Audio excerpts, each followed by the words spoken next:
Ten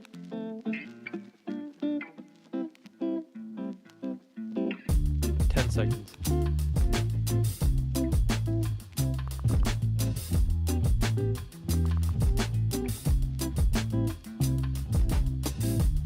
Market on open imbalance. S&P 500 buy side 141 million. NASDAQ 100 sell side 16 million. Dow 30 sell side 1 million. And Mag 7 sell side 10.6 million. So seeing the US dollar edging high against the yen following the report, Japan lower house election likely in February, last up about 0.64% against the yen.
Qualcomm shares down 2.7% after Mizuho cuts neutral from. Alrighty.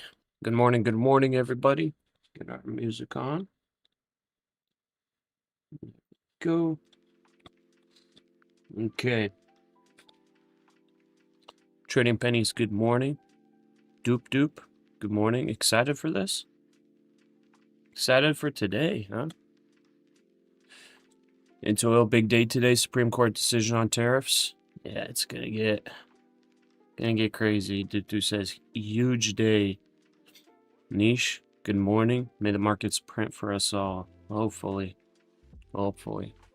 Took a couple stop losses this morning, so not ideal for me here. Beast or Beats, good morning. Davis, good morning. Flower Trader, good morning. Ahmed, good morning. Niche saying there's 56% shorts for NQ. Okay. Leo, good morning. Easter, hopefully we have a good sense of direction for today's market. Yeah, so far I'm confused. We had the data drop, big bullish move, peek through what I thought would be, you'd get resistance or rejection early from, and then we just have this huge rejection downward right before open and right at open. So I'm honestly a bit confused here. So I try to catch a little bottom here. Let's see if we can do anything with it. As right now, I should probably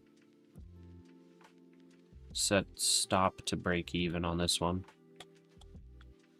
And if we can make a push up above 700, that'd be nice.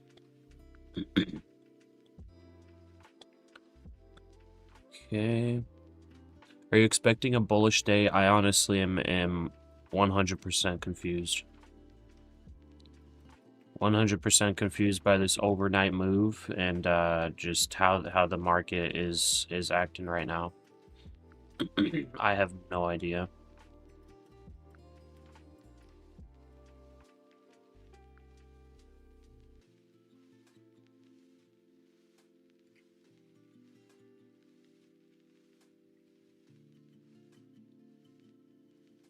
So pre-market low is 662.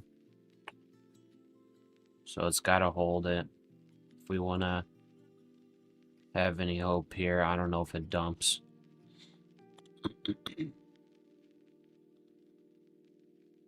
I've got the confusion here today.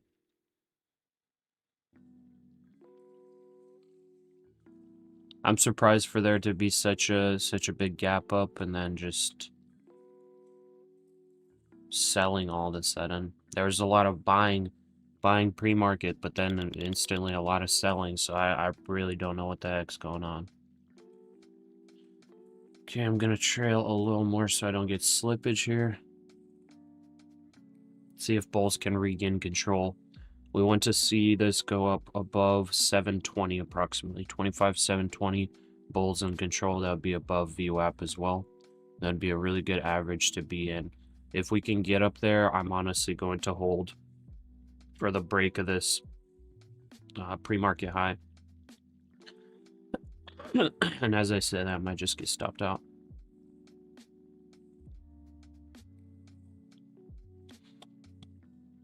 Okay. I'm in sells in ES, M and Q, and NQ. Need a 5K payout today. Alright, be careful. Right now, bulls are starting to take control. Above 740 will be even better for bulls in control. Good morning, Trading Pennies. Mr. Andy, hello. Trading Penny says 9 a.m. is the Supreme Court ruling on tariffs. 9?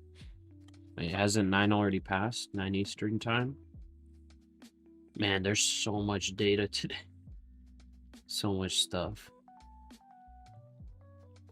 Oh, you're probably talking Central Time, huh? So, 10 Eastern. So, in 24 minutes, there's going to be the Supreme Court ruling. Well, actually, wait. It's not even a ruling. It's just their opinion. Supreme Court opinion on tariffs. And then also we have the University of Michigan sentiment prelim. So we had quite a bit of stuff get released just about an hour ago, and we had bullish movement on the release of all that data. So I don't know what the heck happened after that. So when did this drop start? Let's see. When did this selling start? Okay, so this drop, it looks like, was because of the news of Japan's Takaichi considers dissolving lower house. So that was that little drop, okay? So maybe this was just one huge fake out. It's really hard to say. But I'm going to set my stop at 690 here. I would love to hold this through for the break of this high. Because, yeah, I mean, I'm confused, but this is now starting to seem like this whole thing was just a fake out. Because overall we gapped up, big fake out, get everybody off sides, and then go the direction I guess they want. If we break this high here, I will be trying to target 25,950 today. And I don't really need to worry about intraday drawdown very much until I get back up to my initial starting balance. So I need to make still another $500 approximately to make back yesterday's losses. So that's only when I need to start worrying about intraday drawdown. So another $500 would be like all the way up to 25,870. Like I can take profits when I see them, but I can honestly let this ride because I'm not at my I'm not back up to my max profit that I've been at. I'm also a smaller position size here too. I was a little worried about this. At some point I may potentially add to get to full position size.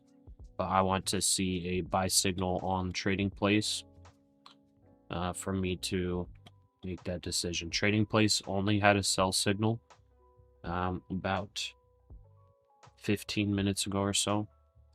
It had a sell signal somewhere on this candle. It actually had a sell signal approximately where the level is right now. So once a buy signal comes in, I'll be then looking to add on to this position to make it full position size.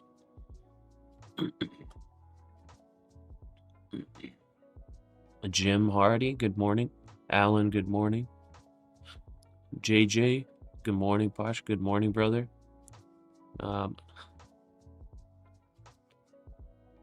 Fistmaster, good morning. Gambi, good morning. Abril, TP. Nah, I'm gonna hold this. I'm gonna hold this in trail. Leo, this drop was some bad news about Japan. Don't know exactly. Yeah, it looks like the dissolving the lower house, whatever it is. So honestly, I don't see how that affects U.S. markets myself. Trading pennies with the employment, the chance for future rate cuts dropped. Just reading off Financial Juice. Oh, okay. I guess that makes sense. There. But I mean, rates are pretty decent. The level at which rates are right now, I think they're pretty decent. They're not terrible at all. Even for smaller companies. Bistro, nice trade. Yeah, we'll see. Ended up catching the bottom here. I was trying to catch one over here. Took a small stop loss on that one, and then I took it here as well. In case this level held, it swept just slightly. I definitely wanted to be in the long in case this is just a fake out, but as of right now, not yet confirmed. Not yet confirmed. If this breaks this pre-market high, then I can safely say, okay, this whole thing was a fake out. As of right now, I don't know.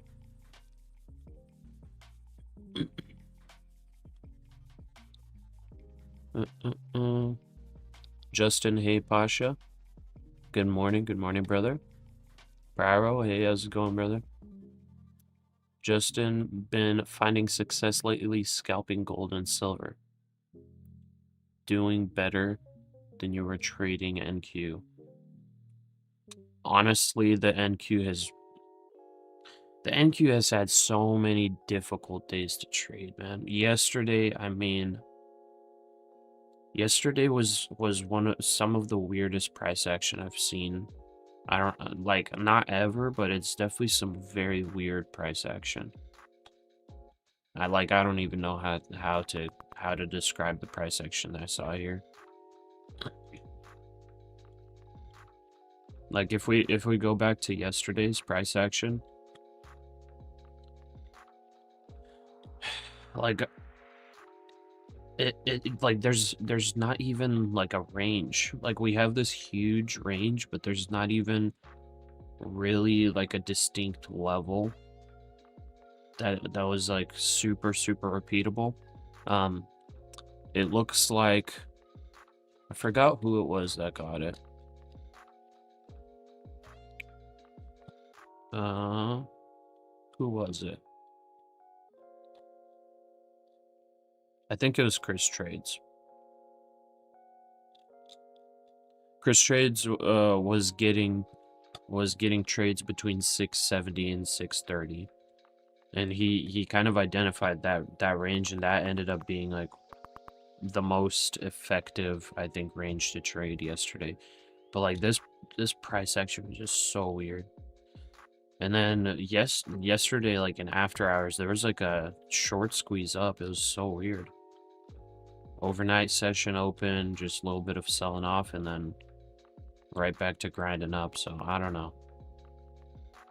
It's really hard to say what the heck's going on. I was ready to go full bearish if we ended up gapping down overnight, but we did not. Instead, we gapped up. If we end up literally chopping in this whole range, kind of how we talked about yesterday, the the Wyckoff distribution pattern potentially in play, then, you know, it's going to be difficult trading days ahead of us, guys. If it's going to be distribution, it's going to be some difficult trading days, because there's going to be a lot of manipulation, a lot of uncertainty on the direction of the market, at least during the day.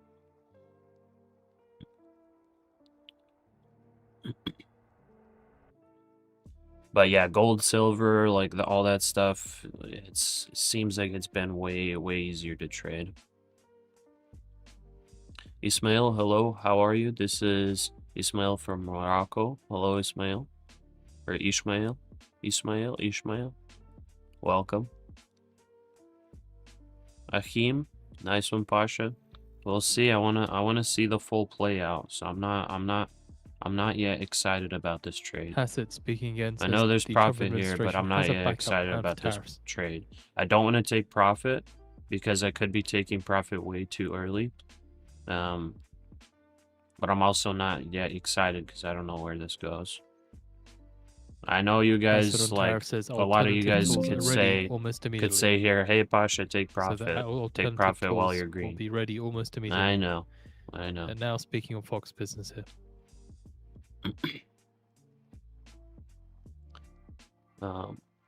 Julian, $1,500 TKS Pasha. TKS. Let me trail just slightly here. Yesterday got you 700 in the red. Yeah, same.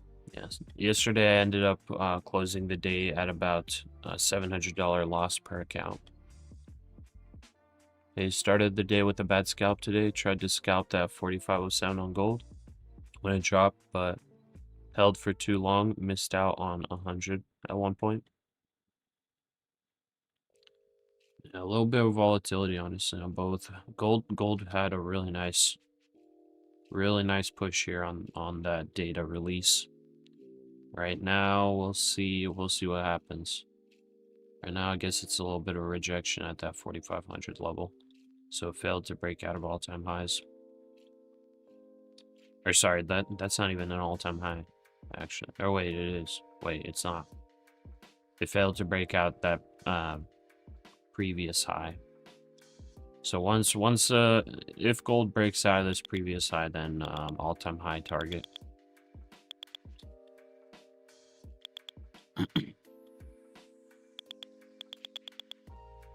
Zero. Aloha Friday, brother.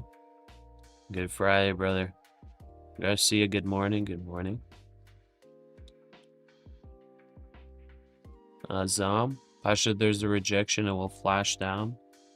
I'm not seeing any yet. Bulls are still in control here. So I'm still watching it. I don't see any rejection. I do see there's some consolidation here. So if I go to the 1 minute chart, there's like we had this nice push up, and right now there's consolidation. So I do see that. Technically, I could trail a little bit better here. So we'll see. There's a big pullback. Come on. Come on. Ugh. I don't want to trail too close though, because what if 700? Stop filled. Oh, there it is. There it is. Okay. That's rejection right there. That's rejection. Okay, and we never got a buy signal either. Okay, let's see if this goes lower. We'll hold on the 15-minute. Let's see, testing this level. Let's see if it does anything.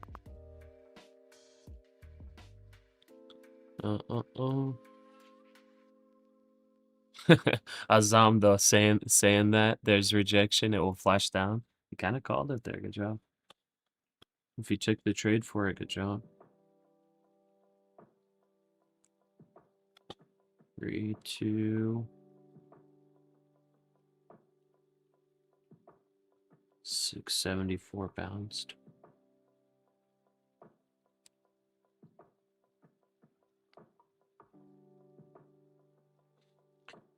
See, this is some sketchy stuff because yesterday's range, like I don't want to trade if it gets in this range.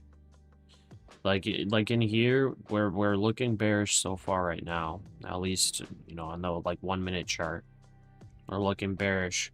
But like if I were to short this, like how far am I shorting it down? You know what I mean? Spot silver rises Like how far? 3%. Am I shorting it into this range?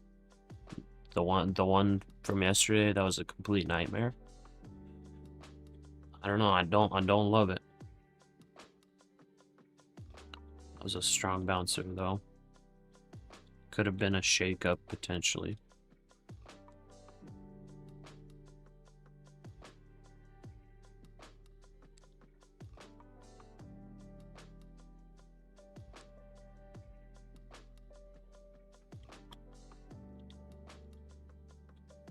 Okay.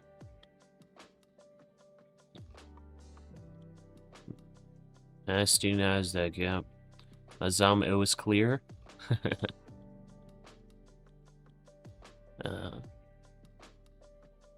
In a long from 44.60 on gold, think it bounces back down. 44.60. I mean, you got a good average. I'll say what I would do, but just because I love holding positions for long periods of time. If my average was 44.60, I would set a stop at like a technical level for holding, and I would probably hold it for the full breakout. But that's just me. This does look like it's weakening a bit. I would love it to hold more up here, that 44.93 level, but it's not. It's holding a little bit further below. I guess as long as gold holds above this range right here, I'd probably be happy holding it. It looks like it bounced.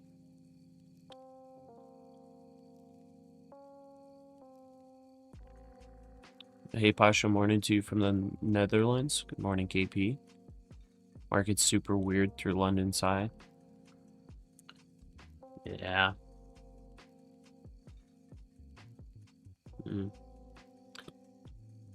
Okay. Rumo, you're in long NQ, 742 entry. Okay. Good luck. Good luck. This is scary stuff. M6 down $40 out of your 180. We got a good position today. About to be break even, hopefully. Hopefully catch a few more. Yeah, we'll see. This right now, this open is it's a bit nasty. Gotta be honest. Wow, our 15-minute range is pretty wide too. Let's see, 650, 790. So we have 150 points of range on the 15-minute opening range here for New York session. The first 15 minutes. That is wide range, guys. That is one Intel shares wide touch range. highs since April 2024, up as much as 8.7%.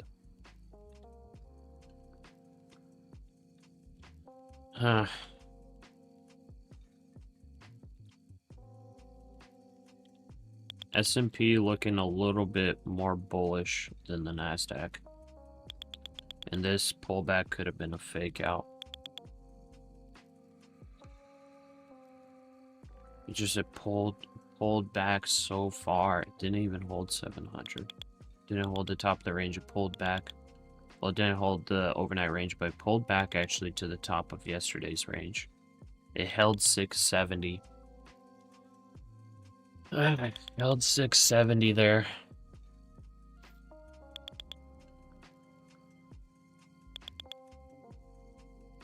And now it may go for a breakout potentially. I'm gonna try to find a long again. Let's see where I would want to take a long though. I think I want to take a long at about 700.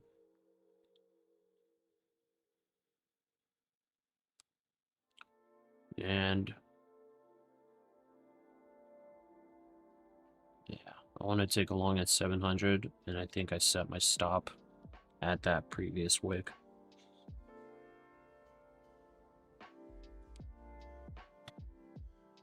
So let's see how that plays out.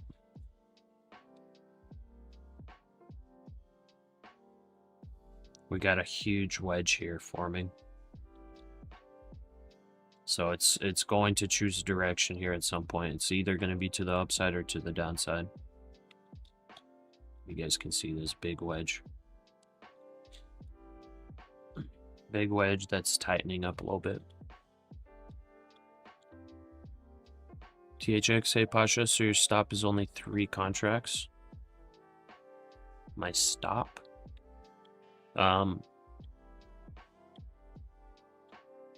Not my stop, but I'm trying to only do 3 contracts for position size right now, just because this is very volatile.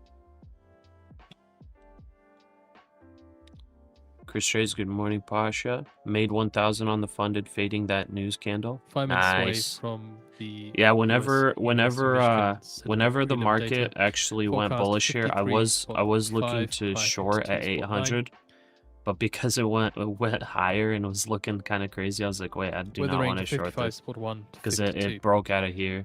University When I saw that it broke right here, I was like, oh, I don't want to long this, but or sorry, short this, but it ended up rejecting pretty hard. So I missed that short. Prelim forecast It's 55, price 54, over spot 150 point short and there. Conditions prelim forecast 52, price 50, spot 4. We're also expecting the US Supreme Court decision on tariffs. Okay, there we go.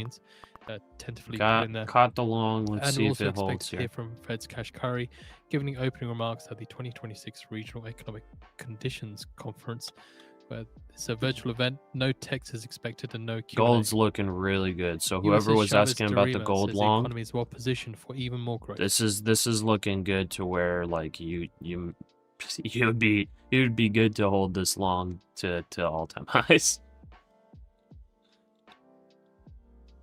Or well, not to all-time highs, but like gold is definitely looking like it wants to break this high here. Gold is looking pretty dang good. It's holding well.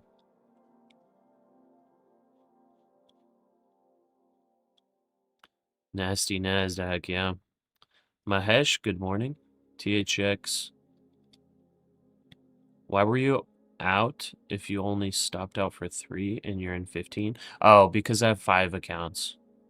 I have 5 accounts, so I'm copy trading all 5. 3 contracts per account. So position up here says 15, but it's 3 per account.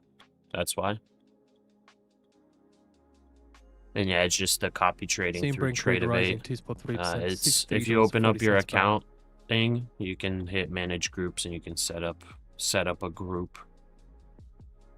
All you have to do is you got to make sure that whenever you choose the amount of contracts they're going to trade, like I have 15 selected right now on the, you can't see it on the screen here, but I have 15 selected. You can see it here, right here on the graph. So when I hit buy or sell 15, as long as I have this group active, then it splits my order across all my accounts that are in the group. So since I have 5, 15 divided by 3. Is due to speak on the feed for you to watch. Or sorry, 15 divided by 5. Justin thinking to hold off until after news. It might be wise, yeah. It may be wise. And I honestly may take profit up here potentially at the top of this wedge. So 3, 2. 1 minute to go now. We'll lead with the University of Michigan Center for Prelim. 3, 2, 1. At the same time, we're expecting around 10 a.m. the Supreme Court opinion on tariffs. Order filled. Okay. There we go. So I'm gonna take here because this is creating a wedge. It's tightening a lot, and I don't really want to bet for a breakout just yet. So not worth it. Not worth risking it now. Like up here, you guys are saying take profit, you know, whatever. It's showing weakness, all that. Yeah, I could have taken profit, but I wasn't sure if this was actually breaking out or not. So this was a nice push. This 15-minute candle held somewhat. It created a doji. So I wasn't sure if it's going to break out, but you know, it had a big pullback down to here. 10 seconds. It swiped my stop. And now we can see that it's actually creating a wedge. So I wasn't aware of that before, you know, not very many people in the 54, world could 54, have high in the predicted forecast that. of 53 spot 5. Conditions prelim 52 spot 4, 52 spot 4, high in the Sentiment's a little forecast higher. 52, expectations 55, 55 as expected, 1-year inflation 4.2%, 5-year inflation expectations 3.4%. Okay, I'm gonna long Order this. filled. Nothing's come through as of yet about the Supreme Court. Gonna long this. I'm gonna set my stop down here. It's quite a wide stop though, so I don't know. I don't know how wise that will be. Well, maybe actually do a tighter stop. Maybe I do this kind of stop. Because it could just come right back into that wedge. Yeah. Stop filled. Okay. So there's a little fake out there for the breakout. Fake out for the breakout. It's coming right back into the wedge. It did hold a higher low here slightly, but let's see. That was maybe a bad trade. I should have waited. Wait a little bit. Initial market reaction is not always the correct one. Let's see. Tariff news in 10 minutes. Yeah, it's gonna be pretty huge. Justin, And the video you're already up Kashkari has 350 begun. on each eval. You can be patient. Good job, man. Mark C, not touching anything until news. Can go 200 points up or down. Yeah, yeah, it could be pretty massive. And honestly, waiting may Supreme be Court finishes wise. opinion release for Friday. Oh, they finished the release. It honestly may be wise to wait. You know why? Because even if this ends up going whatever direction you're expecting, you could still get stopped out of your trade because of the initial reaction. But maybe I try to play the wedge here again. Potentially.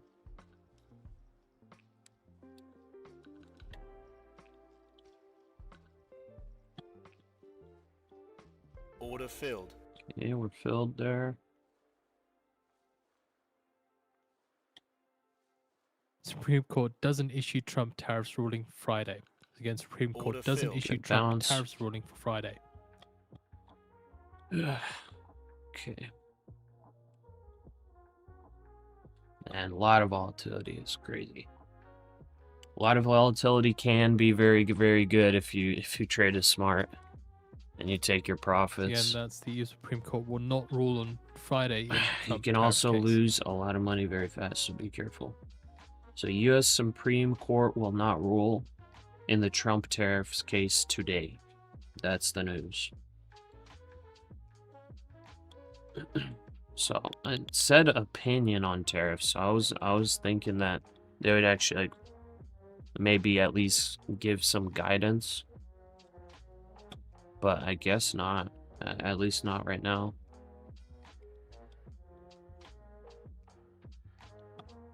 Okay. Gold might be making a 15-minute bull flag. Oh yeah, definitely. Is that a strong Seeing 4,500? shares So we'll turning have to negative. go hard to push. Yeah, and I don't doubt that it will, honestly. Gold's looking really good. Juan, did I miss it, Pasha? I mean, it seems like it sounds like the Supreme Court is not going to make a ruling today.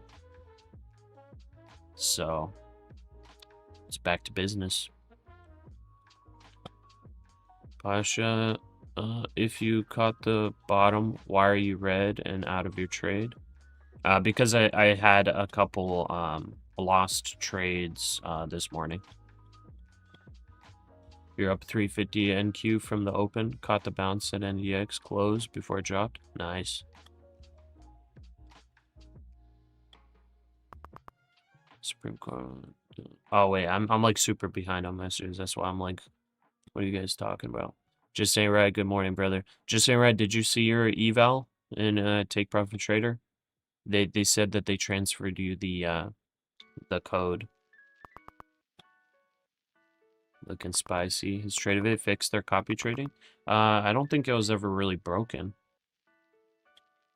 It's just like if you end up using different instruments through TradeAway, like the DOM and the graph and all of that, you got to make sure to restart TradeAway after you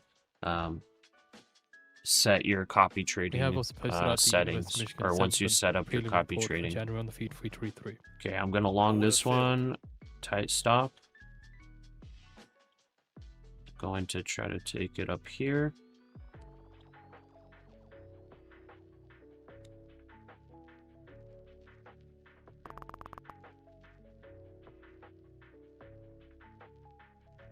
Give us a nice bounce here, or you're gonna break Stop down. filled. Okay. Okay.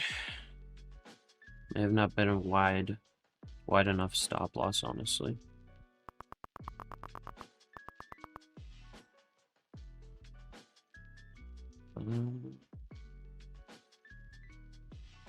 S&P Composite 1,500 Order home filled. building sub-index hits more than 3-week And high, try one last more. up 3.7%.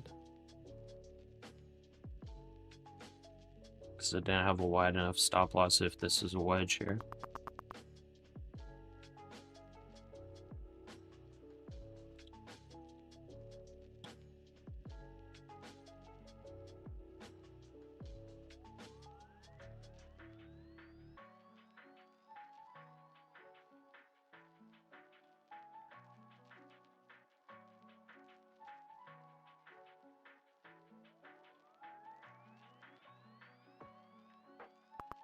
Stop filled. Okay.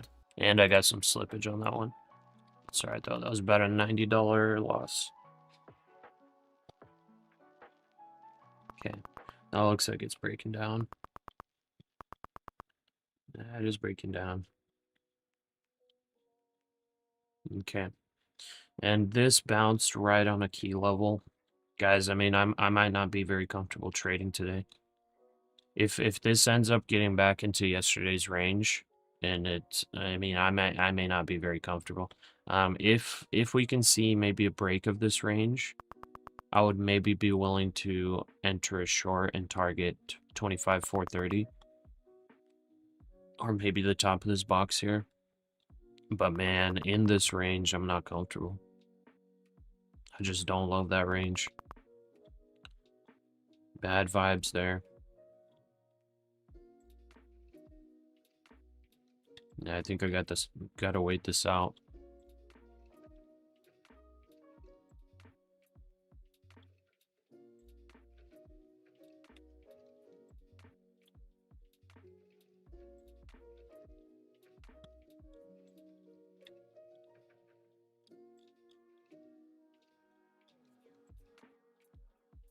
Yeah, I think I gotta wait this out.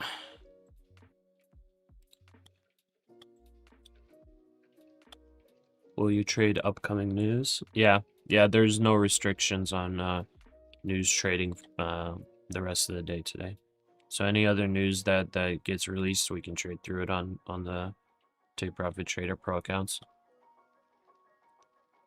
Can you show how much trailing drawdown is left? Oh yeah, we got plenty. Well, actually, wait, not that much. Actually, we got 30, about 3,600 bucks. But yeah, that's because yesterday I had a pretty big red day. Okay, failing down.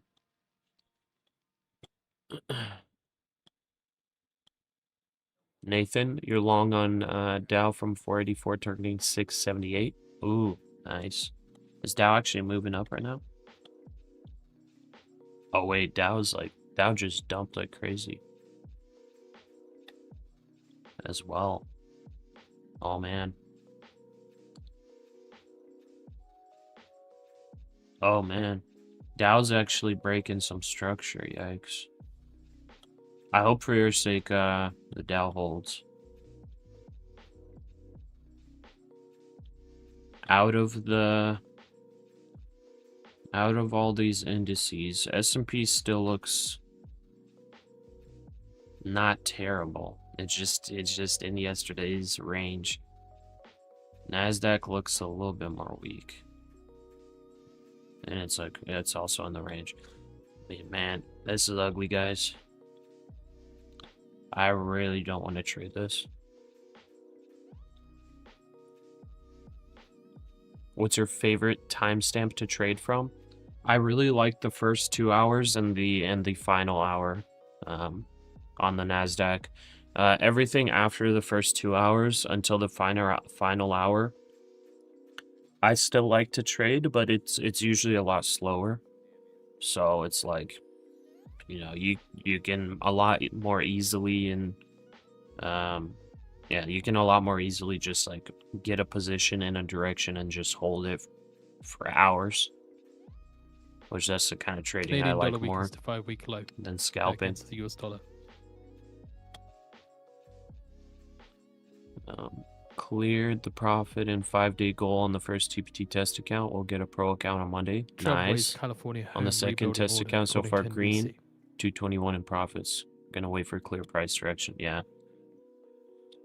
Yeah, this is, I mean, this is like ugliness, guys. This is ugliness. This is really, really big ugliness, but I may need to enter a short. And that short will be started right here.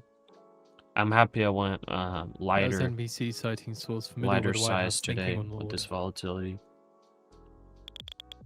So let's see, 7.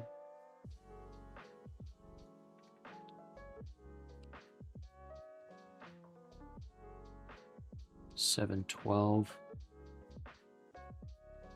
Yeah, I think I'm gonna try to short this. And how many points do I want to take as risk?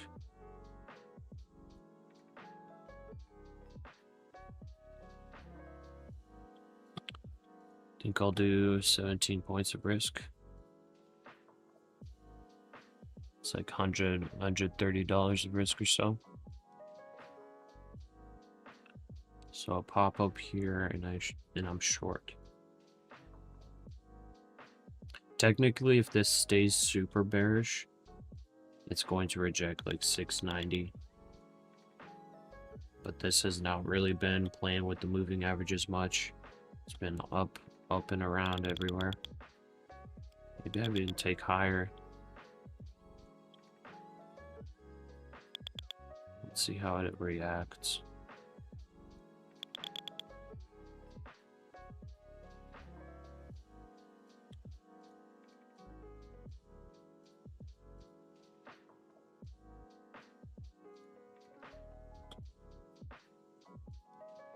The dollar hits a 1-year high against the yen, last up about 0.77%.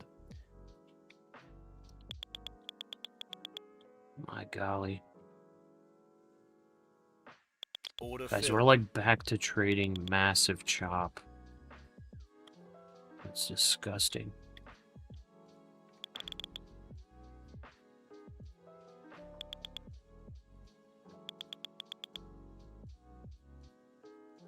Guess it could take a little more risk.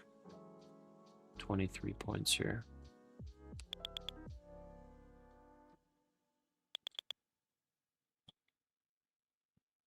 Safer stuff would be all the way up here. Maybe that's what I need to do. The top of this one. In case it's going to coming right back up to this downtrend here. So if it breaks out above this candle, I don't want to be short. And just a massive fake out again. But to the downside. I think this is worth the trade here. Because this is like 1 to 3 risk to reward if this is staying bearish. Because visiting the low here would be like 1 to 4 risk. 1 to 3 is going to be right here to the key level. Yeah, I think this is fine. So, we're liking the rejection so far. Need to continue back down.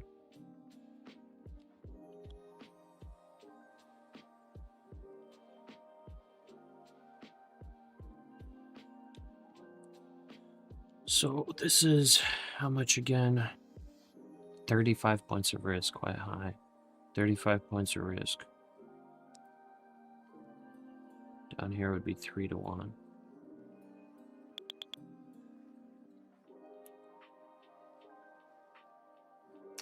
It's disgusting. Disgusting.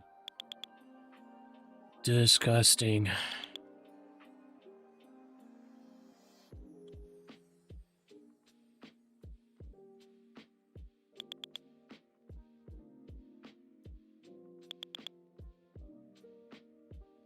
If this pops above here, I mean, it's like I can't even trade this price action.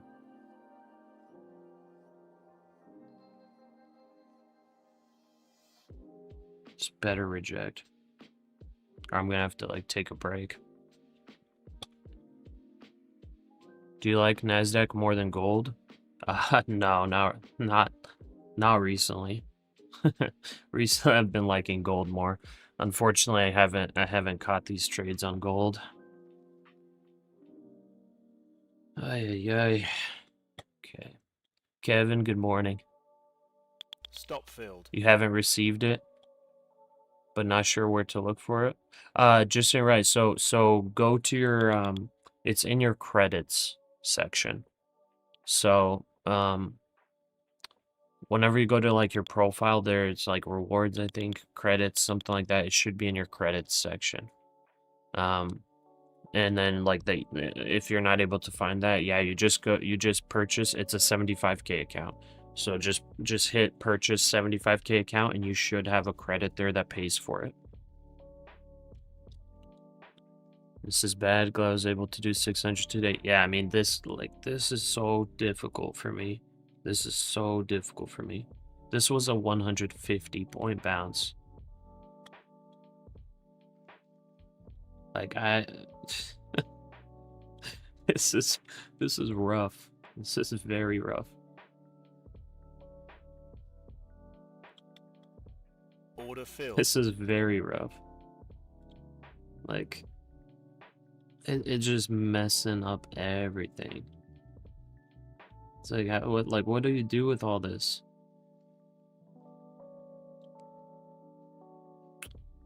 My goodness, man, it's just ugly.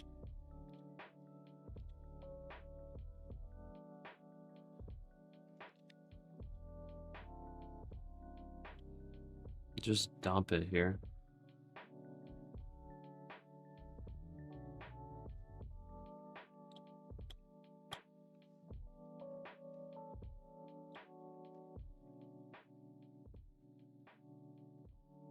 Getting to 16 points of risk.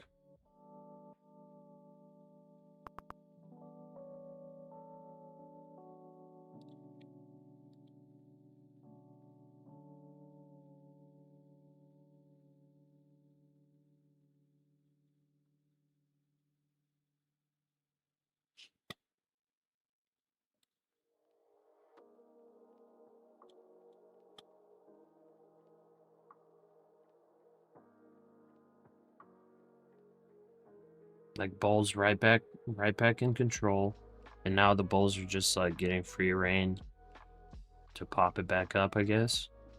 Sellers just forgot that they're trying to bring it down.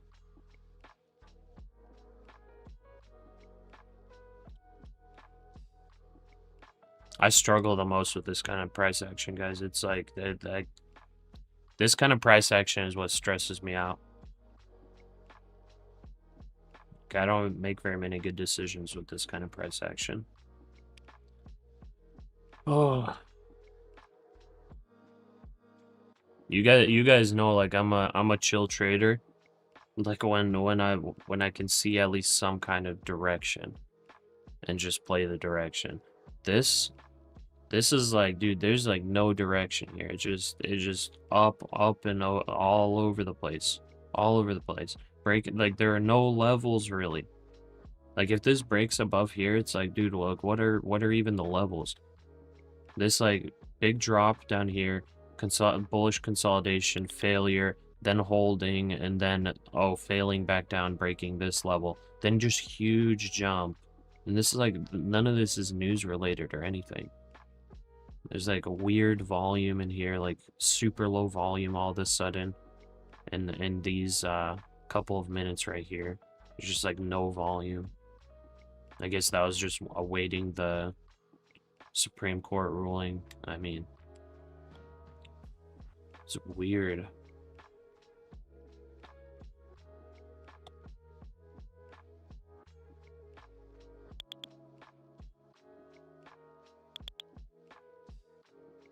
Stop filled. Okay. I'm cooling off. I'm cooling off.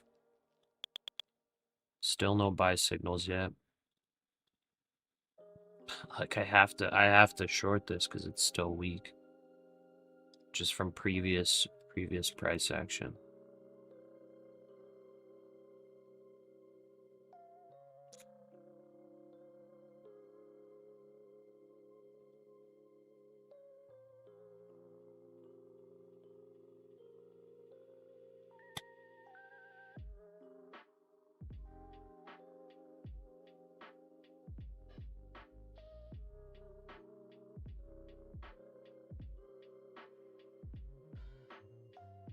See if they try to like get as many stops out right here on this candle.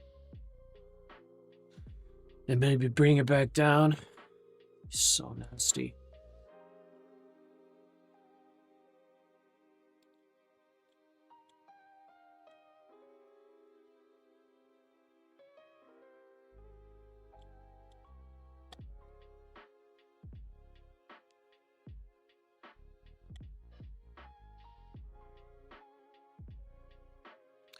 I think I have to like think up how I'm thinking today.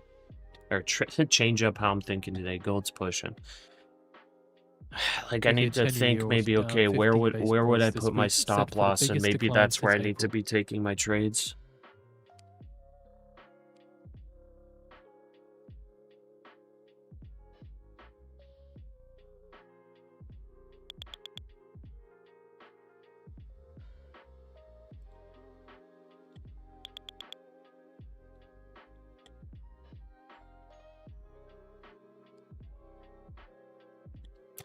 Okay.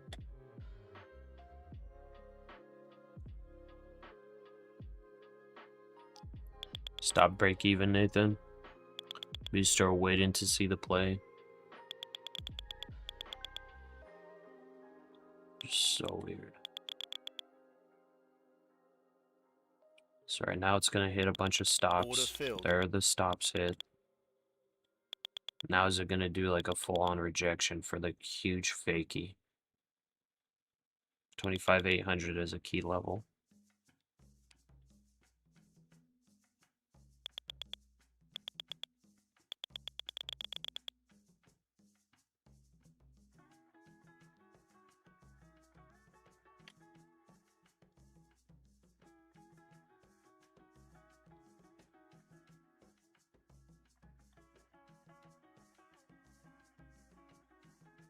Well, let's see a NASDAQ. Let's see your craziness right now.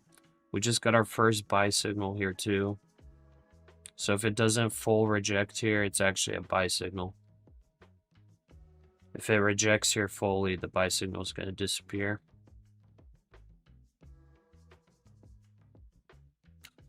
Gold's breaking out very well. Very good breakout. So it broke out of this level now on gold. So whoever caught the gold long, good job.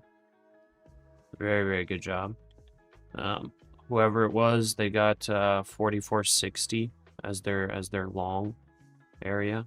I guess they're trading cash account. They got 44.60, but that's a very nice long right now, and it's pushing. I don't even know what the next level would be for gold, so let's take a look. For gold, I'll think about 10 more points. 44.28 or 45.28 would maybe be a good spot to potentially take partials. Maybe 45.40 if it goes super strong here to the upside. Moon, new eval plus 658. You have to catch fly. See you Monday. Take care, Moon.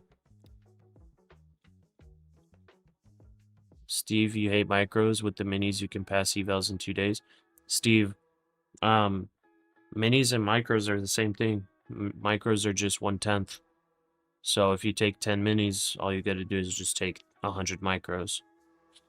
Micros are just nice because you can split your orders a lot easier, and there are no downside to them. there aren't more commissions with them with the prop firm accounts. On cash accounts, there are higher commissions for micros usually. I don't know about Ninja Trader though. Ninja Trader, it might be the same exact price, but for Take Profit Trader, micros are the exact same commission. It's 25 cents for micros, $2.50 for minis. So there's no downside to using them. See, by trying to catch long from 6.11 but missed. Oh, dang, you had a buy order down there. That would have been incredible.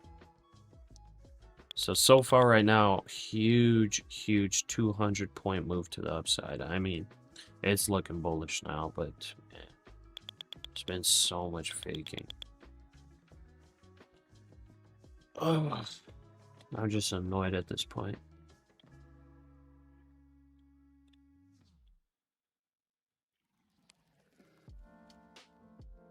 I got stuck in trying to play this wedge. The wedge broke out, I mean, this little downtrend line. Yeah, this is strong. Stop filled. This is strong now. What the heck? What the heck? Oh my goodness. Oh my goodness.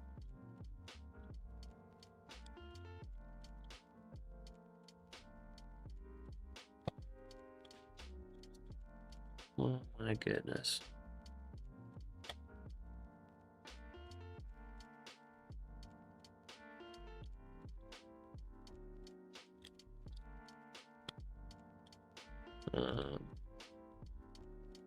Maybe try to scalp gold. Yeah, I mean, gold's just pushing. I would love to be in the gold position here. Like, this would have been, I guess, a good entry here on this consolidation area. My oh my.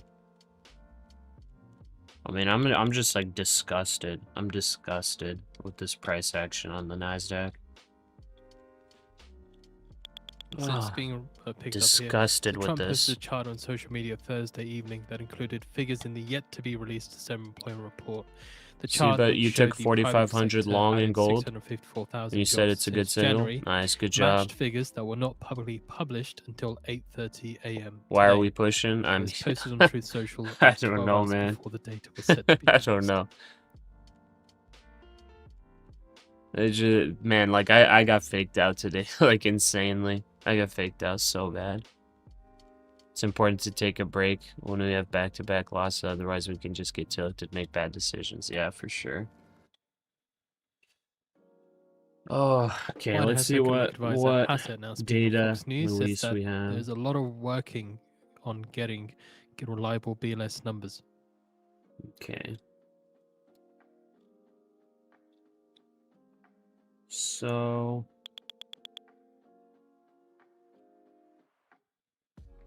we have a Fed speaker in an hour and a half. And then another Fed speaker a couple hours after that. So that's about it for today then. Man, oh man. I mean, says that there is very dude, detailed backup like plan on tariffs. I am so disgusted with the price action today. I'm so disgusted with it.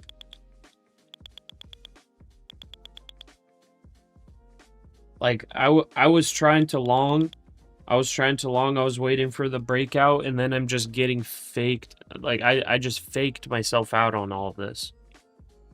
Like, you guys saw me holding long for a while, and I was like, I feel like this is faking out onto the downside. But then this huge break here of this wedge happened. The Fed needs to cut rates more. Like, this break happened to the downside. That's what faked me out. It's gonna said speaking to Fox News interview now. Dude, like, is it really going to be the case that we just have to, like, sit out of the market for, like, the first hour? Like, it seems like there's just been so much price manipulation. Man, this is giving me vibes of, back here. Like, this was, like, one of my worst weeks right here. Because it was like really big manipulation to the downside and then just right back up and like nothing. So it gave me those same exact vibes.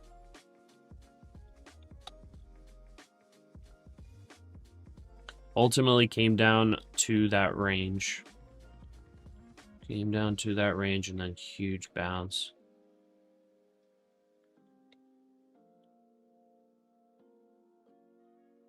Blasted below the key level.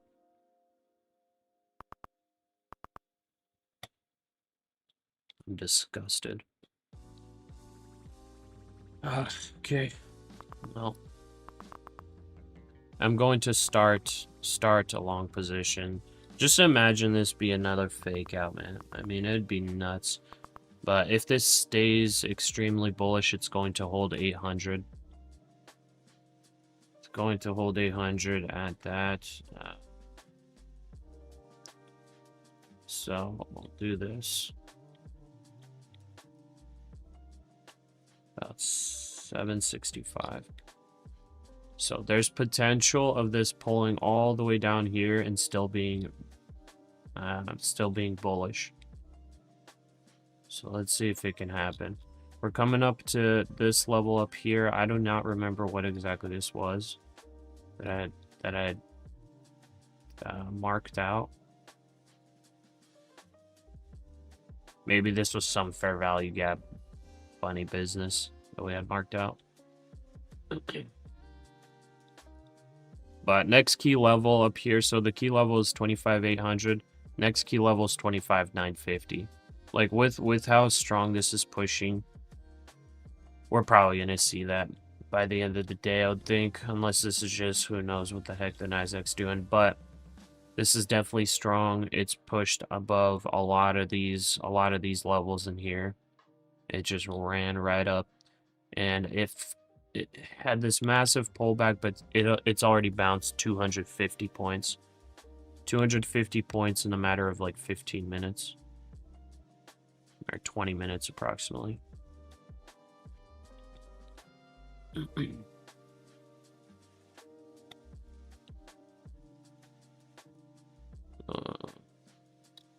Okay, I won't be able to get caught up on messages here, but Eric, good morning. No buys yesterday. Yeah, no buys yesterday.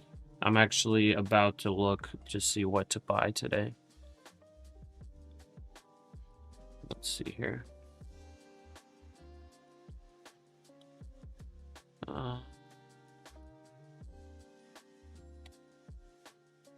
Okay.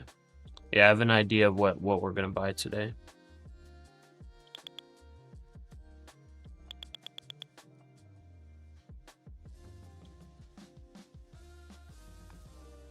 Okay, I'm gonna make my 100K challenge portfolio buys here.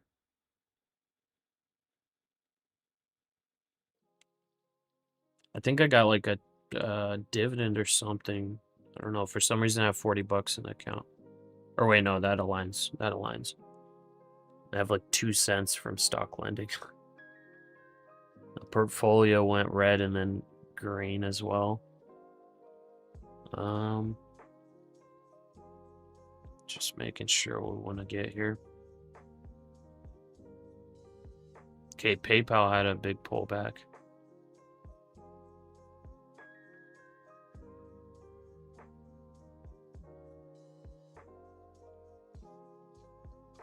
PayPal, big pullback.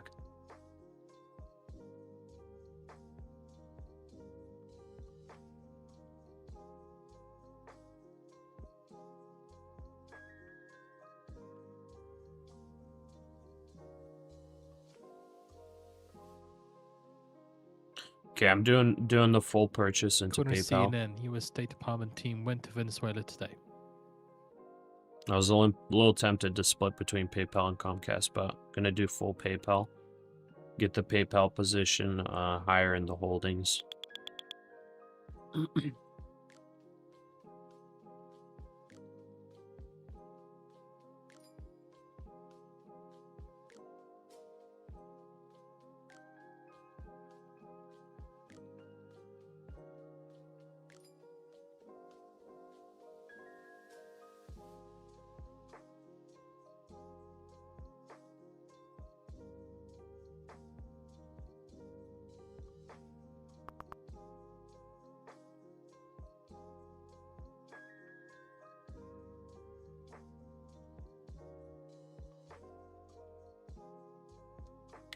Okay.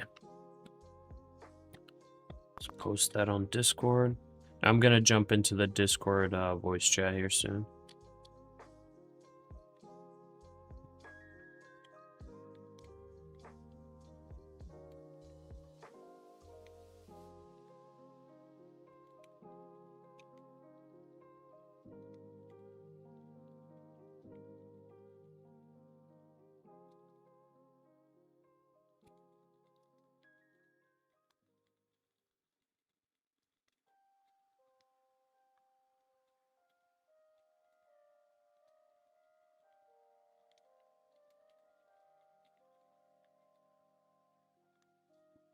Okay, there we go.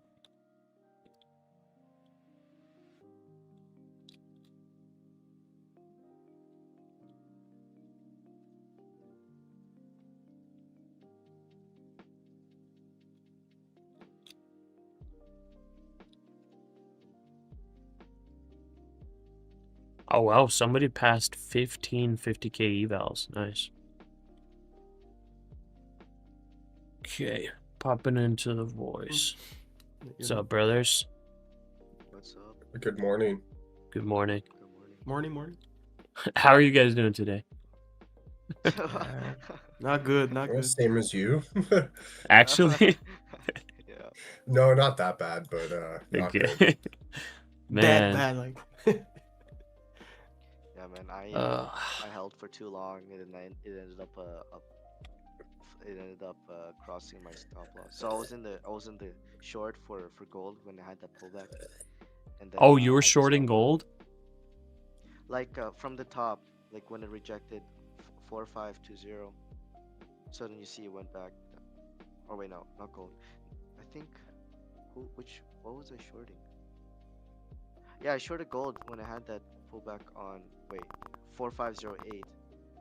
Okay. So from there on, and then it pulled back up. So then I got stopped out. I thought it would continue dropping, but no. Oh, yeah, dude, I was thinking gold is super bullish. I just wasn't sure how far I would pull back, at least on this consolidation. But I was like tunnel visioned on NQ, so I didn't take any trades.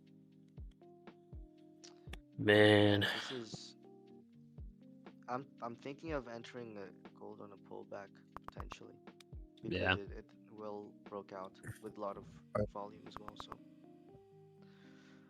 okay, NQ I just think- rejected actually this box that I set up here. I don't even remember what this box is. Like, honestly, let's see. Right, I'm entering a short. Is this a fair NASDAQ. value gap, or what the heck did I do? Like, I put 880 to 868. Doesn't look like fair value gap. For some reason, I set this box here. I don't remember why. And I guess it, like, perfectly rejected that area. After this Yeah. massive run-up.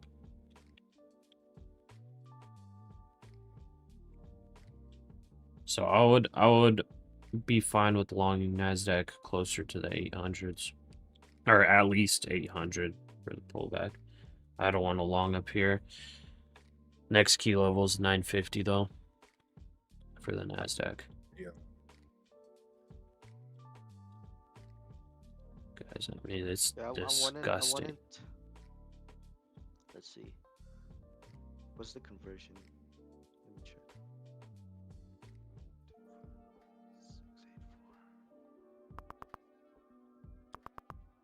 Concha, one of those days blew all your accounts. Yeah, I'm sorry. Today's a rough day. Man, I was saying though, like if we're actually getting into Wyckoff distribution, there's going to be a lot of manipulation, and that manipulation is going to be like it's going to be guided toward getting as much retail offsides as possible. And if this is distribution, then the market will dump at some point. Like at some point, as in like it's not going to break this high right here, the 26K. Yeah. If this whole pattern is distribution pattern. you're gonna get a, like if this distribution pattern, we're not gonna break this high here, and they're gonna be a lot of manipulation like in the price to get as many people long up here as possible before dumping this thing. But it could take like an entire week to maybe play that out. Yeah. That's kind of what I was thinking. Yeah. It's just in that, like, man, you could get chopped up so much. Because you can have, like, the right idea and everything, and it's... Even your right idea, it's like, we don't have unlimited drawdown, you know? If you, like, trade with 1 micro on these ideas, like, you could just hold it and not worry about it at all. Like, obviously, who wants to trade with only 1 micro, you know? Yeah. Yeah. You guys watch I my think- stream? I don't want to jinx anything. What, Yeah, gold? No, I entered the. Actually, I'll say after this Okay. plays out. yeah, I entered the short at 850. I got my profit set at 800. Okay, good job. Yeah, I had Too this here, bad. but I did not want to short. I did not want to short the top there because I wasn't sure why exactly I had that even set. Yeah, I saw Maybe it there was was a this little rejection. range there. There was a rejection at my key level, so I entered a short there. Okay. See. I think yeah. So it perfectly rejected this level. So I'm looking for a take profit of around 800. I just seen like 3 dojis in a row on a 1 minute, and I was like, that's probably my sign. Something. Oh yeah, I see that. Got it. Okay. No, that's smart. That's a very nice short. Yeah, I wasn't paying attention to 1 minute there either. Order filled. So right now Well, I we're took my coming profit. down. You took your profit? Nice. Good job. Same. Trade, man. Just getting back some of my losses from this morning, small Yeah. but surely. I mean, that's a huge Good trade. trade. That's 50 points, right? Or you took more than 50 there? That was 100 and something. No, it wasn't Yeah, I think 100. No, that was 50. 50, Yeah, okay. that was 50 for me as well. Oh yeah, that's yeah, it's technically that's 200 Exactly ticks. 50. Yeah, nice. That's a good trade. Eric, Let's go, Pasha, man. is this the first call option we have set? As I'm new to this part. Oh, Eric, yeah, I bought a Comcast call option like several months ago, and it's in a loss, a slight loss right now. I just setting a sell for it. If you never bought it, I wouldn't touch it, Eric. That was a call I bought for earnings, and it didn't go very well.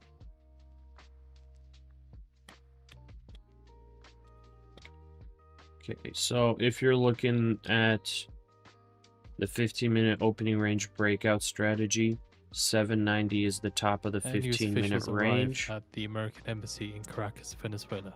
790 is it. This already hit TP1 as well. But this did have a 15-minute orb breakout failure because the initial direction was to the downside.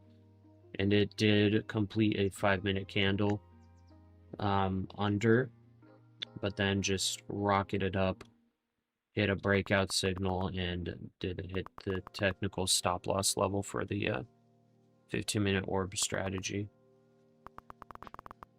Order filled. By the way, I've kind of noticed that playing gold with the 15-minute orb strategy for New York session actually like works okay. According to sources, India's Reliance is in discussions with US government for authorization to import Venezuelan oil. So for gold, I'm kind of tempted, like, Scalp. maybe over time, try to take passive trades on gold and play the 15-minute opening range breakout strategy on gold with the New York session. I haven't back tested it though, but I did like just a general look back, and it seemed like it was actually working okay.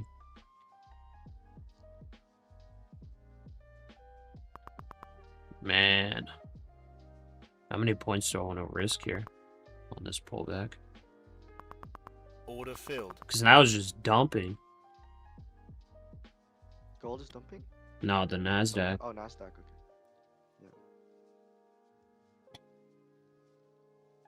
Man, I got 50 points of risk here.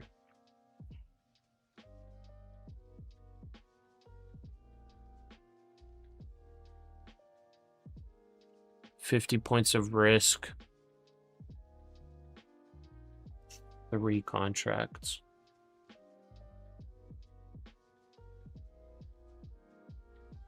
Dude, that's actually not good. Let's go on Discord here.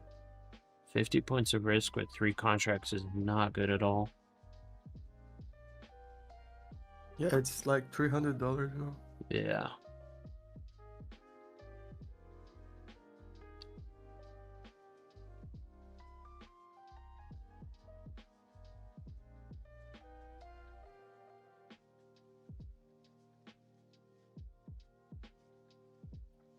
I mean, I filled all 3 of my contracts. It filled the 3rd one down here.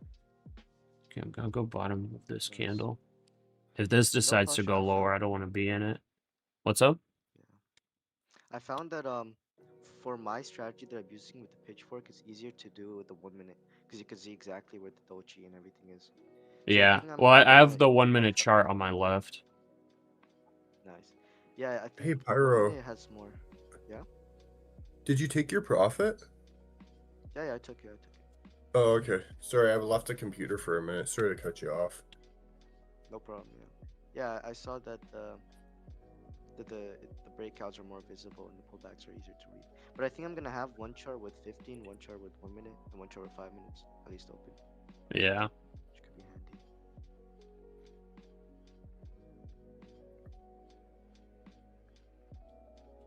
Okay, so sellers got in control here slightly. They're still in control. If this can get above, back above 810, this is gonna look like a good long.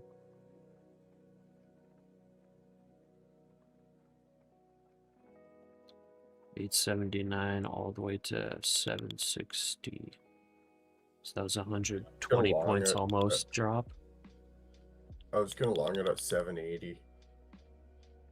780, you're gonna long it? Yeah, I didn't though. I just Okay. didn't feel like it was the move. It kind of swept. I mean, it hit all 3 of my orders. I had my orders set. The 3 for the 3 spots that I'm willing to buy. But like, if it goes below, I actually don't really want to be in a long. Oh yeah, I think you're pretty good. We'll see. It's bearish consolidation right now. It's not like a strong enough bounce just yet. I needed back above 810 for me to be more confident in this long. If it gets up there, then I'll be more confident to hold all the way up to 950.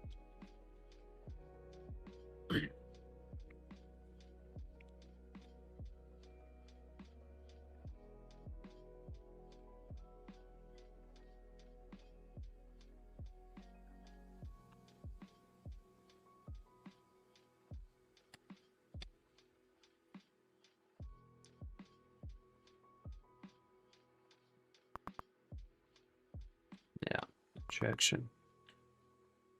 It's a bear flag that's now seeming to come down. Seeming to be coming down.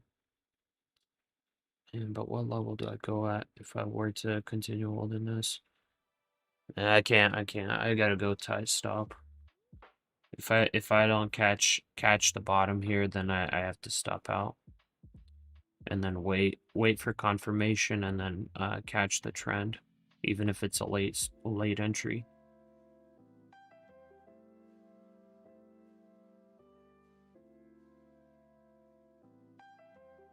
You guys out of all trades right now? Yeah. Yeah. Okay.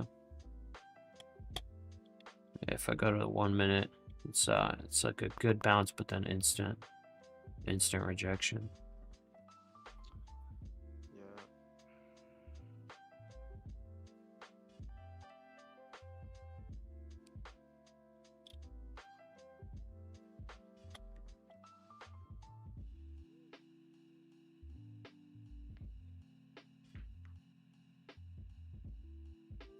fake me out again.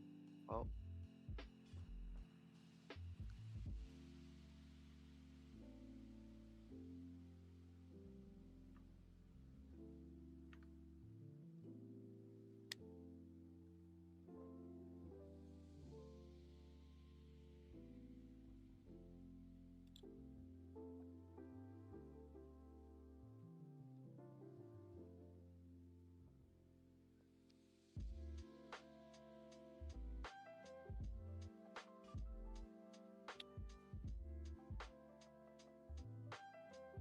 Man, if it starts rejecting the top of the 15-minute range, that would suck. It's about 790, 800.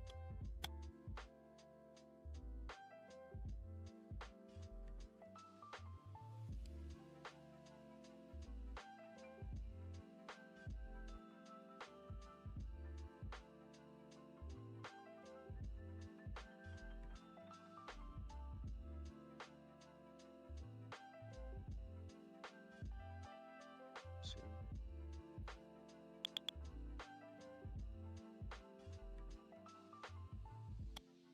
Buyers taking control slightly here.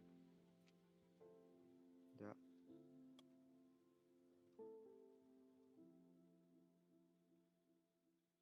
You can't stay comfortable with the NASDAQ days like this. Nope. SPX is on its top wedge right now, so we might see down movement. Yeah, that's what I'm focusing on for you. See if I see anything crazy in the S&P, I'll let you know. You can. Thanks.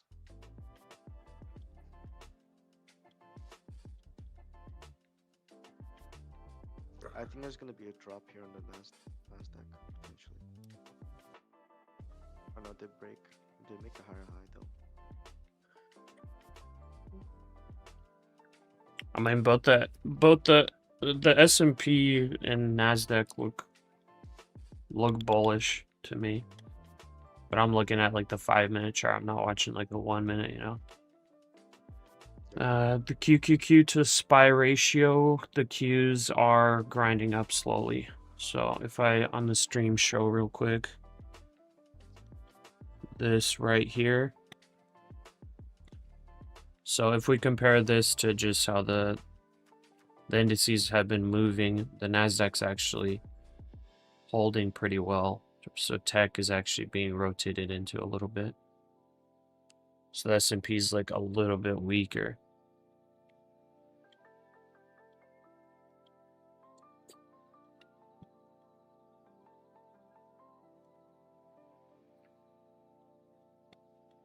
Let's see. Sellers are trying to take control of gold again. I'm also seeing in the 1 minute there's less resistance. This is a bear flag forming here. Bear flag forming.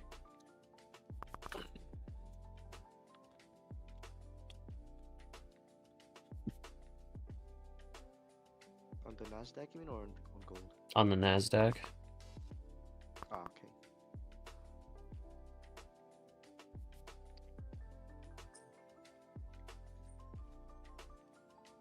Yeah, kind of looks like it too. It's like half unwinded Mickey D's. It's creating this bear flag right underneath moving averages, so sellers are in control right now at this level. It needs to be above 800 for buyers to keep control. So Yeah, it's forming this bear flag right underneath. Good morning. yeah, I thought it's gonna reject the 824 level. I think that's it, right? I hear those market sellers coming in. They're trying to push it down. Oh, wait.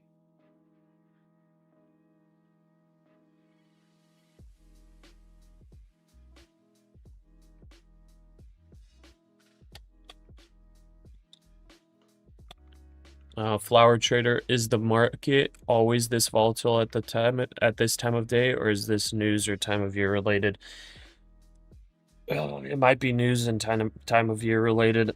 The NASDAQ is not always this crazy volatile. That's what I was saying. Like this is like disgusting this morning. It's just yeah, I mean, obviously, if you caught this crazy long down here, like you're loving life. But if you didn't catch this and you know got chopped up in here, if you end up getting chopped up in here, like if this continues downward, if you didn't catch the short up here, like man. US diplomats are in Caracas for assessment on resuming operations. I think I should have shorted at what do you call it? 2507. Should have doubled down.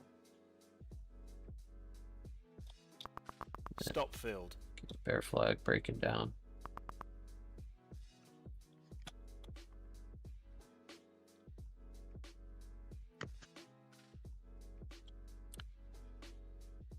Nothing clean. Nothing clean other than there's this massive just run up. I just don't get it. I'm honestly gonna get back into just one micro. Yeah, same. Down here. I'm just gonna go one micro. If it like dumps down here, I'm gonna add on. Tired of getting faked out. I got chopped up 2 times now. In the same 30 minutes.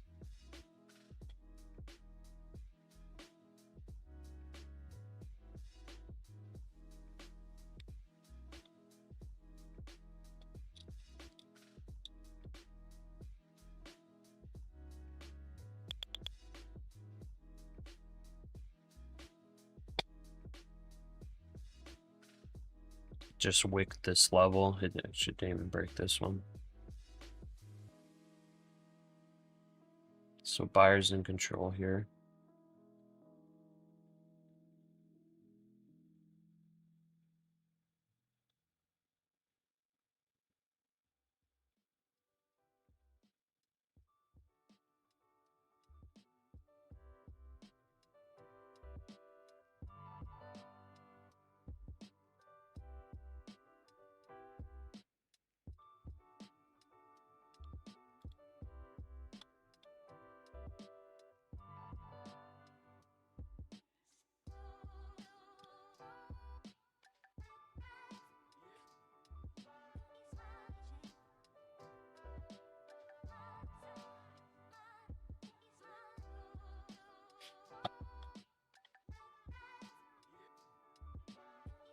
And gold's looking so bullish. It's currently making a bull flag on the 5-minute chart. And it held 418, which is above that, yeah. Yeah, gold's looking nice. Like I said, whoever caught that long on gold, 460, congrats. That is a good long. Crazy, Pasha. Well, I'm back again. welcome back. Me and Shogo almost bottom ticked it. We entered at 463. I think was it for 463? Nice, man. No, 563. 563. 563 was there's no 563 today, brother. No, we entered yesterday. We called this yesterday. Oh, okay. Before A's session, we entered 563. It didn't have 563 yesterday either. Wait, sorry, I'm reading it wrong. Shortly expecting Baker Hughes data. Baker Hughes oil recount prior was 412 and oil recount prior was 546. We go back and forth between gold and NASDAQ. I keep forgetting we're in 5 and 4 figures. But yeah, we entered at 25,633.5. And we've been holding that the whole entire time. Still holding it, actually. Holy smokes. It's crazy. We almost bottom ticked that. Almost. Okay, buyers getting in control here again.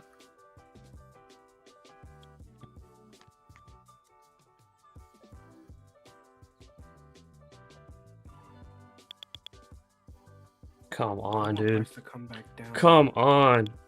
to at least 25,750 before I continue long game. Because right so far it only retraced like 40% of that leg.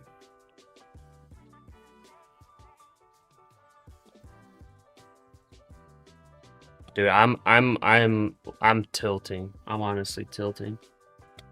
I am honestly tilting right now. Oof. Dude, I'm getting, you know what I'm getting bottom ticked on, bro? I'm getting bottom ticked on my stop loss. So I'm your liquidity for that dude Shobo whatever. Huh? So, I did take a loss today on one of my funders. Because I took the same trade on both accounts, but one of my accounts I put my stop loss at break even. So it stopped me out with like only $20 profit. Yeah. News brought that candle all the way down. I just re-entered and it went up all the way.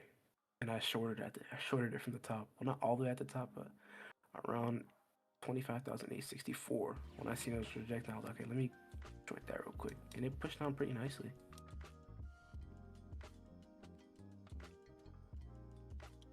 Because I'm curious what silver's doing. Once it starts to reject, it's probably going to retrace a little bit before continuing. Oh, silver's like squeezing up right now. Look at silver.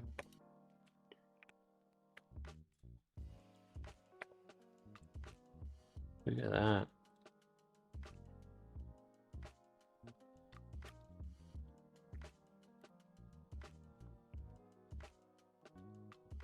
See, what was silver doing? So silver created this big wedge here. It broke out, and then it trended down here. This is what we were talking about. I think this was yesterday, right? So yesterday I was talking about this downtrend on silver. I haven't been paying attention to silver, but this downtrend was holding very tight. I was saying when you see this breakout, you could probably long silver and make a good push. But this thing, yeah, it did a quick breakout, did a quick sweep right here, and then just squeezing now on silver. That is a massive move Just up. heads up, we have Treasury Secretary Besant, who's told a press conference on Somali fraud allegations in Minnesota. We'll get the video out for you in the feed. So yeah, NASDAQ, we're getting a lot of That tech should be rotation starting anytime today. now. That ratio is going up. Let's take a look at our stocks real quick. So here's SPX. Here's NDX. The dollar was strengthening this morning. So as you guys can see here, the dollar's been strengthening just overall a little bit since it looks like December 24th. The dollar's been strengthening. But like if you compare the dollar to watch the language, please, bro. I'm sorry. Let me go mute. Let's see here.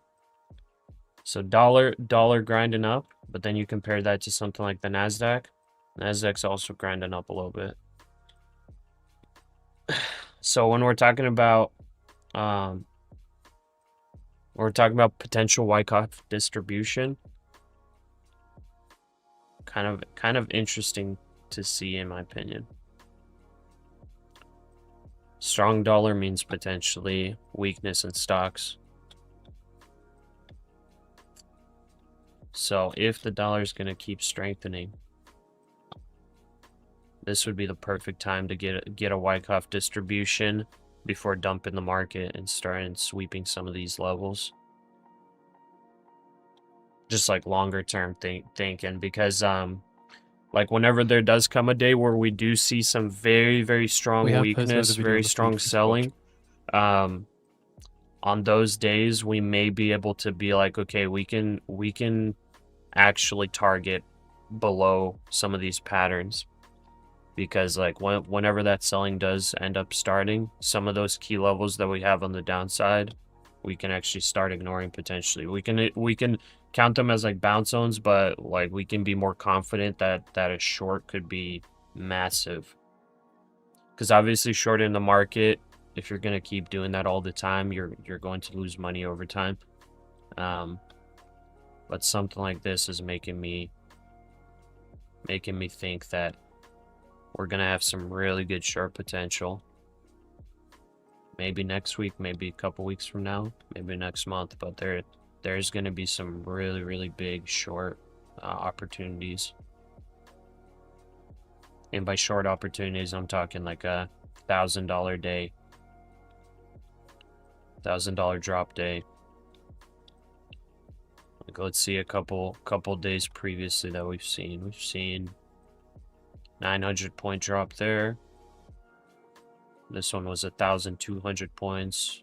This one was about 500 points. So it's really important that on days, obviously, like this, which are just complete pain,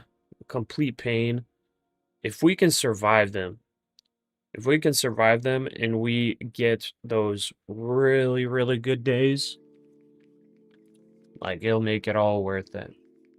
Unfortunately, I took a bit more of a loss than I would like to. Like, literally early in the day. So, like, I just have to survive right now, honestly. Like, I gotta take a breather, you know, chill out a bit, because I'm kind of eating into drawdown too much. That's not good. Yeah, man, that's a vicious cycle, you know. Yeah. Like, have to break it.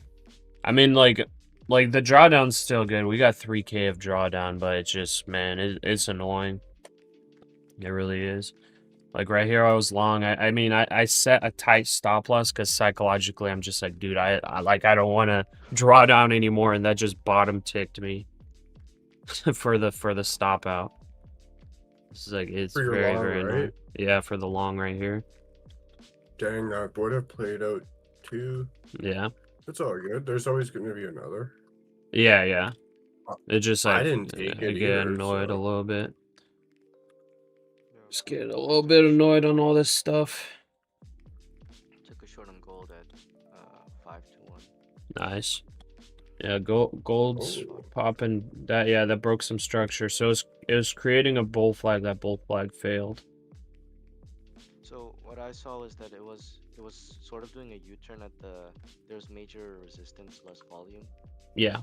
So then I just took a short from at that, I guess, a little bit late, slightly late, but I think it was still well spotted. So Yeah, nice job. pays off. Thanks, man.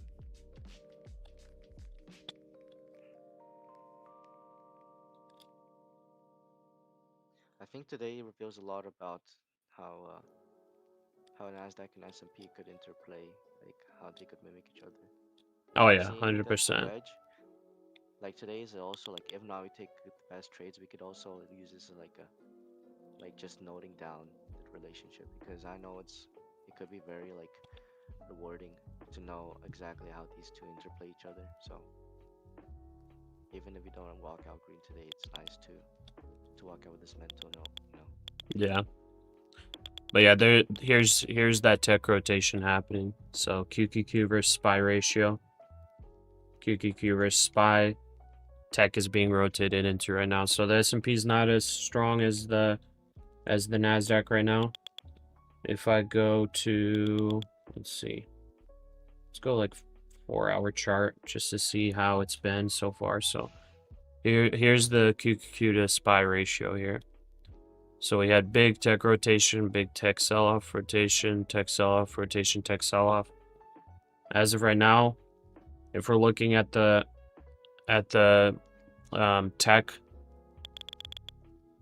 tech ratio, it's still within this range too. Or not range, this kind of wedge for tech. So this is another reason, talking about like the Wyckoff distribution and everything. You know, the S&P hit all-time highs, the NASDAQ's still far from all-time highs. Like if you look at just overall, like we go way back for tech, for S&P versus the NASDAQ. Like here's kind of how it's gone. So if you look at this for the past 5-year chart, this is even 6 years, like we are heavy tech, and we've actually not seen very much tech sell-off at all. since August. That was really our big one, and kind of coming in. Well, we did have big rotation out in October, but we haven't actually like come down if you get like an average move of average how tech has been strong. Like we haven't actually had like a really big dip into here for that ratio. So just seeing something like this kind of excites me about the long-term holdings, because a lot of the value stocks we're holding, that I mean, a lot of them actually have outperformed the overall stock market, but with that outperformance, I believe there's a lot more outperformance to come, because whenever you're going to start actually seeing big rotation into defensives and all of that, outperformance is going to be even crazier, and things like tech may underperform even just the regular market. But yeah, it looks like NASDAQ broke up. Would have been a nice 120 points so far on that position, but you know what, whatever. NASDAQ doesn't want to give it to us. I guess I didn't want to give it to myself by setting my stop loss so low there, or so close.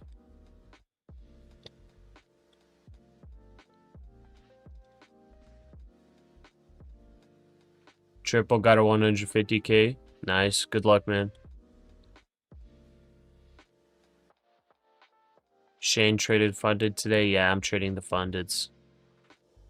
2 days in a row so far that are not ideal. So just can't let it get to me mentally, because yeah, I just got to look at my stats and be like, okay, two days in a row is going to be common for me to be red. Just can't let that, you know, tilt me. Which I'm gonna be honest, I'm a little bit tilted right now. I'm a little bit tilted. I'm a little annoyed, but yeah. I just have to know that when I'm trading and I'm not, you know, I'm not stressed out or anything, like I trade well.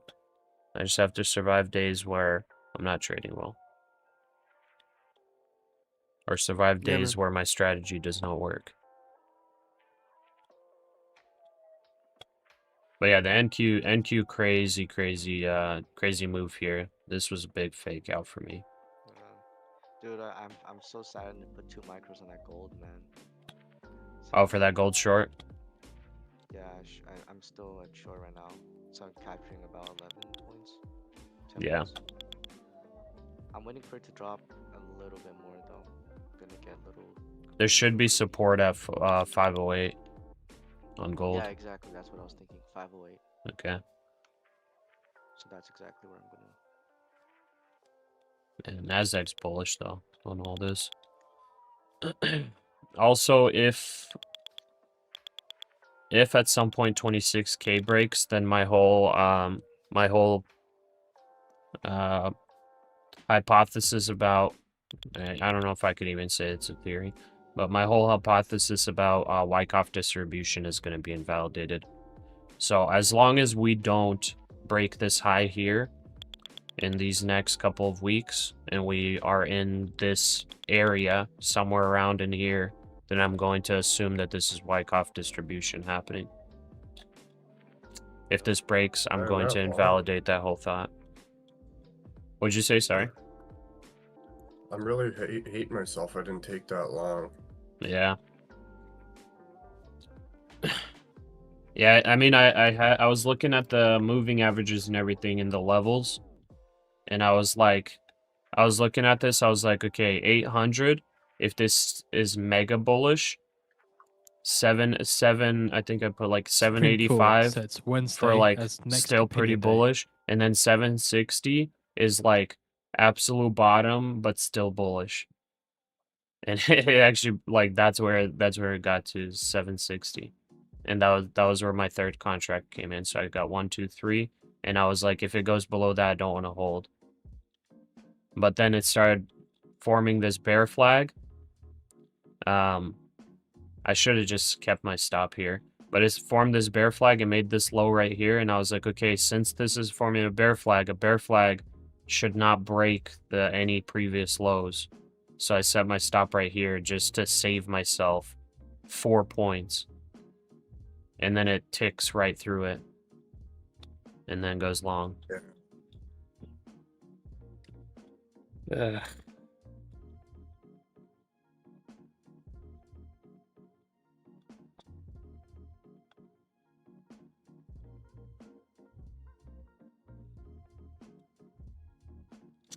Yeah, but with NASDAQ, man, it seems like you just can't really be like that technical with your stops. Because those stops get wicked through so often. Okay, that's a strong bounce on gold from 409.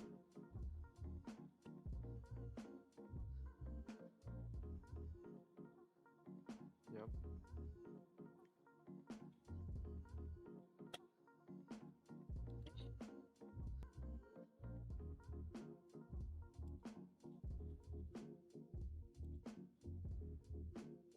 I'm gonna hold this through this bounce though. Okay. I'm gonna rerun my numbers, make sure I didn't miscalculate my like statistical probability of blowing these accounts. I'm gonna assume 50% daily win rate instead of what I've been running, just in case I go like on a super bad streak. So with $1,000 loss, 50% per day.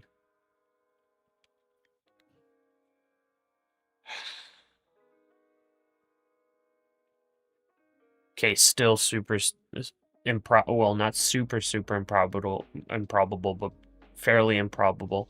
So if I have a 50% win rate, or sorry, or 50% loss rate, same thing. And I were to have $1,000 as my max loss per day, I would have a 4.4% chance of blowing my accounts. And that's with $1,000 loss per day. So let me show the screen here. So if I were to assume that 50% of the days I lose, and I need to lose 4.5 days in a row, and each one of those 4.5 days, I'm losing my absolute maximum for the day, which is $1,000.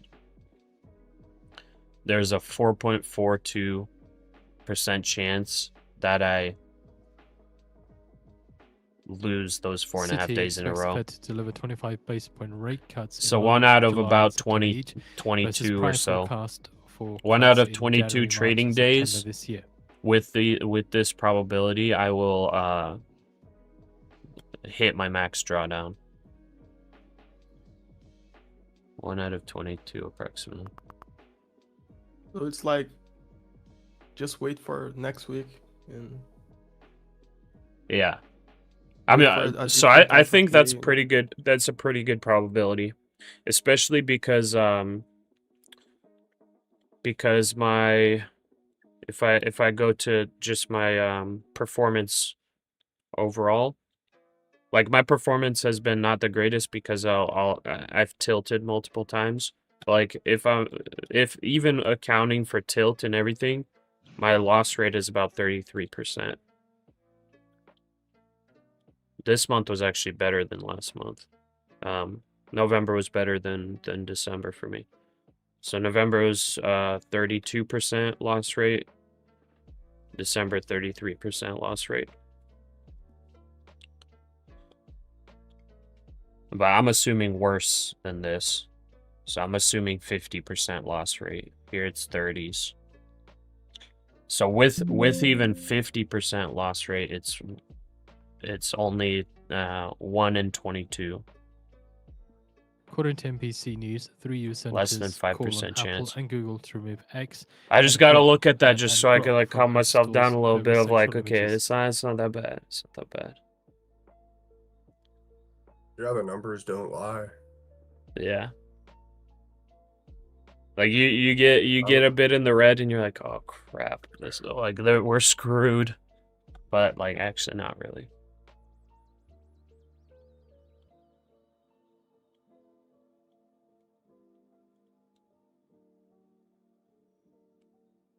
I was thinking of entering a short here on Yeah, NASDAQ. I'm watching but it. Yeah, I think I might as well. And also I'm going to I'm not gonna enter just yet. I want to wait see weakness here.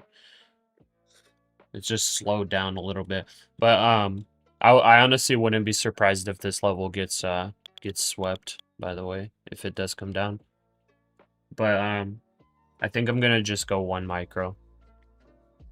I'm not gonna risk anymore today. I'm just gonna do 1 micro risk because I'm tilted and yeah, I'm kind of cutting myself off for the day. That's good. Wait, guys, I have a question. So on my chart, I put a short over here, right? So when I pressed sell again, Order filled. did it reset my position from the previous position? Let me Double see down. here.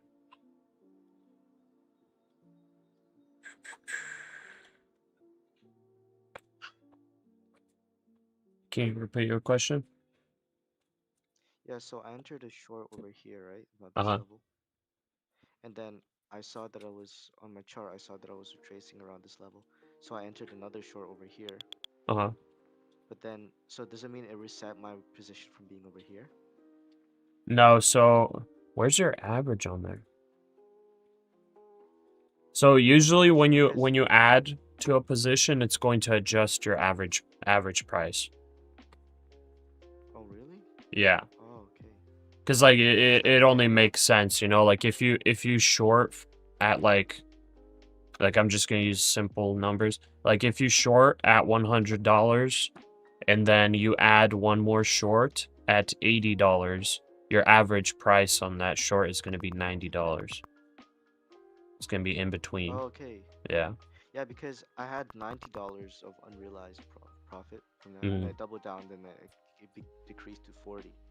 So I guess that wasn't smart.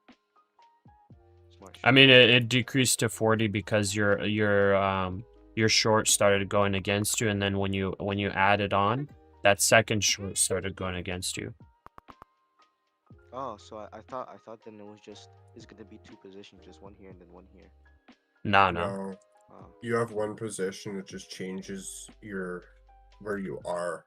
It'll be like the same thing. It's like your first position would be $90 profit, and then your second positions would be negative $50 profit, or it'd be a loss of $50. It's like the same thing. I see. Yeah. Well, yeah, I guess that was a shame that I put in stupid short there. Then. No, it's fine. Because on my We all do it. that's how it worked last time. But yeah, I mean, honestly, I'm like. I mean, are you still holding the short? No, I sold it. You sold it, okay. I put Because it created a bear flag on gold right now, but I wouldn't short into here because I think like 508 should be strong support on gold, but it is coming down now. It's failing that bear flag. Yeah, I put in another short at the retracement because I'm looking at the 1 minute, so I'm just basing my shorts off of that a little bit. So. Gotcha. I'm looking. I opened a 1 micro short on NASDAQ here. Momentum died down a little bit, and it's testing the moving average. But if it stays super bearish or super bullish, this 872 approximately is going to hold. It's gonna break out here. Which I could honestly set my stop here at the top.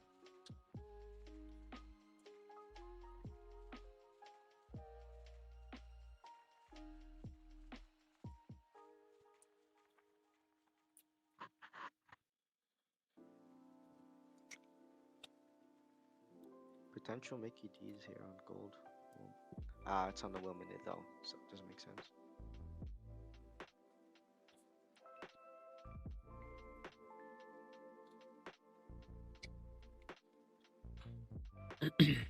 On this NASDAQ short, I'm targeting a minimum of 100 points.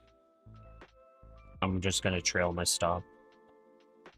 But I think I'm only gonna... I could take profit down here, but I think I'm actually going to play for it. Like, if this does end up starting, I'm gonna play for a break of this level. Since the NASDAQ has been so nasty. I'm gonna play for break for that level. Maybe play for the top of this range right here. Right at the top wicks in this. That'd be bottom wick of this. Man, no, I Middle of think, this range. I've been using my indicators wrong, so I'm gonna do a bit of self-reflection after today's trading session as well. So, because now I'm using it how I'm supposed to, but before I was using it wrong. Oh, really? Yeah, so Dang. I thought that pitchfork was something else. So, but now since I'm playing with trend lines and pitchfork, Yeah. it's better because the line in the middle, that's like the gravitation zone after a false breakout or whatever. So this is more of a tool to identify false breakouts. Okay. So we're gonna I wonder if the pitchfork there will work out. Yeah, because if it works out, what's the level it's going to drop down to? Like 4480? oh yeah, wait, that's also working. Yeah, so on here you could see that it's gonna drop either back into this zone. Mm-hmm. So it's gonna drop to I'm not sure what this level is because it's the configuration. That level is like 4460. Yeah, so it has potential to float around this area if it does drop back. Mhm. Because I'm seeing Because like to me, this is where gold it's looks super bullish right now. It looks yeah, super for sure. bullish, but if it breaks this level where it's at right now, which is this previous high, if it breaks here, then I would think it comes down to 4480 to test the top of this range. But I don't even think it's gonna come down to 4460. But based on that, it looks like it's like supposed to come down to 4460. Yeah, it's really fighting this zone right here. So I'm thinking I would only really take my loss if it crosses here or above here to stop wick, to be honest. Because it's Oh, really okay, I gotcha. literally fighting right here, yeah. Yeah, that makes I might sense. be wrong, of course, but I'm gonna try this theory out. Okay. I mean, it makes sense maybe. It makes sense maybe that it actually does pull back. But yeah, I think 4480 is probably like the absolute. Because I'm like also looking at obviously this most recent bounce was like a little bit of overextension, but it was also because of other factors too. But because like see these previous breakouts here on gold. Yeah. You get consolidation and huge breakouts. Like right here, we just broke out of this previous high right here. We're not that far away from all-time highs either. That's why I'm like, I'm not sure that it's actually gonna come all the way back down here. But if it does, like if I draw like a simple little trend line through here, approximately where it's been holding, just on this most recent trend, it's obviously not very long term. But Yeah.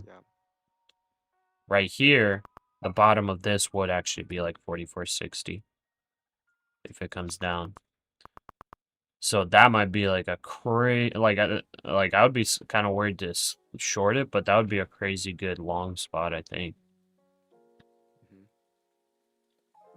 Yeah, I think I need to pay attention to gold, like continue paying attention to gold, and I'm actually going to graph it out right now on Webull.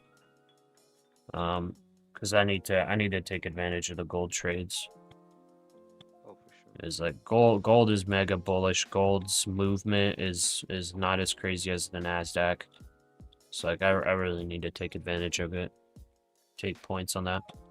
Okay, NASDAQ's starting to fail slightly. If it gets below 25,850 approximately, that's going to be sellers in control. And I'm going to target 100 points from that level. So it'll end up being 130 points or so on the trade. Sorry, what level was that, Pasha? if it breaks 850, well, more like 855. Below 855 is sellers in control. But I'm Okay. saying 850 because that's this previous level right here. Just in case it like Oh, wicks okay. down and just bounces off this. That kind of aligns with this little bear flag that was formed here before this dump too. So it's actually coming down to almost exactly the same levels. Yeah, I would not be surprised if this level gets swept on this pullback. Mhm. The NASDAQ is doing a lot of nastiness today, so I'm gonna play for it. Yeah, I'm thinking if you look at the screen, it Thank might you. possibly bounce around this area right here, because you see there's decreased volume already. So like here, Yeah. this was a clear as day reversal here, for me in my opinion, because it's bouncing Yeah. out of this Yeah, that candle pattern gravitational looks zone. perfect. This is so I entered the short round a little bit late around here. So Mhm. then yeah, and I waited for it to consolidate, and I probably should have entered the long here to be honest once I saw this big movement. Yeah. So I mean, By the way, I'm where just gonna you were just putting your mouse, I'll show it on my screen where you were just putting your mouse. Right here. So like I got stopped out of my long, but right here, right when this pushed right here, I tried to buy 5 micros. I set my order. I pressed buy bid, and then it sat there the order, and it just rocketed, and I missed it. That's why I was like, gosh dang it. yeah. Cause yeah, that was the spot where I was like, okay, this is going. But like I hate chasing positions because like, yeah. I don't know if Right, it's an ego thing or whatever, but it's also like good risk management to not chase trades too. That's true. Yeah, so I'm not sure. I think I would probably enter maybe a short here. Okay, sellers are getting in control here. Setting my stop to the top of this wick. Targeting 100 points to the downside. You think S&P broke out of the? Wait, did it? Yeah, it broke out again of the wedge. I think we might see a top tap wedge today, potentially. Broke out of the wedge. Yeah, okay. Maybe I drew it wrong actually. I'm not sure. Oh no, I did right. Alright. Yeah, I think we might see a top wedge tap.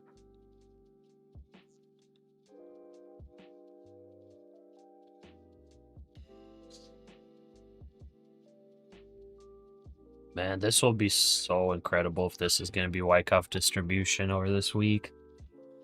Oh, it's going to be so incredible. Because when it happens, when the trigger is going to be pulled, we're talking 500 point drop. We're talking go 5 micros, get 5K per account across 5 accounts. You know what I'm saying? Like, it's going to be a good day. The Wyckoff against the NASDAQ, right? Yeah. Then I'm thinking maybe The SPX might be forming a Wyckoff as well, by the way, too. Yeah, because my friend was doing a lot of, like research into, because he thinks that the stock market's gonna crash because Trump is trying to inflate everything, and then he thinks that to balance everything out, the stock market really needs to crash. But I don't know how legitimate what he's saying, because I just I just zone out when he's talking about that type of stuff. It's like, yeah, this guy. I mean, the market needs corrections at all times. What a crash would be? I forgot what the like a correction is a 10% pullback, I believe. A crash would be anything over 20%, I believe. Yeah, he was talking about this something. Hold on, he sent me an image. I'll try to find it.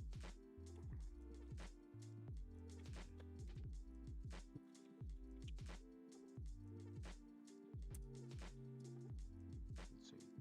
Yeah, he sent me an image of the Michigan Consumer Sentiment Index current conditions. And it's like Jake, you can't hear Pyro? Can you hear him now? I turned him up a little bit. Yeah, so he sent me an image of um, the Michigan Consumer Sentiment Index current conditions. But I was like, isn't that only relative to Michigan? No, no, no. It's that's the consumer sentiment, just like in the U.S. Okay. Yeah, so it's saying now that it's around 50.7. It's the lowest it's been ever Mm-hmm. since the great financial crisis, Mm-hmm. and then also the 1980s double dipped recession. So he's thinking that since the actual consumer index is so low, but the market is so inflated, Trump is doing all of these like corrections, everything to try to uh, get like a big correction to the market. That's his theory. So that's why he thinks gold and everything's going up because everyone also speculates this. But I don't know. I mean, I don't doubt like what people are thinking, but did he actually look into the date ranges of when sentiment was low? The Because depth like ranges. it sounds like he looked at the years when the sentiment was this low, but did he actually look at the exact date ranges? Well, he sent me a graph, but it's very, very broad. It's like 1960, 1980, 2000, 2020. So it's Okay. like by 20 years. Because as far as I know, sentiment goes down when the market is at its bottom. That's like that's like how it's been in the past, is that when sentiment is like absolutely terrible, that's actually like, hey, like the market's probably gonna squeeze. Yeah. But I don't know. It's usually a contrarian indicator, you know, kind of like the fear and greed index. Ah. Whenever you're at extreme fear, it's usually a great time to buy. So it's kind of similar with the Michigan sentiment, because it's like everybody's expecting it, and that's like usually when it doesn't happen. But like I also, so I don't think like a straight up crash is going to happen. I think I think it might take like it might take maybe at least 2026 to shake people up, in the market and go full bullish.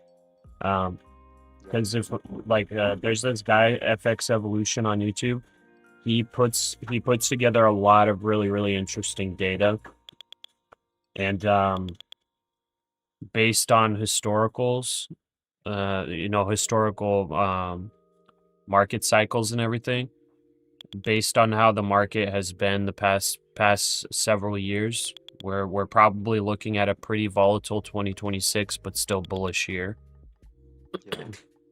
And like I got out of my short. you did, okay. Yes. Yeah, the Aussie dude It looks Trace like- Young. It looks like this is like a pullback to go higher up, so that's kind of why I got out. Oh, on the but- NASDAQ? Yeah, it's Yes. possible, yeah. Yeah, it's holding right now the moving averages. I'm still gonna hold it for the failure. But I'm tiny position size here. So I'm I gonna see just that. do one micro. I'm actually tempted to double up on this. Do we see a lot of my oscillator is wrong. My volume. I'm doubling up. Because it makes sense from the graph that I showed, right? I mean on Nasdaq. Like there's the very decreased. Yeah, I'm following resistance. my I mean, rules. there's relative resistance right now near this area. So Okay, I doubled up my trade, and now with this double up, the partial's gonna be right there.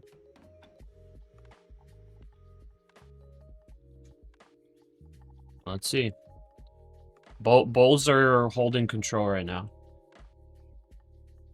I want to try to play off of the NASDAQ being disgusting today.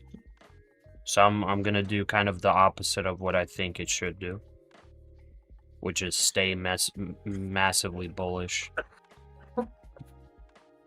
Like this is massively bullish, like this is bullish consolidation. I'm just going against what I think should happen. it's forming. Oh, never mind. I thought it was forming a tweezer top, but it wasn't. Oh wait, looks way Like- different on the other. Like right here, what should happen is this should be the bottom. Is there the trend coming through here? This should be the bottom. If this ends up failing, then this should hold completely right here. But if the NASDAQ's a straight up psychological warfare machine, then this is failing this, and then it's going to sweep Yeah. through this level as well.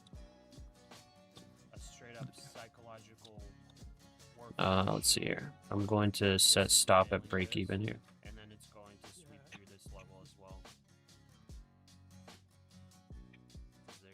Well, actually, no. I'll set it here. The last 5-minute candle on the MNQ, it's Mhm. like giving bullish vibes, you know, but Yeah. I'm not trusting it. I don't know why. Yeah, I mean, it looks massively bullish. The one thing that's different is that this pullback was like very small candles and very slow. Yeah. So Yeah, almost like nice and That- controlled. nice and controlled. Yeah. Like it's normally for a new push high, you know. But I don't know, man. Checked in 900 there.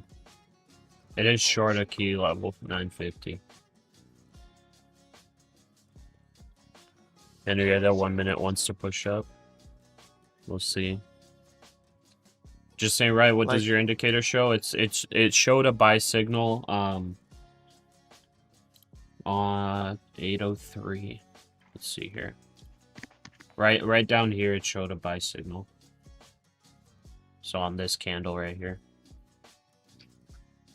there's a buy signal. Right now, it doesn't show any sell signals or anything. Bulls are still in control. But technically, if you were to trade this indicator like or sorry, actually it showed the buy signal back here, this candle. So this push happened, this pullback happened, this push happened. There's been no change in signal, so it just stayed bullish. So there's buy signal here. Technically, if you were to trade this indicator like a complete robot and you had no idea where the heck to like buy or sell or anything, you had your buy signal here and you were just blindly enter it, and then you're like, I don't know where to take profit, I guess I'll just hold until whatever. Technically, this candle right here would be where you would sell, because that's right where buyers lost control. So it'd be 837. So it went from 805 to 837, and then down here you don't have any like 100% way to know where to buy. But on this green candle right here, there's the bulls holding, and then your first triangle right here of bulls in control. So that would be your re-entry. And then if you're like, I don't know where to sell this, I'm just going to keep holding until everything breaks. This candle right here, this one, right when it fell below 873, that's where you would have to sell. And then right now it's like, if you're just blindly not knowing what the heck you're doing, then you're just waiting.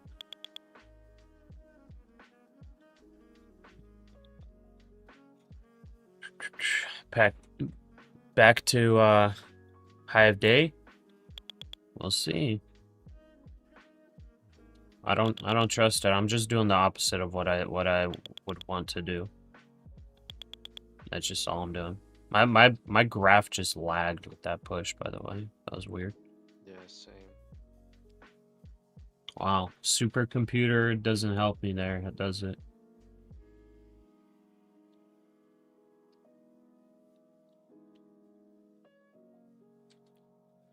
Sean, hourly has no bottom wick, so I think the shorts look good. Now we'll see. We'll see. Like I said, I'm literally only taking this trade because we started slowly coming down. So I opened the first short like up here, and then I doubled down just now. And I'm just doing the opposite of what I would want to be doing right now, which I would want to be longing this pullback in here.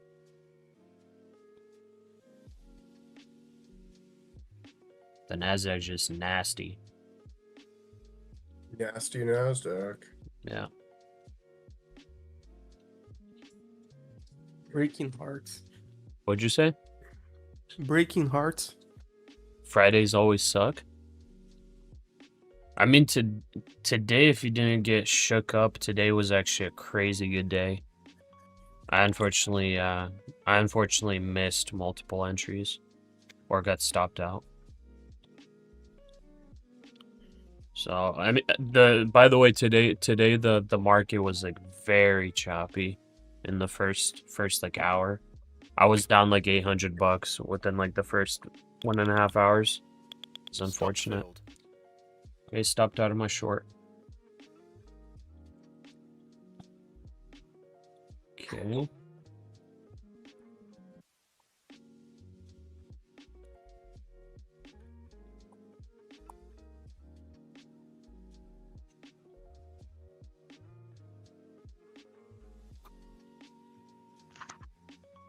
Is the funny business going to happen or not? Like this long is looking too pretty to be good for me. Like I know. I'm not believing it. Order filled. Dude, I'm re-entering.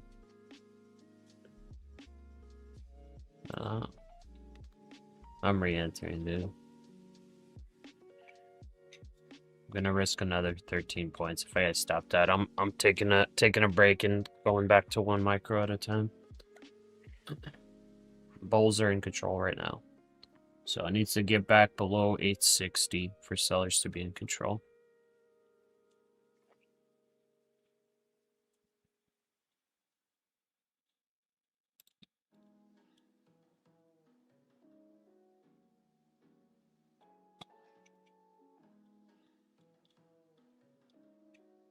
But yeah, Fridays, yeah, you're right. Like Fridays are kind of difficult sometimes.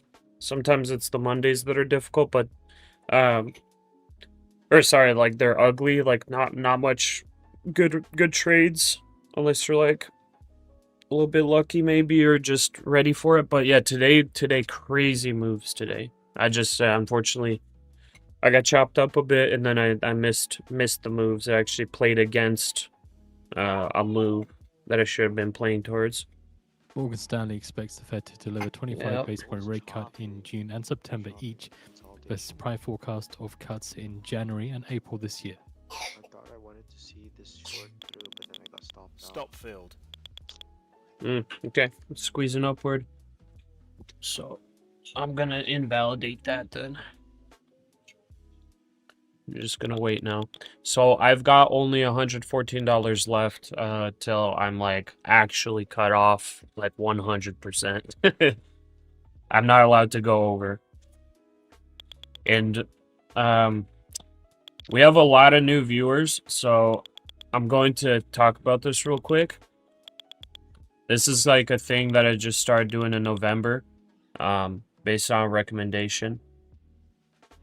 So one of the really good ways of just improving overall, this is like what any good profitable day trader will tell you, is, you know, keeping a journal or whatever it is, you know, like going over your trades and improving off that. This is kind of my way of doing it, which I feel like is very simple. I don't have to go in like a nerd and actually analyze every single individual trade. I'm just going to analyze overall the month, how I'm doing. And ultimately, I got this over here. Ultimately, what I broke it down to is how many days am I green and how many days am I disciplined. That's how I broke it down. The how many days am I green, that's something that is not 100% in my control. Like, you can say it's in your control, like as in, oh yeah, you could always take the correct trades every single day, but like it's not exactly in your control. The market does what it does. You know, you could You could make a good trade or bad trade, whatever it is. You're going to have red days. So that one's out of control, but that one's just to track just overall, you know, based on the strategies that are traded, like, is it a good strategy to keep going with? If this drops down into the 50% area, into the 50s, so I like that it's in the 60s. That means I'm going to continue doing what I'm doing. I don't need to change anything up. So if it's in the 60s, that's fine. This is what I do have control over. And that's how many days am I disciplined? What percentage of the days of the month am I actually disciplined? That's what I do have control over. And the goal is to get this to 100%. So what exactly does that mean? Well, basically all that means is, what are your rules that you set? And have you broken those rules or have you kept them? That's it. That's all it is. So for staying quote unquote disciplined, I just have to go in here. I say I start, like for example, for yesterday, my starting balance was $750,000. So that's the total amount of the 5 accounts. That's how much I started with. My max intraday profit was 0. And my ending balance ended up being 746,575. So an overall P&L of 3.4K. With my rules, my daily max loss, intraday max loss is 5K. So all I do is, if the ending balance is less than the starting balance, it's just a loss day. So it's just going to come up as a loss. And then whether or not I'm disciplined or not, all I'm checking is, okay, my max loss for today is 5K. Did I stay within that max loss level? So my ending balance ended up being here. My max loss was 745K. So I was at 746.5. I'm within my max loss. Today is disciplined. That's it. So that's the one factor that I can control, and that's going to be the plan basically for this month, is to try to get this disciplined day rate to 100%. Last month, it was about 66.7%. The month before, it was 56.3%. So I was breaking my rules in November 46.7% of the time. That's pretty much half of the days I was breaking my rules. If I was not breaking my rules, by the way, I had the funded accounts here. For those of y'all that are newer, you haven't seen this part, but right here, November 11th, I had my funded accounts. Look at this. Those funded accounts, I had 4 days in a row profitable. Look at this, 4 days in a row. I grinded out 9.6K total. The next Monday, I had a loss day, only 1.4K lost. And then the next 3 days, I won. I made money. I made another 6.5K. And then I had another tiny loss. And then I made another big, good gain the next Monday. So if you look at the net of all of that, whenever I started those fundeds, I had made $16.3 thousand across those 5 accounts. Then what happens? And by the way, I had a couple of these days that were considered, I guess, undisciplined. I don't know why. Oh, I think I think I'd made some emotional trades and I labeled them as a discipline. Or I was in profit. Actually, this Monday I was in profit 1,500, and then I ended up going to negative 1,400. So that was an undisciplined day. But what happened? That Tuesday, after such a good win streak and everything, that Tuesday, what did I do? I blew the accounts. That Tuesday night. So it was 2.5 weeks or 1.5 weeks or whatever it was, 2 weeks of grinding up $16,000. I mean, come on. If you make $16,000 in less than 2 weeks, like, you should be happy about that, right? Like there's nothing wrong with making $16,000 in 2 weeks. This is unfunded. But then we proceed to literally blow it all and hit our max drawdown and blow the accounts. So that happened. That was bad. But anyways, all of this to bring it back to, this is how I'm tracking. This is how I'm going to be tracking the progress. We have 2 months so far in this, and now we're starting back up. Or we're starting up for January now. I missed like a couple days on the evals, so I don't know if this percentage is higher or lower here for December. But I'm just going to start off fresh here for January, and we're going to just have the goal of having 100% of the days in January to be disciplined. 100% of the days. Because you know what? In November, if I would have been keeping my disciplined percentage days high, or if I would have kept that at 100%, we would still have fundeds right now. We would have taken massive payouts all throughout these months. So that's the goal. Just wanted to share that with y'all because like that's pretty much what I'm gonna be doing. So in case like some of y'all are wondering like, hey, like you know you're at $800 loss, there's like this incredible trade that you should make, like you could make it all back today, whatever it is, you know, like this is why I'm not going to do that, because that's going to be my goal. My goal is not going to be we're going to try to make $50,000 this month. That's not my goal. My goal is to get that discipline rate up to 100%.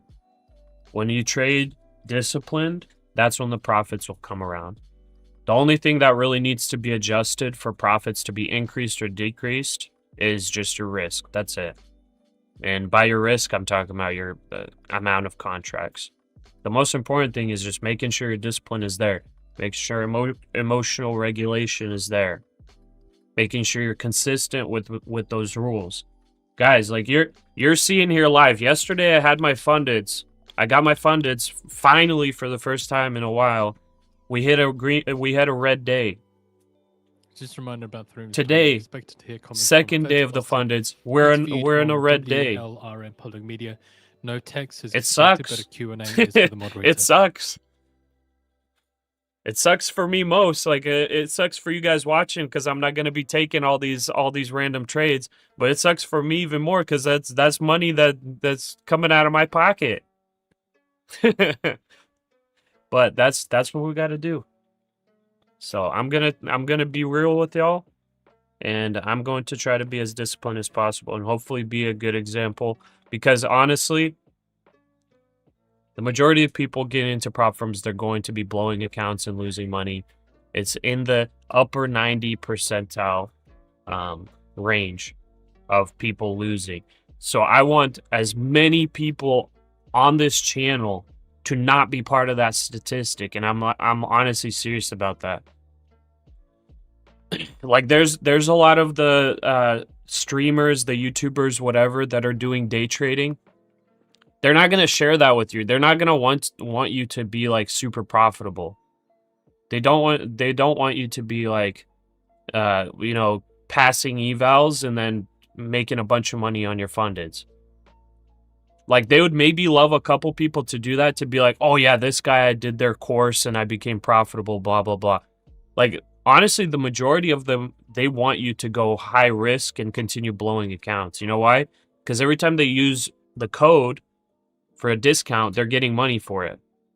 So anytime you guys are using my code to buy evals, I'm getting some money for it. I'm getting a percentage of the cost of those evals. So that's full transparency. Like I'm affiliated with those. I'm getting some profit from the cost of those evals.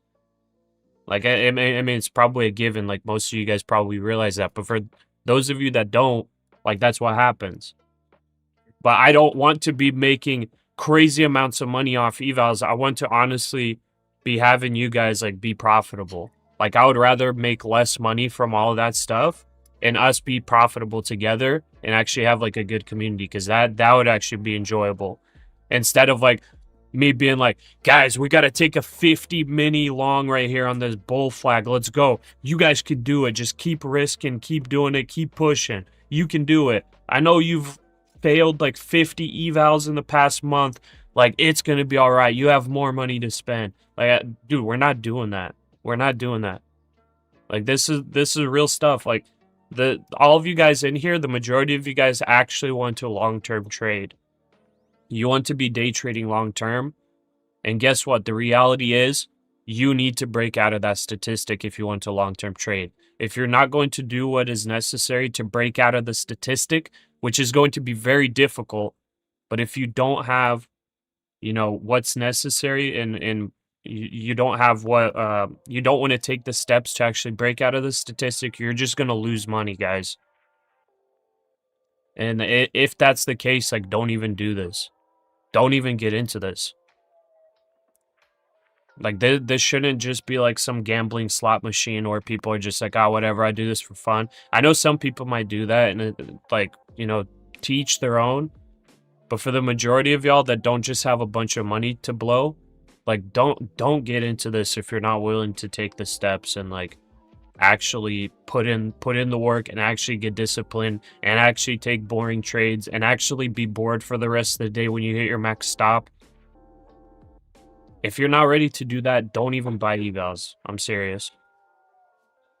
Like, it's nice for me and my family financially if there were like 1,000 of y'all to come in and buy freaking $10,000 worth of evals. I would like, hey, it would feel good because I'm getting commission off that. It would feel good financially.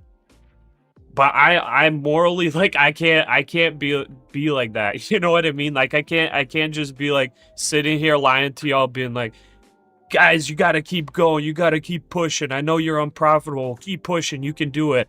Like you know that picture of the dude mining for diamonds, and it's like one turns around right before he hits the diamonds, the other one actually goes through and finds them. And that's like the whole gambler's fallacy. It's like, oh, you only like, oh, you're only gonna stop before you hit it big. No, you need to switch up what the heck you're doing if you're like losing money right now. You need to switch it up. But something's wrong. And let me tell you, it's probably not your strategy. It's probably your discipline and your emotional regulation. I gotta be honest. I got tilted from today, but I need to put a stop for today for myself. Because, like, this is the breaking point. Like, I want you guys to see here live, this is the breaking point. I got tilted today. I made some bad trades today. This is the point. This is where I have to decide. Am I going to sit here and try to get back what I quote-unquote lost? Or am I just going to be like, you know what, whatever. It's a bad day. It's a bad day. I'm going to limit, like, I have a little bit of max loss left. I'm going to just trade one micro for the rest of the day. And that micro, I'm not just going to willy-nilly go in here and like scalp one micro back and forth. Because guess what? That's going to get me over my max loss. What I'm going to do with that one micro is I'm going to try to get as perfect entries as possible with as tight loss as possible. And just grind back maybe a little bit of profit. That's it. That's all we have left. So, yeah. Ben says, can you please short 5 minis now, please? Last short entry. Anyways, I truly appreciate all you guys. I appreciate you guys, like, being here. Like, I'm blessed. I'm blessed to be able to, you know, trade as a job. Like, we're getting there. We're gonna be profitable. Like, I know it. We're gonna be profitable. We're gonna be pulling good profits. It's just we got to go through the grind. So I appreciate all you guys, seriously. That's my spiel. If anybody in the Discord wanted to say anything, I'm sorry for interrupting. Any trade ideas or whatever? NASDAQ's like breaking out right now. Yeah, I just tried to short it. Bad move. On that low pullback there. Yeah. Yeah, it might be coming up to that key level. 950 key level. Okay, I mean it's getting to the point where I will invalidate my Wyckoff distribution idea. If it ends up breaking 26k, I'm invalidating that whole idea. And I'm just gonna scrub it out of my mind. Yeah. Man, I Got can't this lie, level here. It's been only 3 days, but I am down like 800. So I'm doing a small reflection, just writing down my thoughts. Yeah. Trying to improve. It's gonna be tough, like tough trading, man. It's a hard thing. It's a hard thing to do. It's definitely not easy. Okay, so for my ICT nerds, I actually see a fair value trap from 936 to 942. Fair value trap over here. So I'm honestly, if ICT is real, this is going up here and it's going to reject it. So let's try it. Oops, wrong position size. We're going to try to tap that fair value trap. And I'm setting my stop loss right above it. So that's going to be 6 points of risk right there. Alright, well, I think I'm gonna be taking a small break, maybe for not small, maybe 2 hours, 4 hours. Yeah, no worries, So brother. rehearsal for church. So. Okay. alright. Dude, don't take it hard on yourself, bro. I told you before you bought the EVA, I told you it's like it's gonna be hard, bro. It's a grind. It's actually a Yeah, for grind. sure. Yeah. Yeah, I'm Like doing what like that way. compared to like cash account trading, compared to paper trading, like all of that. It's like right when you get into like full on futures trading, dude, like it'll hit you, because it's like if you end up paper trading, it's like you feel like you have all the right answers, but then when you actually start doing it, it's like, man, I keep getting all this stuff wrong. How the heck is this happening? It happens, bro. Yeah, I mean, I'm gonna just use this as motivation. So, I mean, that's the Yeah. only thing we can do, right? So. Yeah. How Alright, much have fun, drawdown do you guys. have, by the way? Right now, I lost. Actually, I'm in the profit today. I'm around $50 profit today. Oh, dude, you're good, bro. You just avoided some major chop. You're in the profit, bro. That's good. Yeah, but Yeah, I'm overall not in profit. No, that's fine. That's fine. Well, how much drawdown do you have on your account? Total 800. That's Not your bad, but it's absolute been cheap. drawdown? $800 left? So it's Oh no, what you sorry, lost. sorry. I have sorry. I have around 1,300 left. Oh, yeah, you're good, bro. You're good. All right. Yeah, don't So take I'm it hard on just- yourself. You avoided a very difficult day. Like, I mean, it's not difficult if you're like down here and you're like, oh yeah, I'm definitely still longing this, dude. Because I was longing down here, but then when this fake happened, I got faked out so hard. Yeah. Dude, you heard me though. I said I'm gonna get greedy, and then instead of taking $100 profit, I took around only 40. So It happens. that's what messed me up. It I could have happens. made around 400 today. So, but Yeah, I made 50. no, that's fine. That's a bit tilting. But That's fine, all right, bro. guys, enjoy. God Yeah. bless. God bless, Bye bro. later, bro. Bye bye. Let's see. Yeah. Paul, how many accounts do you trade? I trade five 150K TPT accounts, so they allow only 5 accounts max. Pasha, I love how you're not a typical bragging influencer. Must be a Russian thing. Well, I feel like it should be like a Christian thing, I would hope. Yeah. Ahmed, I realize that affiliates get commission, but do not know your code and which firms you're affiliated with, as I want to support you. I appreciate you, brother. The only firms I'm affiliated with are in the description. Yeah, sorry I missed a bunch of messages, guys. Captain Price, 26K plus for real. Yeah, I mean, we'll see. Yeah, if it breaks 26K, I'm invalidating my whole Wyckoff distribution idea, because like based on what we've been seeing the past couple days, like that's what. Let's see. It's only on the hourly that you can see it. Like this pattern's looking like Wyckoff distribution. So if this is the, I think, UTAD or whatever it is, if this is the UTAD, then they should not break above this, if this is distribution. So it should not break above this. It actually, like on distribution, it does get very close. And we do have this fair value gap, fake value gap. So if that fills and ends up being a top entry, I mean, ICT for the win. Everybody should trade ICT for the rest of their life. And yeah. But if this distribution, we're going to definitely see a drop.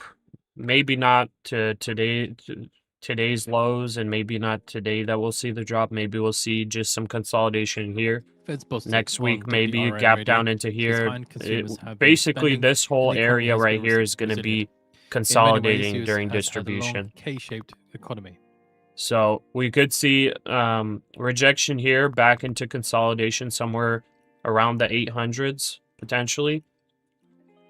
So just kind of an idea of what may potentially happen if this ends up being a distribution over the next several days. We might see rejection close to here today.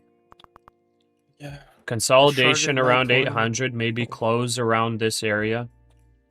On Monday, potential gap down, consolidation in 600s, and then push back up to 800 maybe.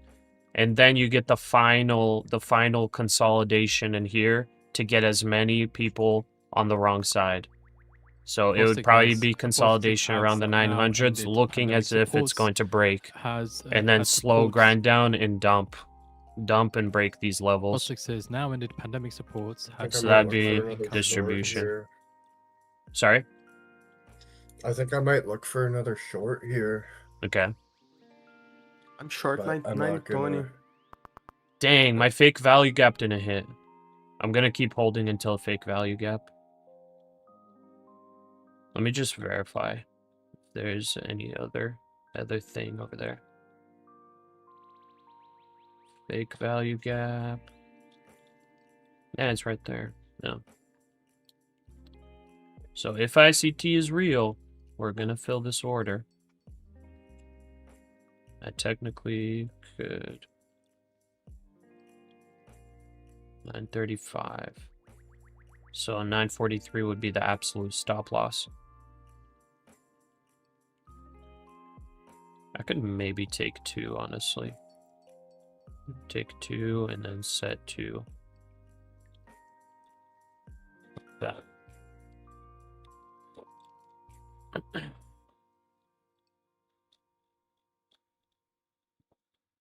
A nice little rejection there. Let's see. See if it gets one more push up there. Yeah, the momentum does seem like it's slowing down just slightly, which, you know, it's going to be normal after such a crazy push. Okay. I'm going for the 869 target. I'm short 920. 869. Okay. 870. Don't know if it's going. I took half off already, and it's like break-even trade already. If it breaks below 900, I think it'll hit that. But if it holds 900 here, I don't think so. Yeah, I'm looking at that last 5 minute green candle. I'm looking for the break of that low. Got it. Yeah. That'd probably be your confirmation, huh? Yeah.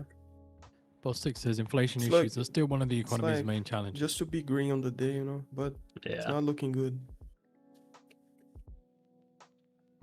We have a Fed speaker right now too, so it's Oh gonna my move the God. market a little bit. It's just Fed I'm not Bostic. taking any trade.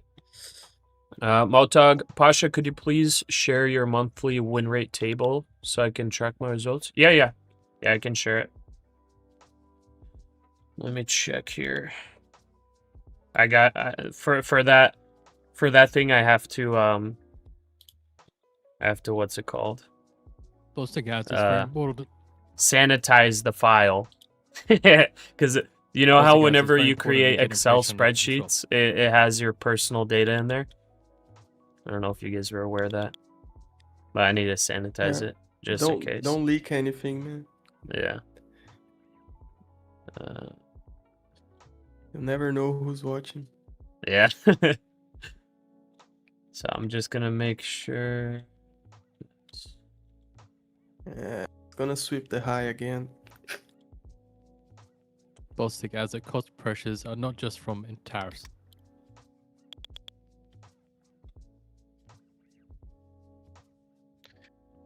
I choose to believe, man.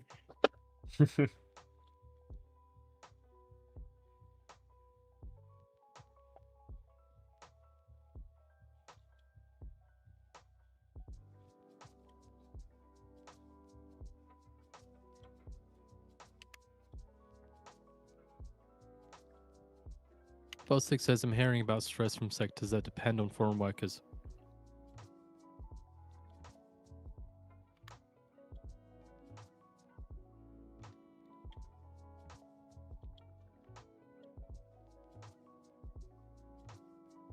I'm trying to sanitize this spreadsheet real quick, and then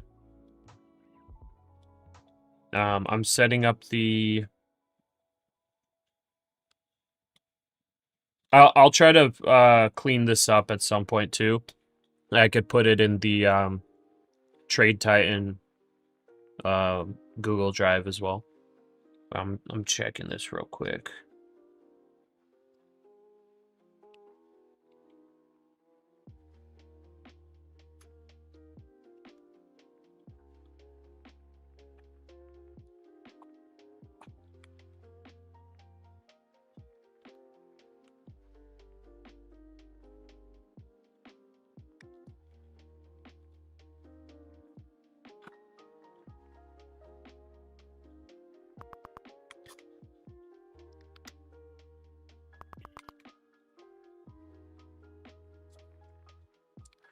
Bostic says the job market has been cooler, but it's not clear it's fundamentally weaker. Also, I'll keep my. Let's see here. I'll keep all of my formulas in there the same. Just so you're aware, if you're going to use this spreadsheet, I did change up my formulas. So in November, I had different rules. November and December, I had different rules than what I'm having right now for January. So I changed it up just slightly, my rules. So I'm taking a little bit more risk now for my fundeds than I was previously. I'm allowing a max loss of 1K per day, and the profit target is going to be 10K for the daily profit target, which might be a little bit unrealistic, but let's see here.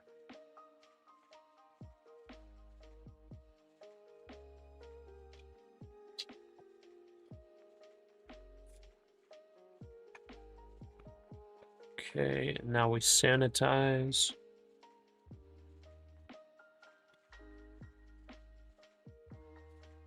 It's looking good so far. Seller's in control right now. Yeah.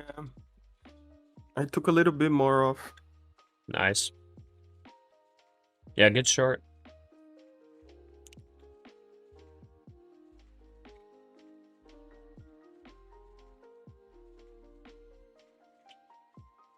Yeah, looks like it's playing out.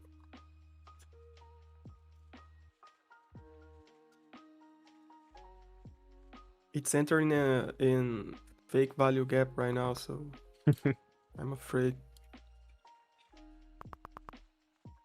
It's Bostic says a lot of cost pressures are outside of tariffs.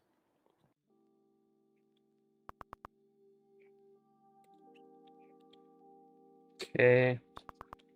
I believe we have sanitized it now. It's like annoying because like right when I open it, it's not sanitized anymore. No, it's an Excel spreadsheet. I can't just take a screenshot of it. Okay.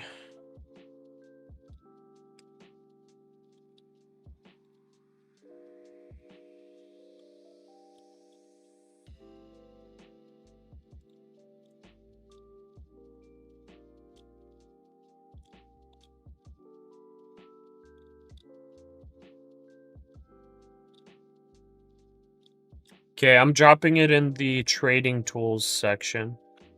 Actually, I'm gonna drop it in general for now on the Discord, so everyone.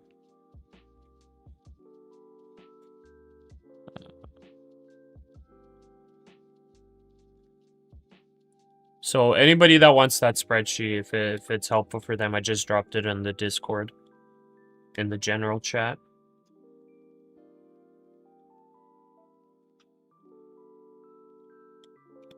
Yeah, this pullback is a little bit more aggressive than the previous one.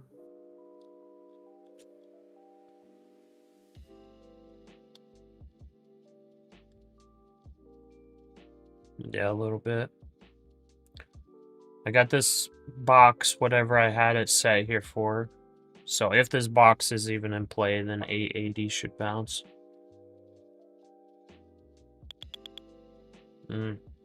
Whatever it is for all, man.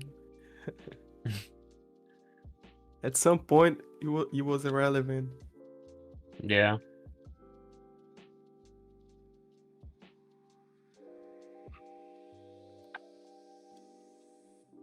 Bostic says inflation is Gold's a lot above dropping the a bit. 2% target.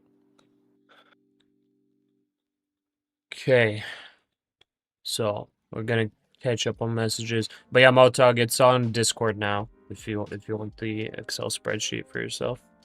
Nathan, please do not try to trade random fair value gaps. Even the ICT boys will tell you that. I mean, it's not really a random one. It's one that's right by the all-time high, or not all-time high, the previous high over here, and also it aligns with. The only reason I'm willing to Bostic take it says is Fed's job and inflation just mandates for the are somewhat in memes, tension. because I think ICT's funny. So just for the memes on here, but it would also align with my thought process on this being distribution. Wyckoff distribution. So I would But- want to see rejection close to the top. But yeah, nice But rejection there. sorry. No, go ahead. But like, don't you feel that the only random fair value gaps there that people say it's the ones that didn't work, you know? Yeah, true. It works, it was the right one. If it don't work, it was random. Like, Yeah. why did you think This that is was random? this is the absolutely only fair value gap in this entire range here. It's the Bostic only says one. this is the time for the Fed not So to there lose are sight no of this other fair inflation value issue. gaps in here. This is the only one that was left that wasn't tagged yet. So I'm just doing it kind of for the memes a little bit. Also out of curiosity, because like this is obviously looking super bullish. I have the Wyckoff distribution thought, and that's a fair value gap right there, most definitely on the 5-minute chart. So I'm sure there are ICT people actually taking this trade. I guarantee you.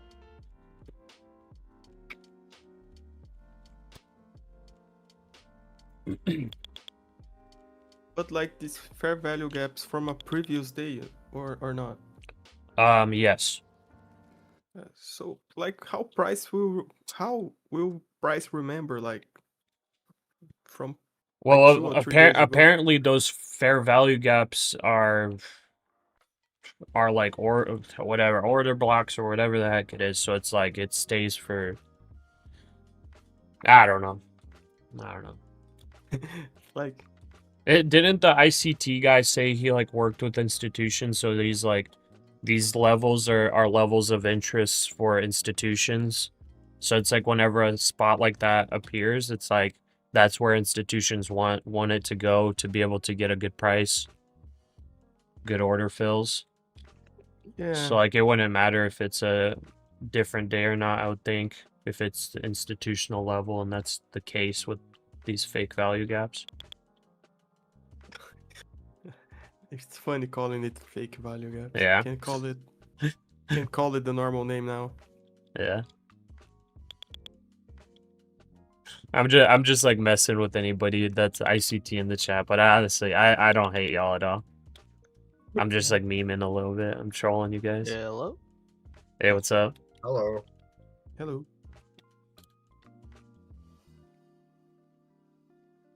Let's see. Paul, you're profitable in paper trading? Yeah, it always feels that way, doesn't it? Mango. It's like when it's Mango. What's up, man? Joshua, you would only do that fair value gap that way if we were bearish. You would only do it that way if we were bearish. How does that make sense? Wait, if we were bearish, you would only take a fair value gap? Okay, I'm confused now by ICT. I'm more confused now.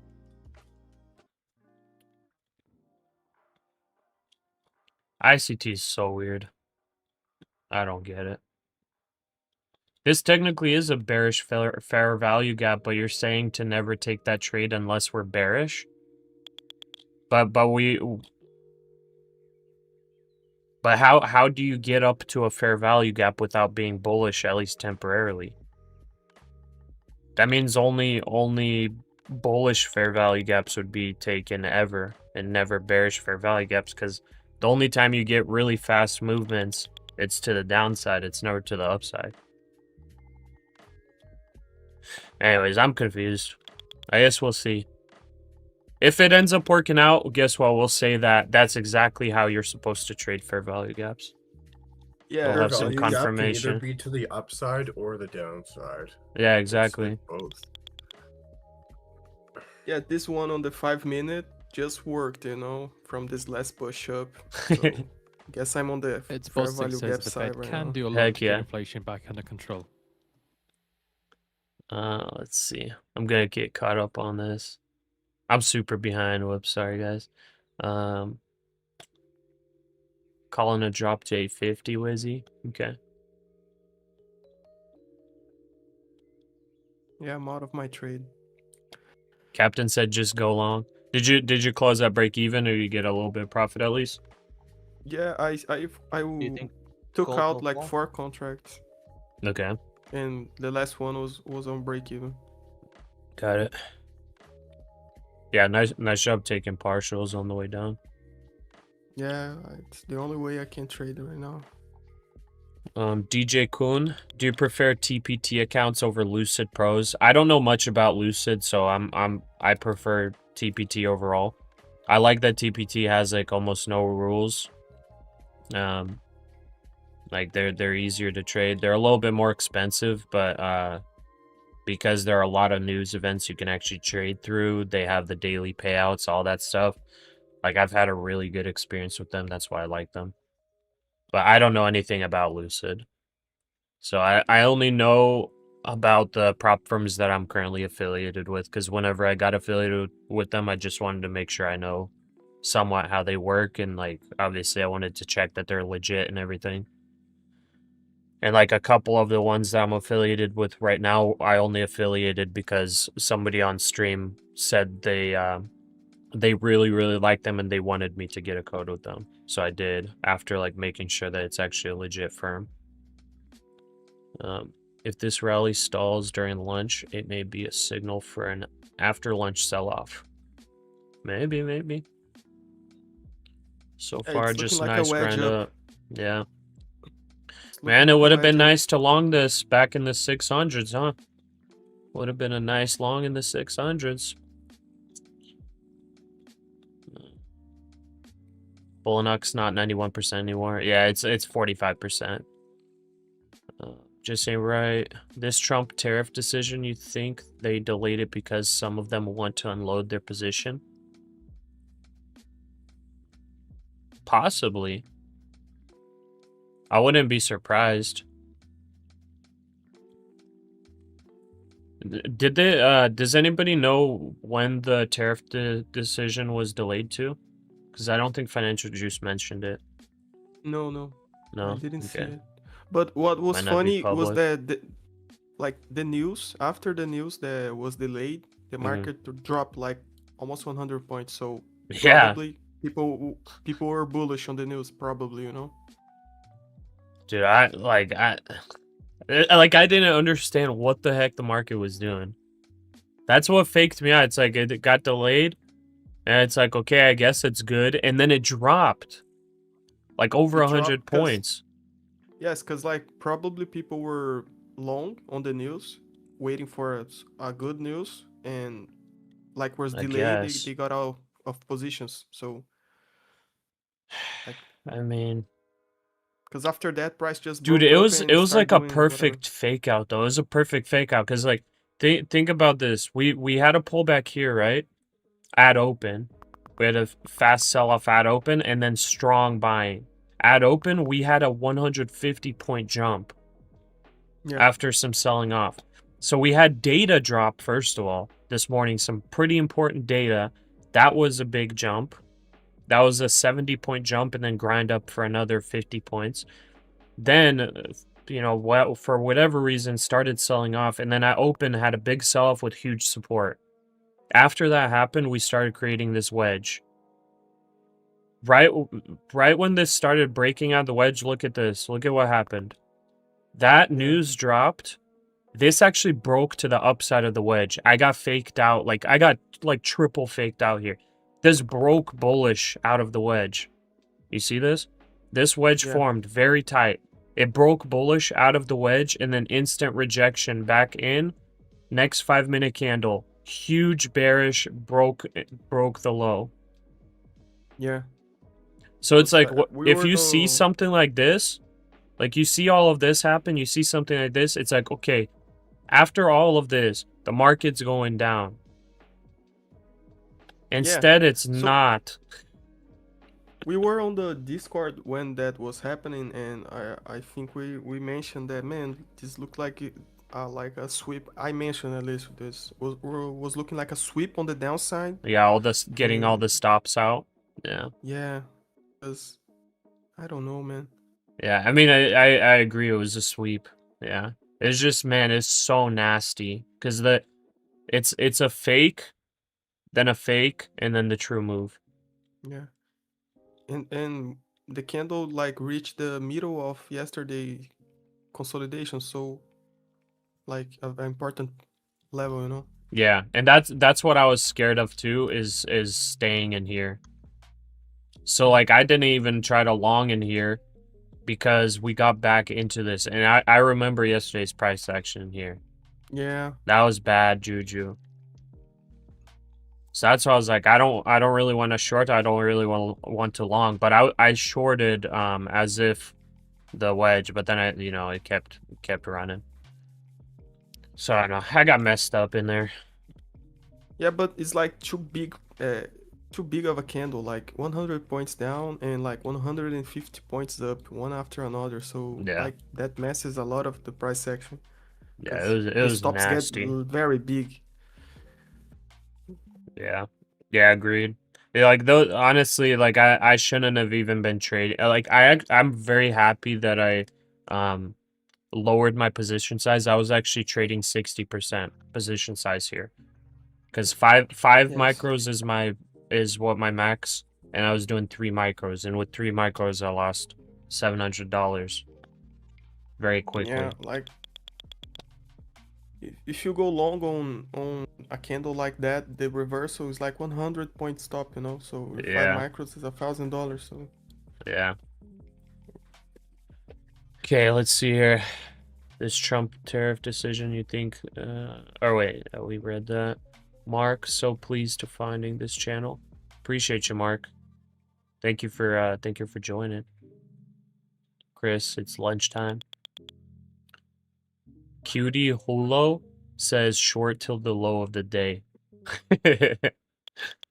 Yeah.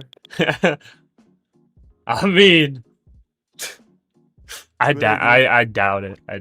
It's not going to the low of the day. But I guess anything could happen, man. Oh, man. Flip of a coin, ain't it? I mean, yeah.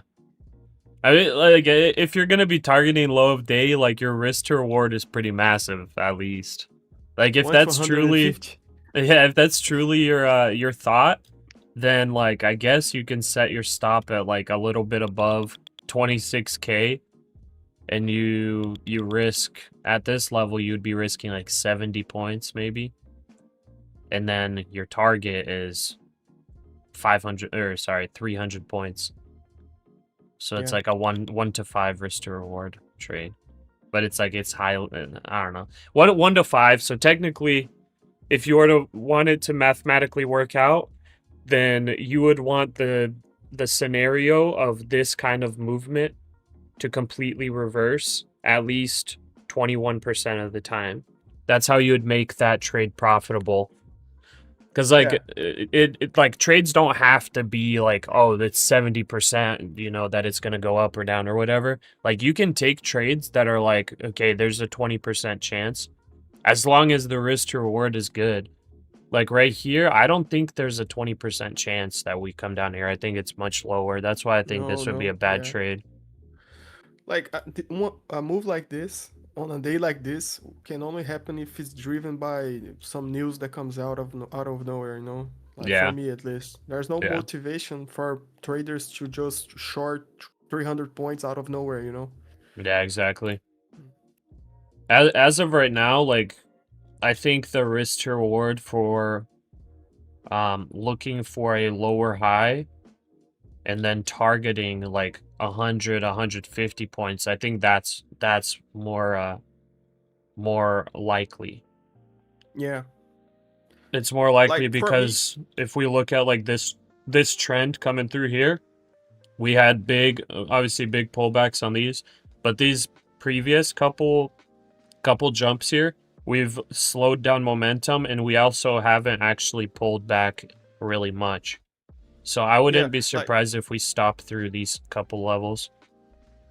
Like, we are 80 points away from sweeping the high of that candle that broke the wedge on the daily. So yeah, that's a possible move to just go to test that high again and then come down, like do exhaustion move to the upside, then come down. So, but like you said, it's like slowing down, it's forming a wedge up. So if it breaks, you can go like at least to like 770s, like, or view up or something. So yeah, I think that's possible.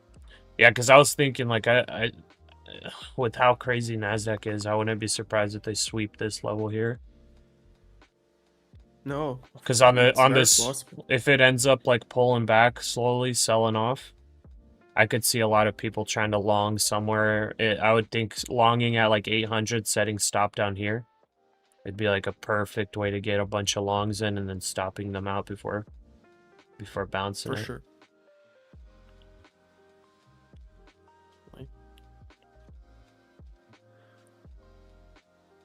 Potential double top here. Yeah.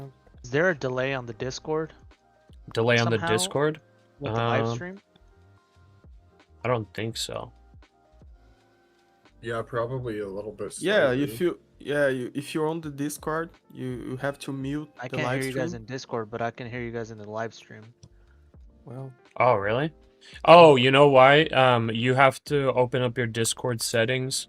In your Discord settings, make sure that you're whenever you go to Discord settings, scroll down to app settings, and then voice and video. And on voice and video, check your input and output devices. Make sure those are the correct devices. That might be it. someone is with return. Bad echo. And then Kusen, I'm gonna turn down your volume for myself, because it got a little bit of feedback. Okay.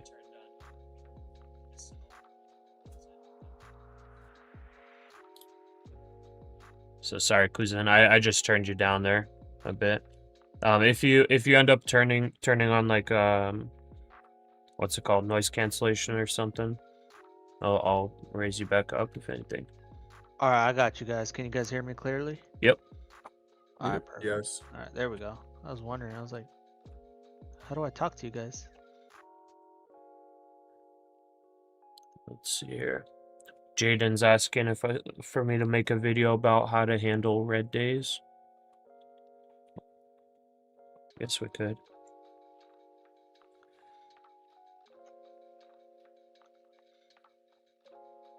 What do we have here? What the heck's going on?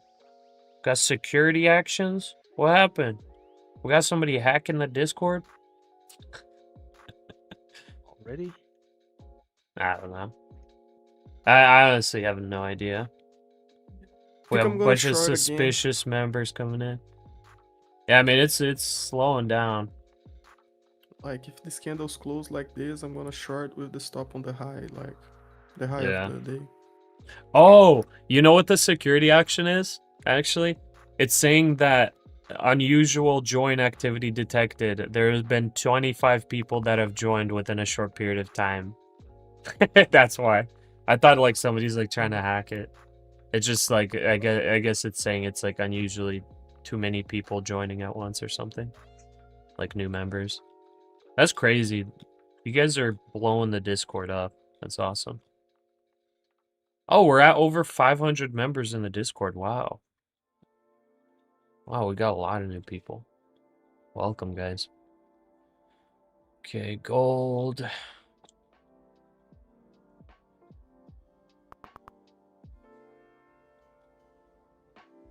Yeah, I gotta be paying attention to gold more too. It didn't feel me. Didn't Gold feel and you on the silver. short. Okay. No. I don't touch silver just because Discord or sorry, I said Discord. Take Profit Trader, their default instruments, they don't offer silver micros. So I would technically have to reach out to them to have micros added. They only have minis on by default.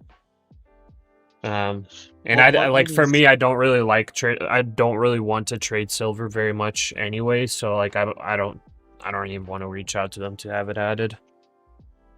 That's good though. But that is kind of a cool thing about Take Profit Trader is that like if there is some kind of instrument that they don't offer in futures and you're like, dang, I really want to trade this, you can actually like reach out to them and ask them to add it for you specifically. It's pretty awesome. Because they like, you know, if they end up having, you know, a live trader for them that does some kind of instrument that they're just not used to having, like they'll allow you to do it because, you know, they're not against making some money. It's Jason Bourne. Jaden, I want to ask, is it wise for a beginner trader to trade with eval accounts? And if so, how and where should I start? Jaden, I think it's more than wise to start off with eval accounts. Like, first and foremost, do you have capital at all to try to learn day trading? If you don't have money to risk, I would stay away from day trading completely. If you do have money to risk, then I would start off with eval accounts. Unfortunately, Apex just finished their 90% sale, 90% off sale. So you're not going to get dirt cheap evals for a while. But Apex is 50% off right now. No, they launched the 80% discount today. I got 2 accounts. Oh, they did? Okay. So they have 80% right now then. I don't know if it's up already. Oh, yeah, it is up. Okay, so this week they're doing 80%. Okay, good. Yeah, so 35 Jaden, resets. how much did you say? 35 per account?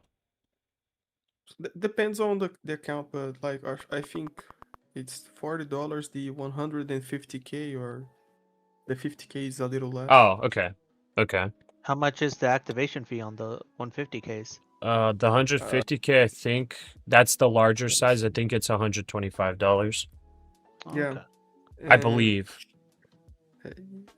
Activation. The smaller account size ones should be $60, which is 100k Yeah. and less, and then 150k and more, I think, is 125. Yeah. But that's correct me if I'm wrong. But, right. For the anyways, evals, go ahead. It's cheap.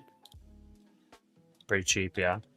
Yeah. So Jaden, if you're in a situation where you do have money to waste, let's just use the correct term here. Not to invest, not to, you know, use wisely. Like I'm talking, if you have money to waste, throw away, throw to the wind. And you really want to learn to trade, and it's something that you would actually want to do long term. I guess you can make an argument that it is investing because you're learning with that money. But I would probably start with Apex with this 80% sale. Yeah. Because you're most likely going to blow your accounts. So I would do Apex. It doesn't really matter about account size really, because you're just going to be learning either way. But as a beginner trader, I would go. I mean, people love the smaller accounts, so you could go smaller account, I guess. The smaller the account you take, the less profit you need to make to pass those evals. but also like you have less risk that you can take too. But you could just get like a 50K if you know, go with the majority. Get a 50K account for however much it costs, 30 bucks, 40 bucks, whatever it is. Probably 30 bucks, something like that. And then trade a maximum of, on the 50K, I would say trade maximum of 3 micros and try to just use the same exact position sizing for every trade. Try not to overtrade. Try to like, if you were to be, you know, try to stay away from emotion as much as possible in the beginning, I would try to like limit yourself to like 1 trade every 5 minutes or something like that. So you're not like entering a trade, getting stopped out, and then like 10 seconds later getting back into a trade. I'm a hypocrite because I do that all the time. But I feel like that would be a good level, a good rule for me. If I were to be like a complete beginner, just be like, okay, you're only allowed to take 1 trade every 5 minutes. So then it's like, okay, you got to make that 1 trade count instead of just like, oh, I'm going to take this, I'll take that. Okay, 10 seconds pass. Okay, I'm going to take this too, you know, and just try to see how you do, And then like when, not if, but when you lose, see how you react, and see if it's even something that's, you know, for you. Jaden, been trading for a year or so and you're not sure? Oh, okay, so if you've been trading for a year, so you're not super brand new. But that would be what I would do is Apex. But if you've been trading for a year and you're like maybe a break-even trader, I would go with take profit trader then. But that's all depending on if you have money to blow. That's the big thing. Silver was mini just is the about to main say- tradable instrument.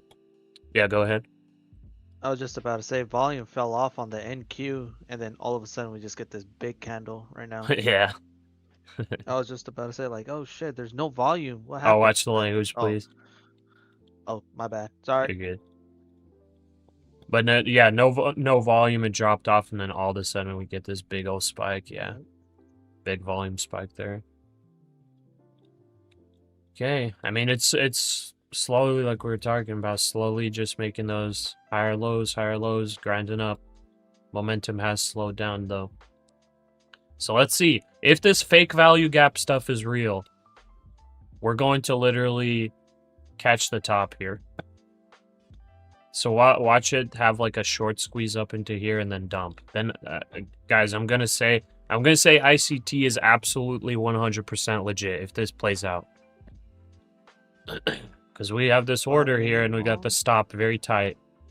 We have the stop literally 2 ticks above, 3 ticks above this box. We have 3 ticks above the fair value gap. It would there, be so it funny just if swept. that trade. Like, Yeah, it'd be hilarious. if the trade works, it will be funny, man. If it works, I'm gonna give props to the ICT nerds out there. I'm serious. It's like, man, if this just worked, it's like I can't make fun of them anymore. I guess like everything works now. Yeah, pretty much. Because this fake value gap aligns with some resistance levels too, so. Yes, and probably some Fibonacci and some Yeah. Elliott waves and some whatever. Yeah, all that stuff. The gold's That's- dumping here too. Dang. If only Pyro was here. Yep. Is this Silver hasn't even moved. Yeah. It hasn't, okay. Yeah, because this formed a little bit of a bear flag, and then it broke out a little bit and rejected instantly. On gold. Okay. It's all about silver now. Man, Oh, on silver and so what it big. does. Yeah. Oh my god, silver is so big, man. Like one trade, you blow your account. Silver. Man. Yeah, with the contract, how much risk it is, yeah. How much leverage. It's nuts. Yeah, because if you like just this one tiny trade, man, for some reason my buttons aren't working. This one trade right here on silver, pretty sure this is almost $5,000 one contract. $5,000 move here. This is like a $20,000 move, I think, or like $15,000. Just one I mini. tried it on a failed combine on Top Step with the 150K. I put 15 minis long, and it's huge. It is really huge. Wait, I you made said you went 100K. 15 minis 15 long? minis, Yeah. man. Like, it's like Yeah, it was a failed combine, so it doesn't even matter. Oh, You know what I okay. mean? Yeah, I yeah, was it's like, a wait. failed eval. It's a failed Okay. eval. So it's I was basically just I was like, paper trading at that, yeah, yeah. paper trading. Got And it, I got wanted it. to see how much it would move, and it Yeah. moves a lot. Oh I was yeah. like, It's crazy leverage. It's I like think it's like the my same as like big money going does with that. a copper trade. Like the silver is like just as crazy leverage as copper, you know? And platinum like as well. it's platinum as well. I actually haven't seen I platinum. think yeah, the platinum is dollars. 25. Yeah, 25 or 35, I think, something like that. But it's crazy. Per tick? I believe so. Dude, that's huge too. It is. I Because think the it's mainly the NASDAQ's what, $5 5? per tick? Yeah. Yeah, so it's 5. not huge. Oh man. Okay, There there's goes the NASDAQ. push. Let's see. Let's see the fake value gap play out. Okay, Captain Price, $35 resets, worst rules, 80 last time. Yeah, I mean Apex doesn't have the most easy rules, but they do have the cheapest accounts almost on sale. Gold is Yeah, dropping more now. Apex rules are hard to adapt to, but Yeah. you have the upsides that is cheap to buy evals, and you have 20 accounts that you can have. So Yeah, the 20 payouts account are thing big. is definitely nice. Someday in but the it's- future, I will go max Apex. At some point It's in the for future. sure for people that already profitable. If you Yeah. are profitable, consistent, Apex, it's good because the payout rules are very tricky, but you can adapt to it, you know. Yeah. I honestly And think it's- that on Apex, like even with those rules, I think it's actually, if you adapt to those rules, it actually will help you become more consistent and profitable. Because you have to Yeah, you have to keep some kind of level of discipline. Like the people get like a misconception that the rules are keeps you away from payouts. The rules on Apex is for you not to get a huge payout in 8 days, you know. You can get a huge payout, but they don't want you to get in 8 days. Like because that's that's very bad for them. So Yeah. I took 5 micro short on gold. Nice short. Yeah. 4503.6. Gold just dumped. Yep, I got lucky. I'm gonna with be that. looking for longs on gold now. Damn, Actually. that's a really nice short. Yeah. Yep. All right, $200. I'm right surprised there. that just broke Nice. that level. So it needed to hold 4508. It had a little bit of a tap there, and then it just Ooh. dumps. I should have held on. Wow. Yeah. I'm gonna be looking for gold longs here though. Let's see how low it goes. I'm gonna set my order here. I'm gonna go only for 5. Euro low, Asia low, I mean, is only 44.62. So Yeah. it's only $30. I mean, I doubt it's gonna drop that much, but it's a Yeah. possibility. We were talking about this earlier for the gold, looking for where to long at. I'm gonna just draw this line because I forgot exactly where it was. Let's see here. Where was that I would want to long? I think actually at that low I went to long. Okay, so if gold sweeps that low, I'll long that.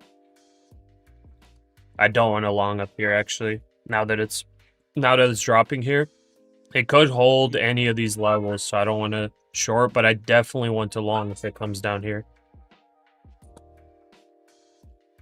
I think absolute low, like absolute 100% best entry, I think will be like 44.50. Just man, like that's gonna have to drop a lot to get there. Yeah. I kind of doubt it will do it. The low for Asia is 44.62, so Yeah. it's gonna have to really, really drop. And this is just one 15-minute candle. We Yeah. only got 4 minutes left on it. So unless it something else happened, silver isn't moving much right now. So Let's see. silver had a little pullback, but you would think silver and gold would be a little correlated, but yeah, they're not moving together, are they? Right no, now? they're not as much Okay. though. I think silver has it's in its euphoria stage where it's like I'm gonna stay high and not move, Yeah. kind of thing.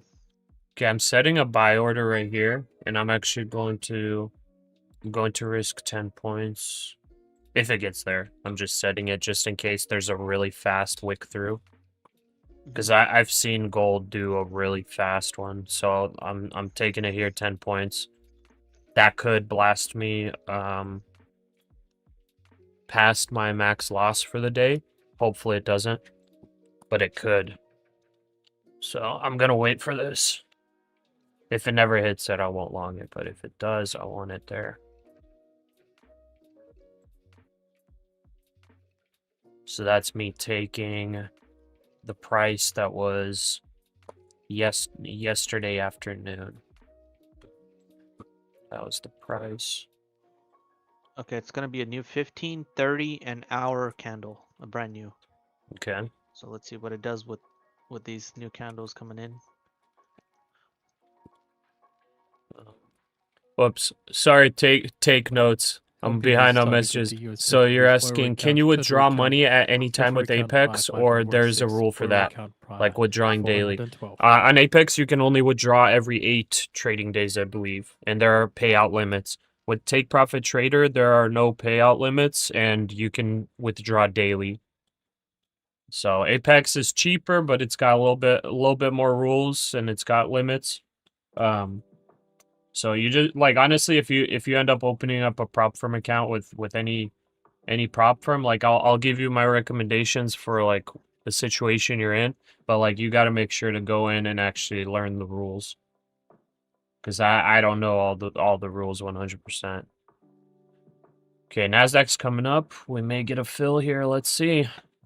We may get a fill here for the short. See if ICT's real. Tom, good morning. Sorry I'm a little late.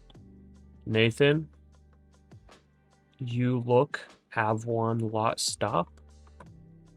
Okay. Gonna go parabolic, 940 plus. Precise Trader Pasha, what are the lines below the candlesticks on gold? Okay, so I'll tell you. So this green line right here, up here, this is the daily high. This red line is the daily low.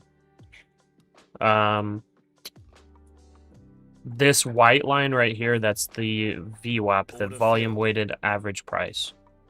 And that's it. Okay, I just filled one micro there.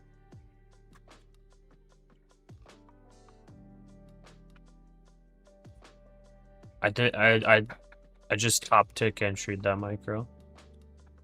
That's the bottom of this fake value gap.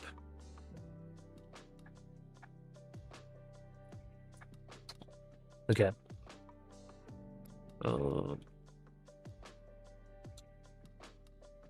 That level also high gam on Q option open interest for today. Oh, is it really? Interesting.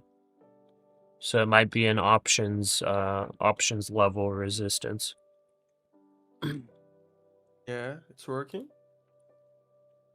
Did we actually just get a top tick entry? Fake value gap? I'm not gonna be excited until it actually breaks structure here. But that would actually be nuts, dude. That would actually be nuts. I literally put the order right at the very bottom of that fair value gap thingy. And it was actually the top tick entry for this pullback. Yeah. If this is where the structure actually breaks, I'm gonna be blown away. It's still holding the trend right now, so I'm not excited yet. If this breaks structure, though, my goodness.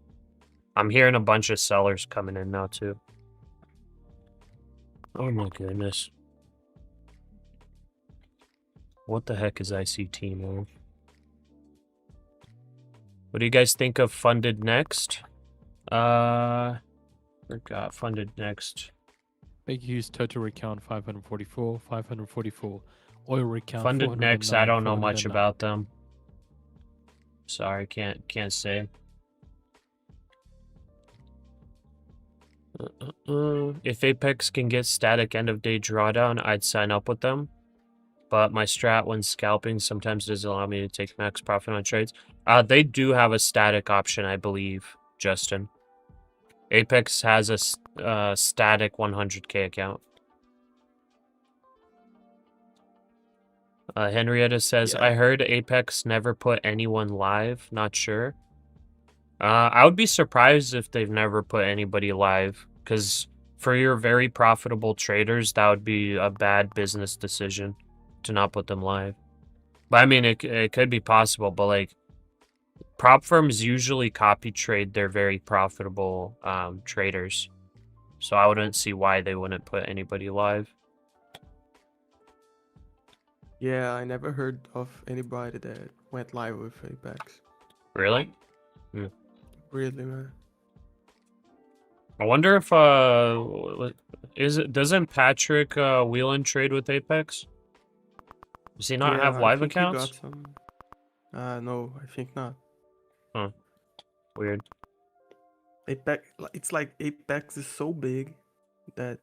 Yeah, I guess they don't need to. Yeah. But they probably copy trade. They're really good Probably, traders. yeah. So they probably just don't have like a thing. Cause you know what?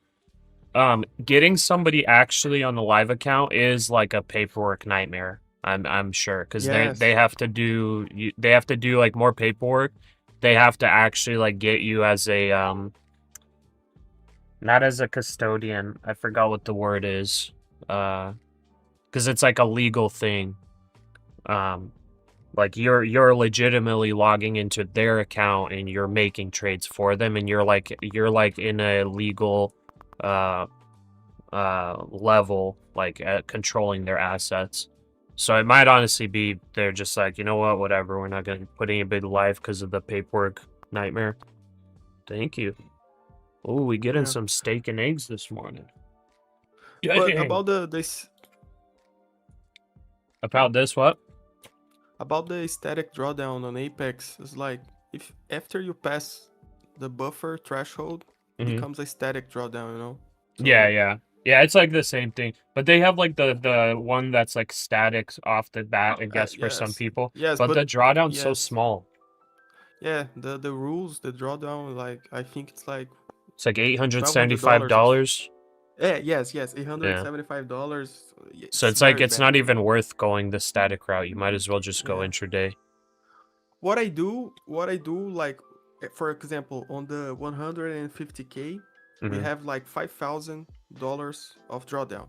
In Take Profit Trader is like 4,500, I think. The 150k? Yeah, you're right. Yeah, Apex has a little bit more. So Apex has like $500 more. So I already used that $500 as my stop loss, you know? Like not stop loss, but the amount of drawdown that I can take on a trade or two trades, you know? Yeah, like from the top of your profit. Yeah, because if you think you never go into drawdown, it's like it's not gonna happen. So you have to work with that possibility. Yeah, I'm honestly starting to realize that intraday trailing drawdown actually isn't that bad. Because as long as you're not going massive position sizing and going massive green and then holding it into drawdown. Yeah. Like I realize that it's only people that are taking like 5 minis or like 2 minis, sometimes 1 mini as risk. It's just too much. You can't let the trade go against you. Yeah. At any point, you know. Like with the size that I'm trading, I honestly don't have to worry about intraday trailing because I'm going 5 micros max, and it's like if I draw down 100 points, which I should never do, but if I have a position that I win, I'm up 100 points, and then I draw down 100 points, like that's super dumb. But either way, it's only $1,000. That's gonna be less than 25% of my total drawdown on such a stupid trade.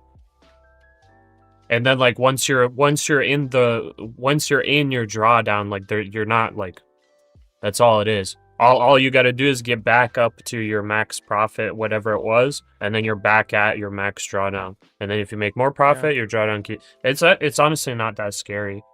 Like before, I was thinking it kind of sucks, and I was like, wow, like max the intraday drawdown really is terrible.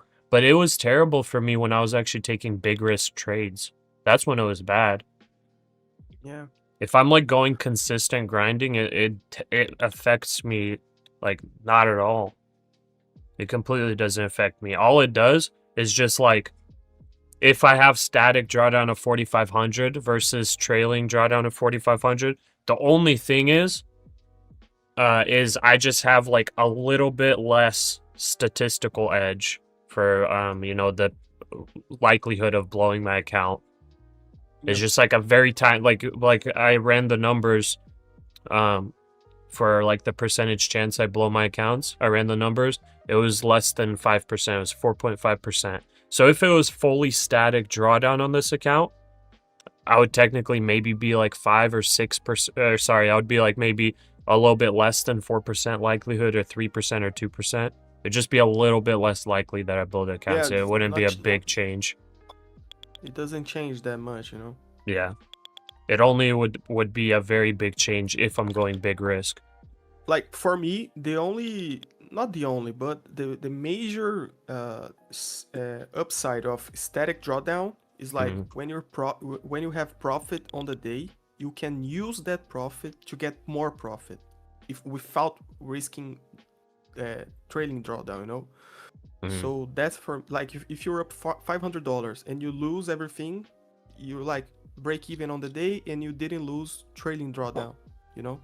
So you can use that $500 as stop loss or limit to try to make more money, you know. On Apex, for example, you can't do that, because if you lose that $500, you're not only lose the money, but you lose $500 of drawdown, you know. Yeah, true. Oh. So far, this has been a top tick entry. That's crazy.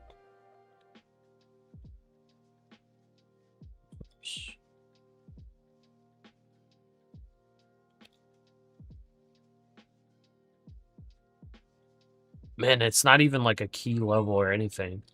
It's actually kind of blowing my mind. It's just the fake value gap, man. Dude, what the heck?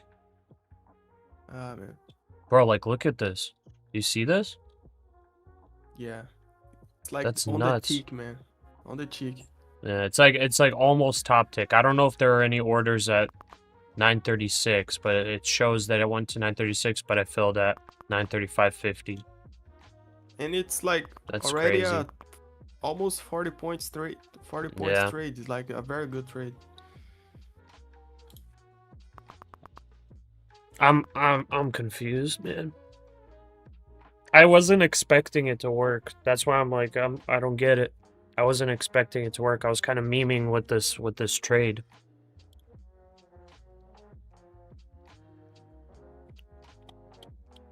I don't know. I'm speechless. Oy. Oh my god.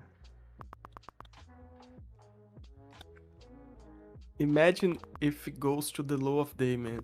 Would be so funny. Full port 5 mini short. Like if I knew this was gonna be top tick, I would have gone like 10 micros. Why not? But if it goes to the low of day, you're almost like break even on the day with 1 micro. Oh, would it really? No. Let's see, 935. Like $650, I think. I choose to believe everything. Yeah. I would be almost. I would be like down 200, I think. Yes, down 200. 200. I doubt it's gonna go there, but I think the target, my crazy target, is gonna be down here, right about 750. That's my crazy target for if the Like NASDAQ is there's gonna in act control crazy. now on the 5. Yeah, Like it's we got our first sell signal as well.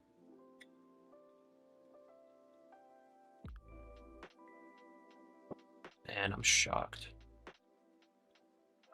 I'm shocked. Okay, I guess now I can delete that fake value gap. Because it has now touched.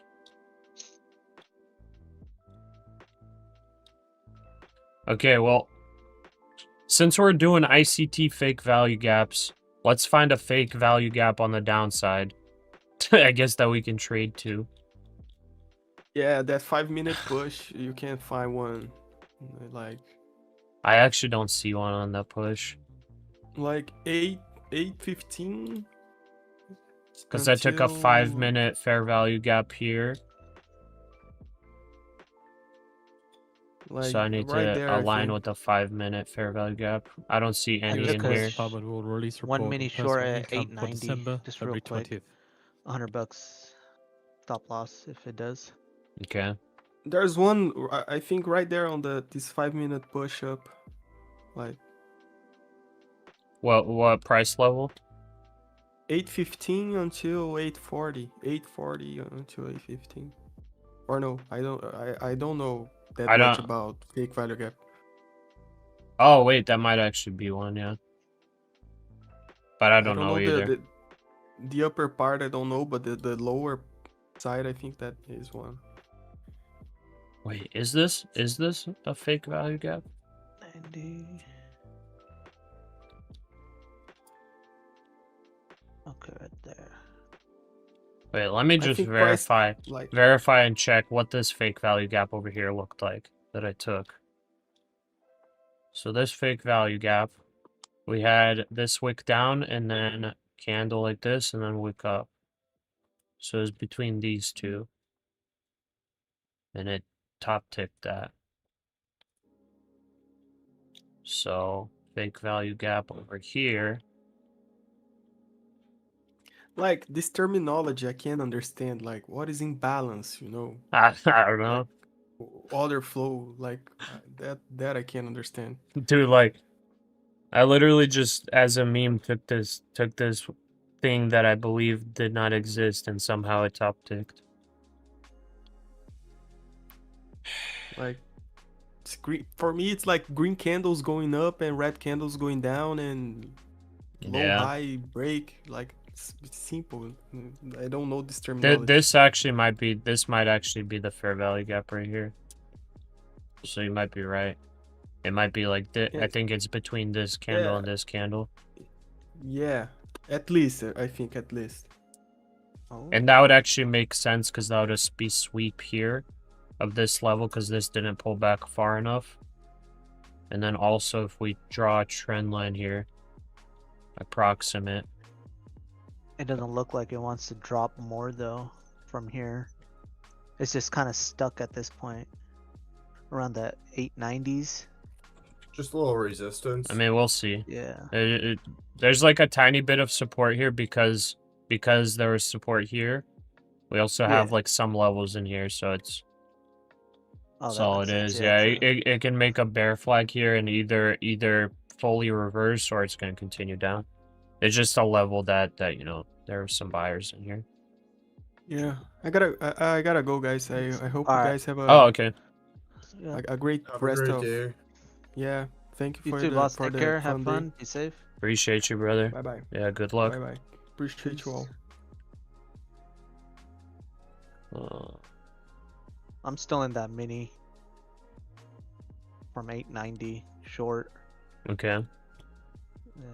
Yeah, I took a short right where you did, Pasha, like just right under it, and I took my profit, but I entered another small one.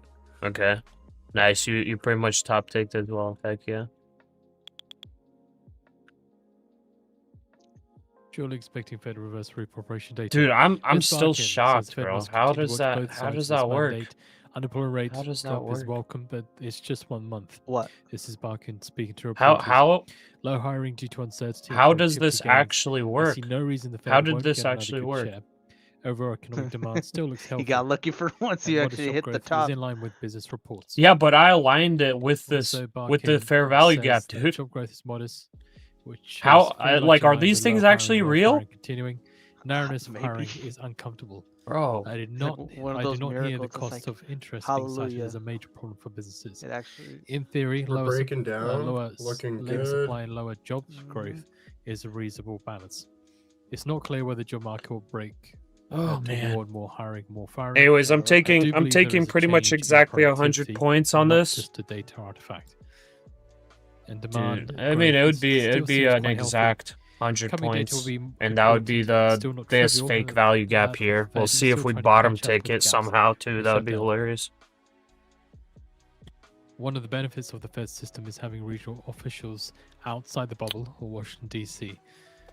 If this ends up like actually working and doing something, I'm gonna be looking for freaking fake value gaps more often, because like dude, you can't ignore it if it actually works.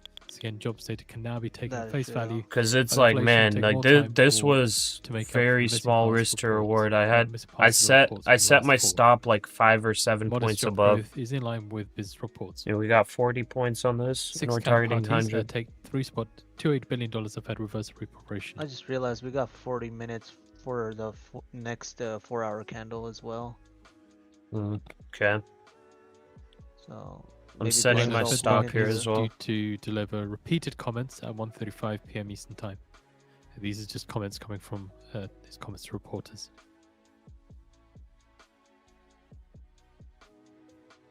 I try to push back up right there for a quick second. Yeah.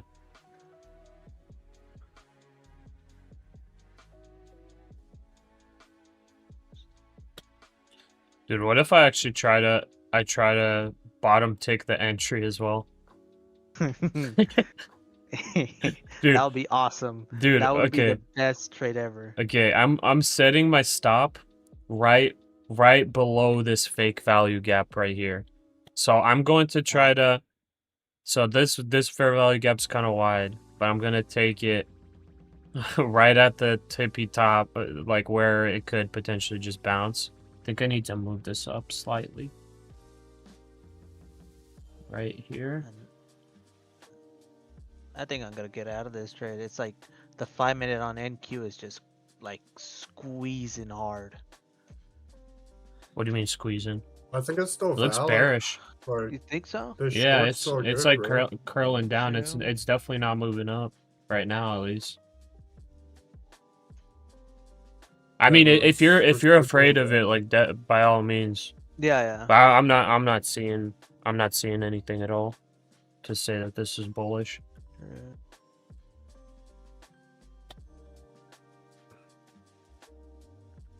I just set it and forget it. Put my Stop loss and just on there and walk walk away. I mean, yeah, that's sometimes it's the way to go. True.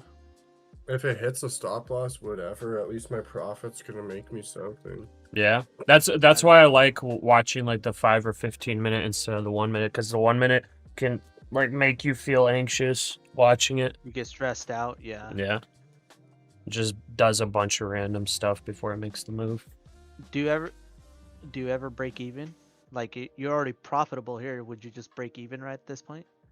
Like just right, like $10 break even. You know what I mean?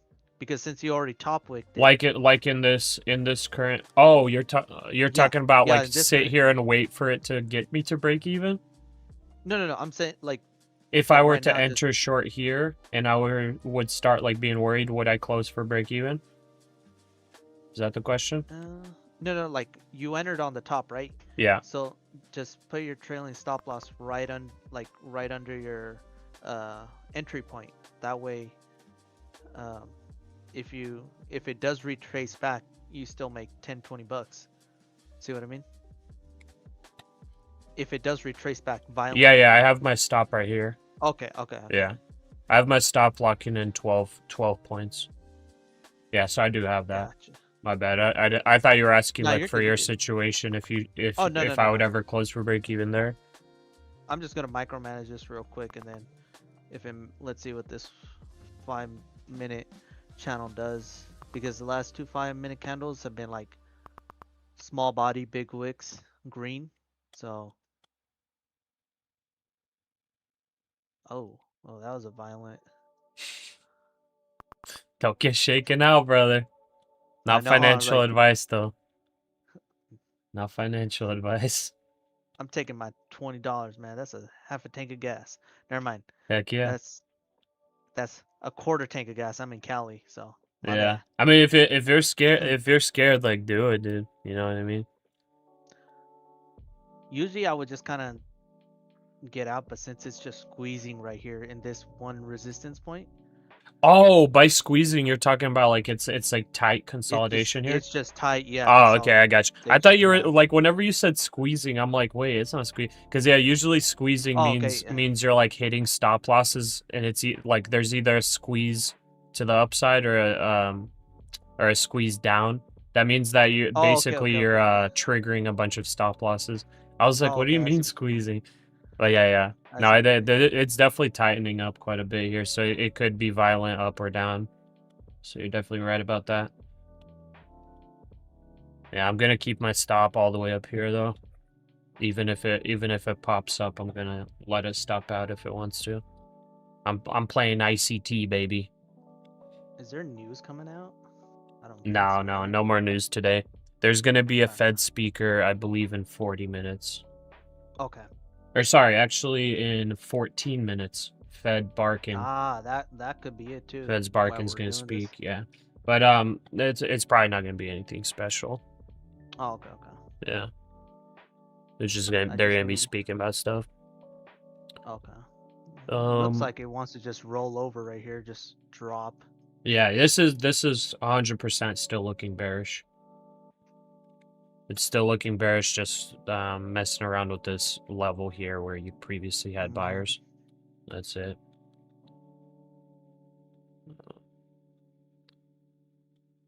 Chris, man, I want 26K today, but it would not shock me in the least to see this retrace all the way down. Yeah. Are you waiting for gold to drop to 44.60 before going long? That is correct, yeah. I don't want to long at that level for gold, so I did say like this about only where I would want to be very confident in a gold long, and I would actually want to get it in. If I had more drawdown left today, I would be willing to maybe take a long at VWAP, like where it's bouncing now. I would be willing to take one at VWAP and take like 10 points stop loss. But because I've already taken a big loss today, I have to minimize my risk a lot. So I'm only taking one micro trade here, and then the gold I will only long on like a full pullback to the bottom of this trend line up.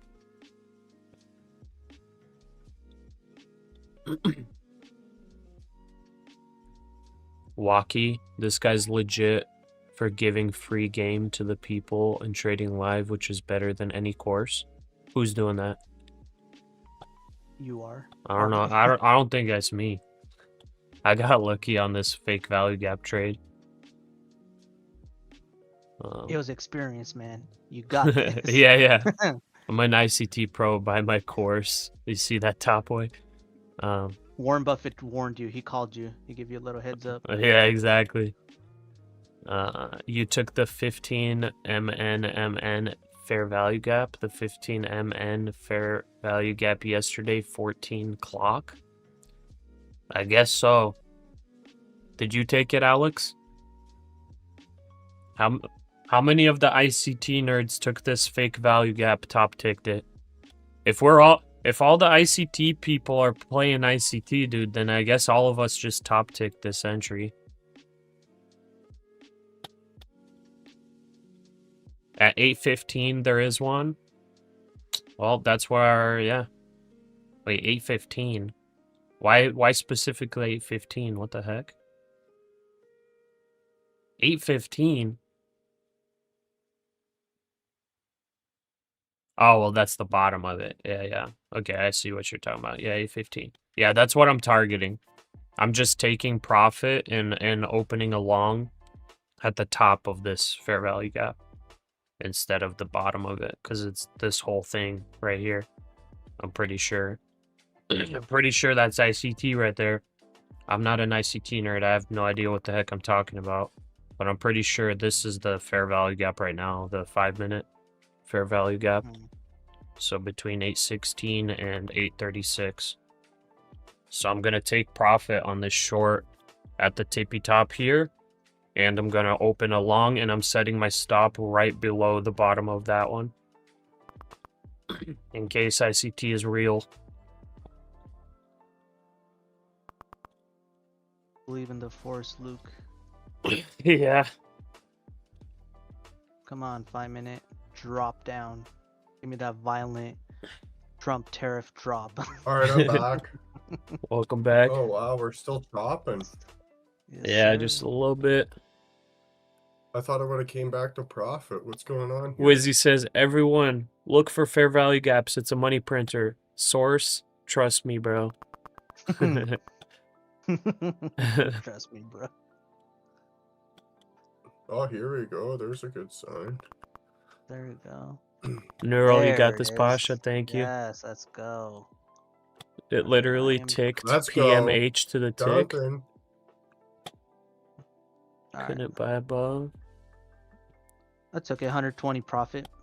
If you compare it to volume profile, it's also just a low volume node. Interesting.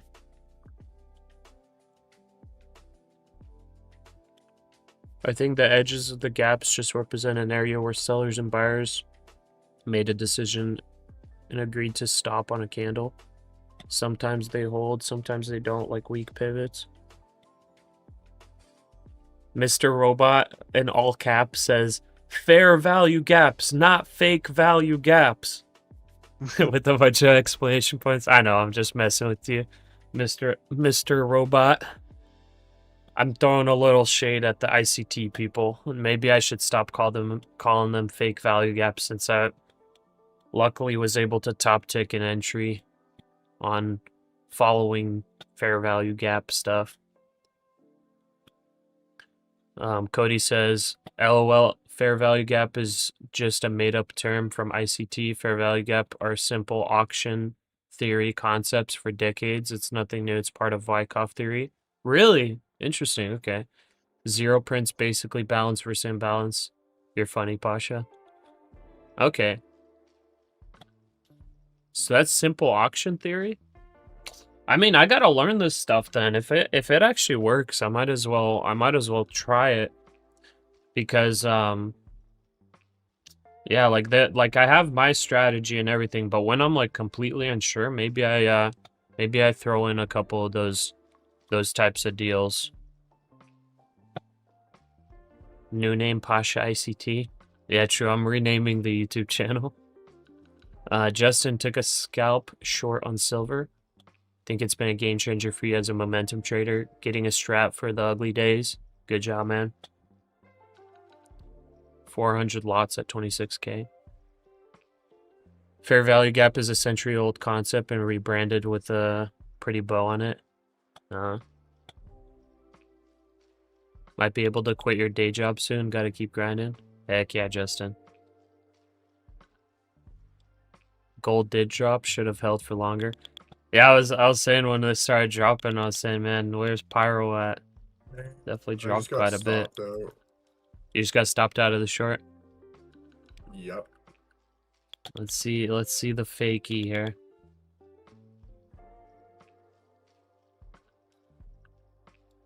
Okay, I'm gonna put this all the way up to break even. This is gonna confirm or deny ICT. Let's see. It's gonna confirm or deny. Fair value gap to fair value gap. I'm like trolling every single person that trades ICT, by the way. I'm not saying that this is a bad trade by any means, or saying that ICT is bad or anything like that. I'm just kidding.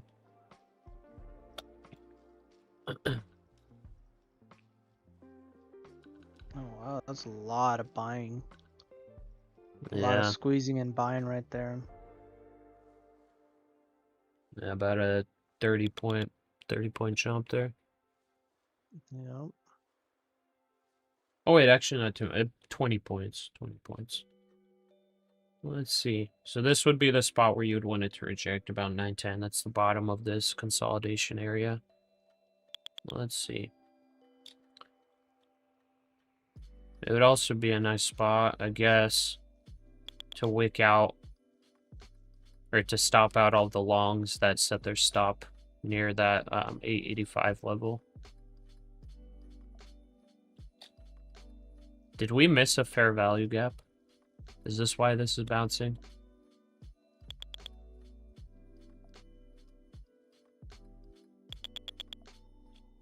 No, we did not.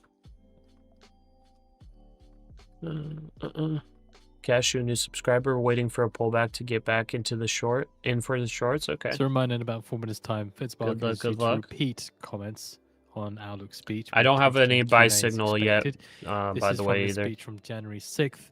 There isn't a live video, it's an in-person 880 event. fair to touch. B sneak. We're inside of a fair value gap. That's why we keep pushing. We keep trying to push up. We're inside of fair value gap. What? Wait, is today's whole range a big fair value gap? Okay. Guys, we're trading inside of a fair value gap. Just kidding. I don't know what you mean by we're trading inside of fair value gap. That seems like it doesn't make sense to me.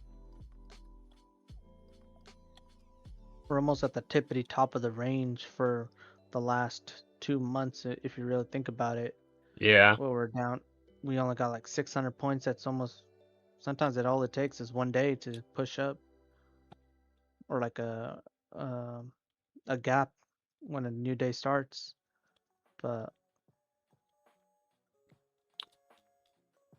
That'll the be market is interesting. getting super top heavy.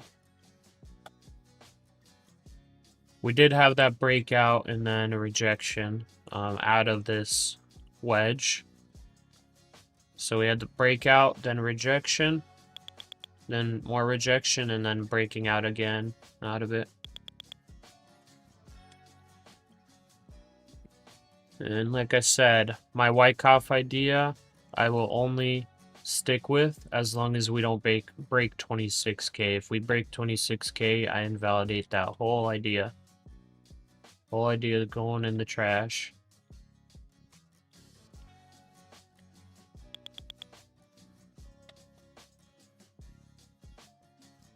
Mr. Roa said, yes, you missed a fair value gap on the 1 hour, or on H1. On H1. Is that on the 1 hour chart? And oh, dude, no way. Wait, is this actually a fair value gap right here? Wait, is this? Don't tell me. Right between 885 and 879? Don't tell me that's a fair value gap. Come on now. If I go... Intel extends. You're going to tell me I have to go from the 15-second chart all the way to the monthly chart and confirm every single fair value gap in existence. And then be like, that was the 1 minute fair value gap hit. That's why that bounced there. And then you go to the 5 minute chart and like, that one rejected off the 5 minute and then 1 hour chart. That one actually pivoted there because it's on the 1 hour fair value gap. Dude, if we go to like every single time frame, there's going to be fair value gap on fair value gap everywhere. What the heck? Dude, maybe this is just confirmation bias. I did get a top tick though with the 5 minute one, but that's dumb. That's stupid. I don't like that.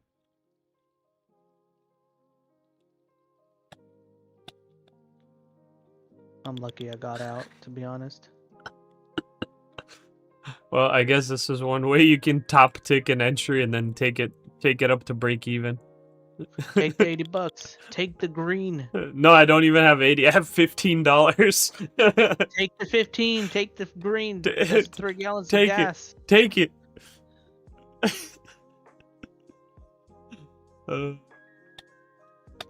That's 2 hash browns for McDonald's now. 2 hash browns. I got some steak and eggs here though. I'll be happy with Oh, that. there you go. I'm gonna hold it just for fun. You can stop out if it wants to.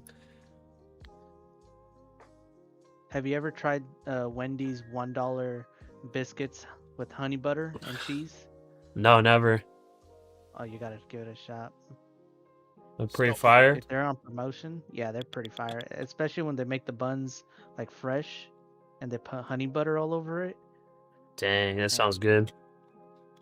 Yeah, I'm getting fat though. That's something I need to stay away from. Push-ups now. Everybody 10 push-ups. Yeah.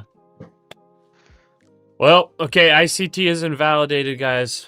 We got a top tick entry and just let it draw down to break even.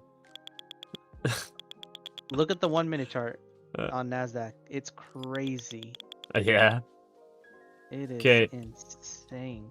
Well, if you look at the 1 minute, you know, we got a fair value gap that I missed here on the 1 minute chart, and then on the 1 hour chart, there was another fair value gap here. So that's exactly why that happened. You know, gains called it to 1% session high. Sean Parsons said, "Called it." Look at that consolidation on 1 minute. It's so, you would think that would eventually kind of roll over and drop. But then Yeah, we get this sudden push up. Yeah, I mean, it's crazy. And I feel like it's gonna retrace back down to like the 920s and maybe hold there, or like 930s, and then we push back up.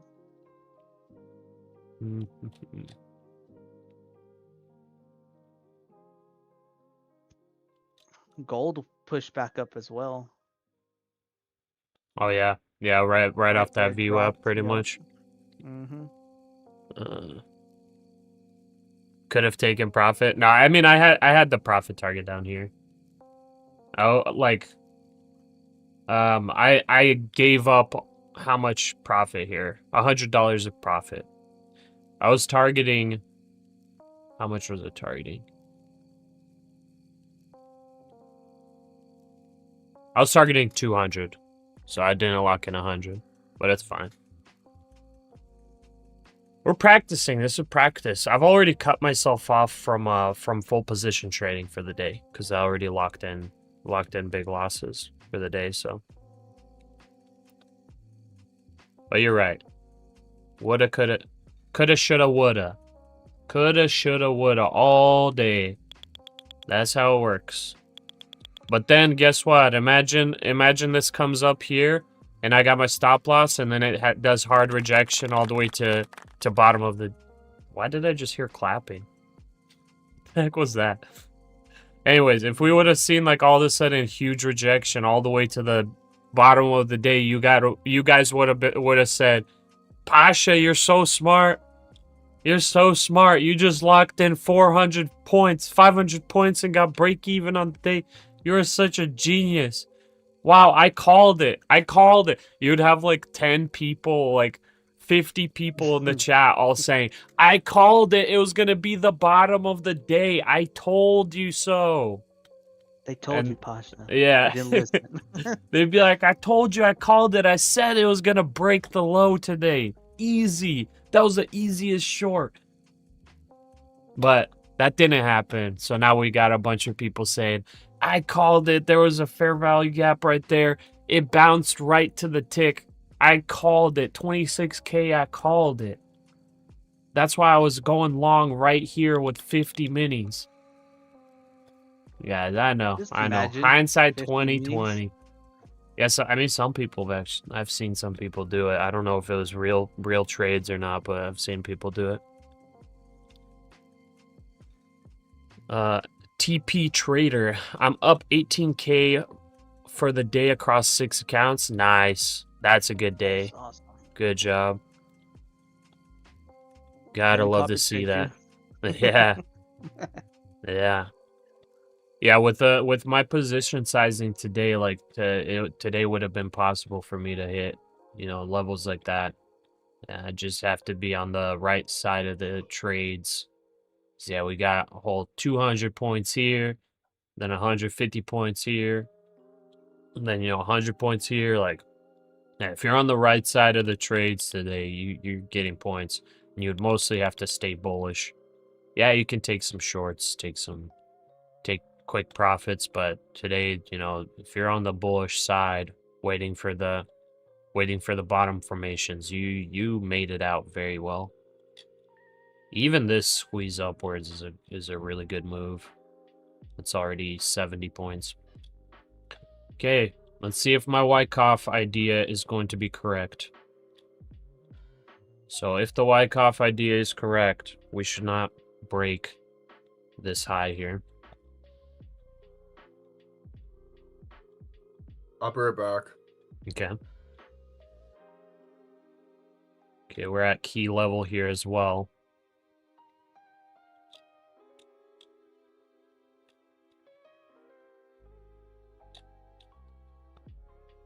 I am going to Order filled. take a short here. 2. And I will risk 10 points. Taking the short off the key level.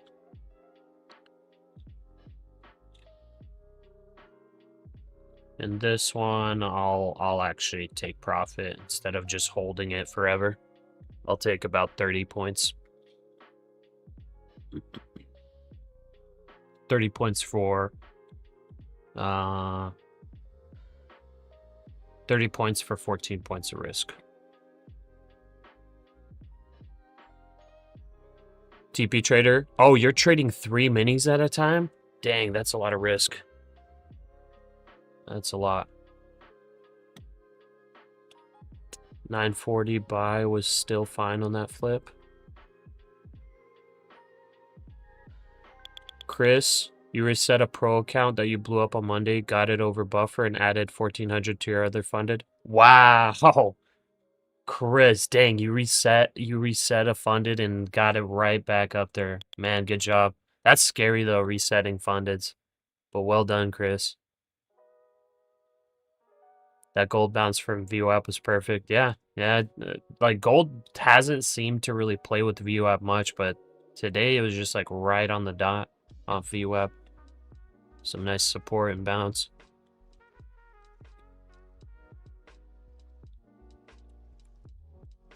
No shorting ever, only 940 plus. Resetting pro accounts is so expensive. Yeah, it is. Yeah, the 150k accounts are 1.5k to reset. I have reset pro accounts a couple times before. But I stopped doing it because it's just like I feel like it's not worth it for like my level of trading.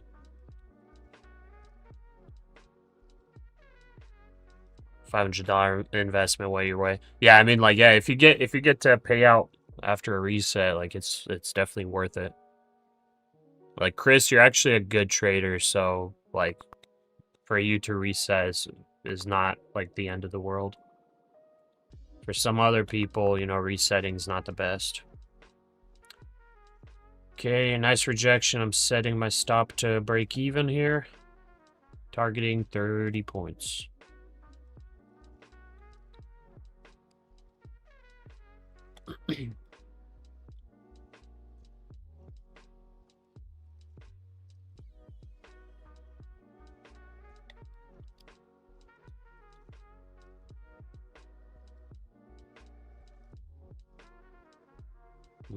If I were to long at 925, because I'm setting my profit at where I would want to long. That's how I like try to look at like where my profit taking is. But where would I put my stop loss on the long? I'll think like 905. Maybe I set this where I would maybe even set my stop loss.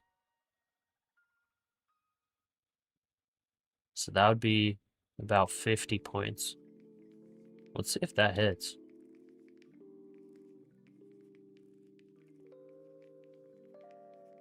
Because yeah, if I were to be going in here as a new buyer, I'd probably want to long at like 920, 925.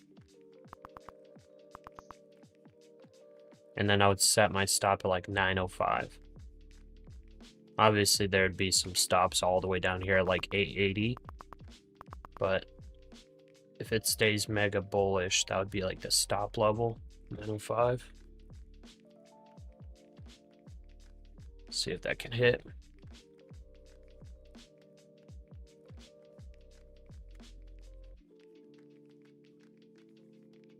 Patterns only work sometimes.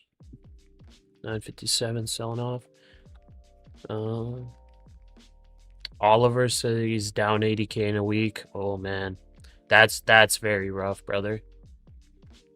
I'm hoping that that's not like a very, very large amount of money for you to lose. If it is, man, I'm sorry.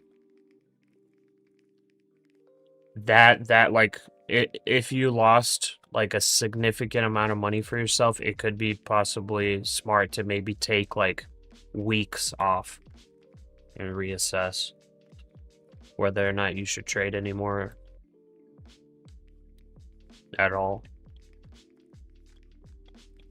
Tom, gotta go Green Day, but got to officiate another swimming competition. Nice. Yeah, you have a good weekend, man.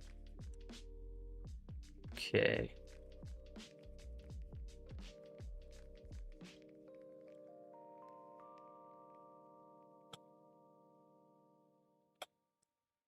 It definitely is a journey, Chris. Yeah. Trump on Just Truth trying to Social be like says me. he's What are you meeting with talking Petro about? in You Colombia making in February. some good money. Trying to be like me. I'm trying to be like you. Also, Trump on Truth Social says that the largest oil companies in the world are coming to the White House at 2:30 p.m. Okay, And those we've already got his video, oil bosses are listed on the coming to the Telegram White feed House. for you. The big We'll old pop that oil out nearer the bosses. time. We'll see what happens.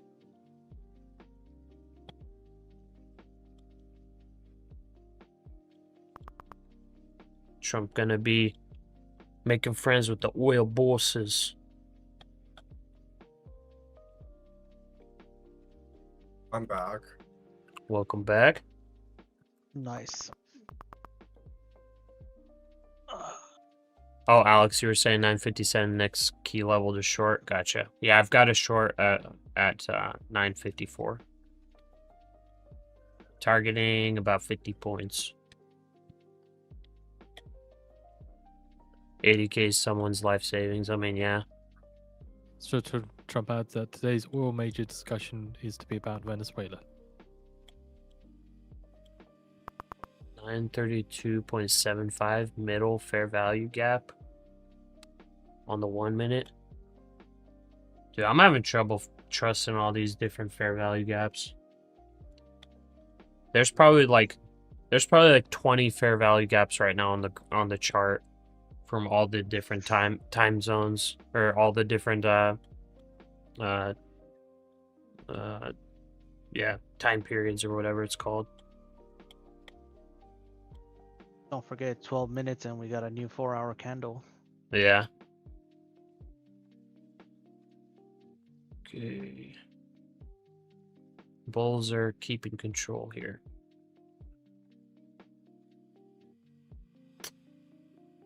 Nexus. Go ahead, sorry. Source for the fair value gap is pretty much depending on what time frame you also look at, though. Yeah, that's what I'm saying. Out. Yeah. Because like I took that one short off of a 5-minute fair value gap that was set 2 days ago, and then we have somebody being like, oh, but there's a fair value gap on the hourly at this level, and it actually hit it too. So it's like, do you really have to sit here and like go through every single time frame and find like the 50 different fair value gaps and be like, okay, it's gonna hit this one and this one and this one and this one, back and forth, back and forth? If that's the case, then I guess that's how you trade, but that's gonna take like way too much effort getting all those. But then it changes though. Like if you have a big drop down, big drop up. Yeah, exactly. It's like it's leaving these fair value gaps everywhere, I guess. And it's like it just swam right through and then it swam right back up. So what is really going on. There are probably Pretty mu- indicators, I guess, that give you all of them as they pop up, maybe. But True, like it's an like algorithm. terrible, yeah, trying to figure it out. Oh, Chris Trades dropping a big old 5-0, dang. Being a part of this community has been a real blessing. Appreciate you, Pasha. Good luck the rest of the day, Titans. Catch you on Monday. Hey, Chris, I appreciate you, brother. Seriously. Seriously, brother. I appreciate that. I hope you have a great rest of your weekend. Really nice trading this week, too. Like, Chris literally reset a funded. Like, I would never reset a funded because, well, I'm saying never. I have before. But, like, never again do I want to reset a funded now. And, yeah, Chris just did. And made some profit, took some payouts. So he's been making really good trades this week. That's so, good. yeah, I hope you have a good weekend, Chris. Yeah, Chris has been posting, actually, his wins in the Discord. Oh, he just posted his recent one 3 minutes ago. So today he made 1461 on one pro account, 1508 on his second, and then made 750 bucks on his eval. That's what I'm talking about. So he made 3K on his fundeds today. That's really good. And he made some good profits yesterday, the day before. Yeah, he's been posting consistent wins. Musa just passed 1550k evals. Oh man. Yeah, I saw that. Awesome. Yeah, that's 15 crazy. at once. Yeah, that's pretty That's big. awesome. Yeah, don't blow all those fundeds in one day. And yeah, if you're able to blow evals, a lot, then make sure you like split those up or something. Blowing all 15 would be crazy. Okay, let's see here. Tradeovate, you can add fair value gap indicator. Really? Where's that at? I guess it's a community indicator. That'd be my guess. Oh, okay. Let's see. Explore community indicators. What the US heck natural is gas all futures this? extend losses. Fair Prices down by over 6%. value gap. And forecast for mild weather and lower heating demand. Okay, so this weird old indicator made by, I don't know, made by Camelot. Let's see. Basic script created by Vinny in the forum I have been using to track fair value gaps on ES and NQ. Check it out. And it's gonna get messy, isn't it? That's what it's gonna look like. Oh, I didn't even do it for mine. What? Okay, let's install malware on the computer, I guess. Let's just see what it looks like. Fed's Barkin says may take through April for inflation data to be fully caught up. Okay. Did it install it? This is Barkin in his Q&A session. It'll work on mine. Fair value gap. Okay, let's see. Let's put the bearish fair value gap. We'll put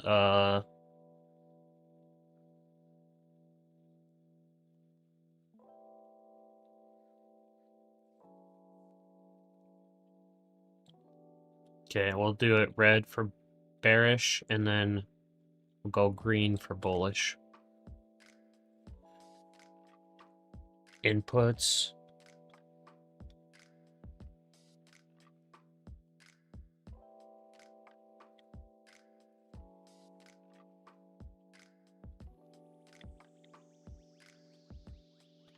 But it's not gonna get multiple time frames, so that sucks. Here are all the 1 minute fair value gaps apparently. So anytime this look at this. Look at this. Here's the ICT nerd type deal. If I end up shorting this at some point, whatever, all the ICT nerds are gonna like find at any point here where it bounces and reverses back up, they're gonna say there was a 1 minute fair value gap there, Pasha. That's why it bounced there. Why are there 20 lines below here? Which ones are gonna bounce on? Okay, let's see the 5 minute. What? I guess there are this many 5 minute fair value gaps. Dude, this does not. Okay, this doesn't seem legit. Or wait, or are these the 1 minute ones?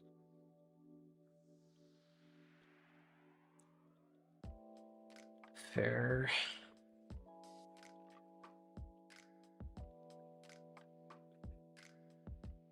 How do I even... I hate trade of it. How do I adjust settings?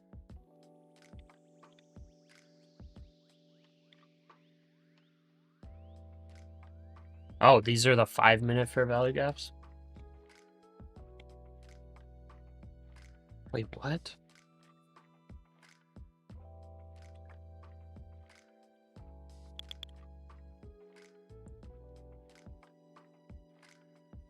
Breakout here on NASDAQ. Let's go. Okay, here we go. So 15-minute chart. There's apparently a bearish fair value gap, 25,978. There's also bullish fair value gap, 932, 891. Anyways, this stuff is just, it's baloney. It's baloney. Bologna. This is exactly why I didn't want to do ICT nerd stuff. It's too complicated. It's too complicated. I think just having basic key levels makes it easier. I think it's too complicated. Too many levels. I mean, I see how you can trade this actually. So like right here, let's just take an example of like what potential there is. So like right here, we go short, I guess, on this fair value gap. We take, you know, it's good risk management, I guess, if these work. But essentially, I guess we short this fair value gap. We take it. We don't know where the heck to take profit on it, but we know that it's probably a spot where it pulls back. So it's either you maybe take 5 points, maybe you take 20 points, maybe you take 0 points because it squeezes through. Yeah, there's no magic pill in the market. Too much. I thought there would be like I legitimately thought that the fair value gap stuff would be like there's literally like one somewhere that you can find, but like looking at this indicator, I guess there's like 50 of them on all the different types of time frames, and they're all different. Like right now, this 5 minute fair value gap, I guess, just pushed through. Like I don't know, it's weird. Okay, I'm gonna go use the restroom. The weekly. You said what? At this point, Use the weekly fair value gaps. Yeah. You know what we need to do, guys? We just need to get together and go kidnap Nancy Pelosi. Make her move the market. Make money in this economy. Yep. Yeah, true. All right, I'll be right back. All right.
Alrighty. I'm gonna start eating some steak and eggs here.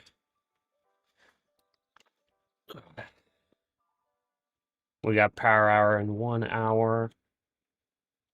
This has just been slowly grinding up. I'm removing this indicator. It's too much garbage. But we'll try to hit that fake value gap that was shown up there. Just for fun. I would risk about $15 on the trade. Big money.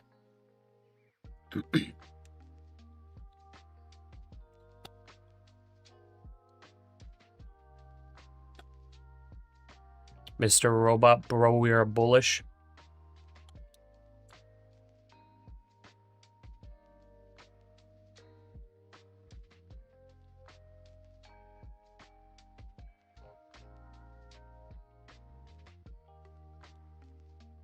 We're bullish, but I don't really want to long these pullbacks. I would rather get the overextensions and let it ride into profit and then stop out at break even if it pops back up. Because one of these times I think we end up sweeping through a lot of levels. But we'll see. It may not happen, but yeah, obviously this is like crazy bullish, crazy big grind up. But man, like I don't want to just like long into this. I've already cut myself off for the day for like actual trades. Oh, Net Nexus, what leverage do you use? I limit myself to 5 micros on the 150K accounts.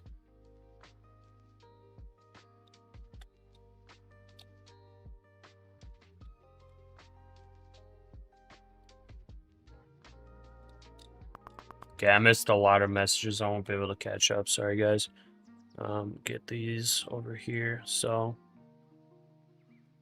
J Newport, fair value gap is an area of interest, not just to jump in. Yeah, that makes sense. Yeah, like it's gonna be something that I'm probably not gonna be interested, like learning. I don't need to learn it. It was fun while it lasted, catching a top tick. But I'm not really interested in catching top ticks. I'd rather just be consistent and take good trades. I'm gonna get a last attempt right here with this trade. Hopefully we make a lower high here. If the whole idea of the Wyckoff distribution is accurate. If it won't be, then this level's gonna break through. It's a crazy run up though. This is big. So far has run almost 400 points to the upside. I mean, yeah, 400 points within how long? This has run up 400 points in 4 hours. This is nuts.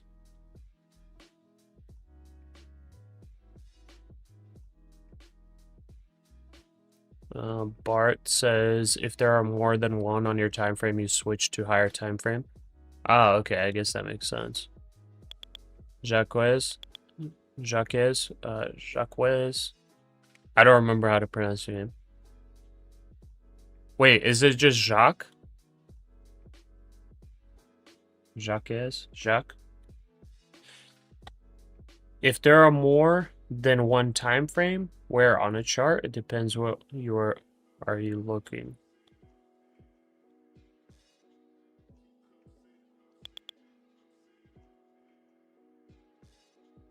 Short-term entry can be 2-minute time frame, and long-term will be example 55-minute chart. Pasha, stick to EMA. They're lagged anyways. J part. It's normally not looking this way. Normally fair value gap is a few, not 20 on top of each other. This area has been full of them for some reason. So OpenAI picks SB Energy to build 1.2 gigawatt Texas data center.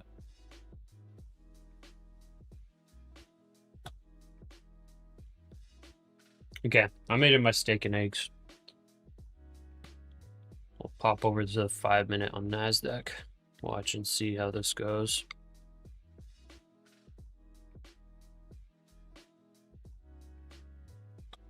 Not terrible amount of volume either here. Volume's actually still pretty good even at these levels. According to CBO estimate, US December budget deficit seen at $143 billion.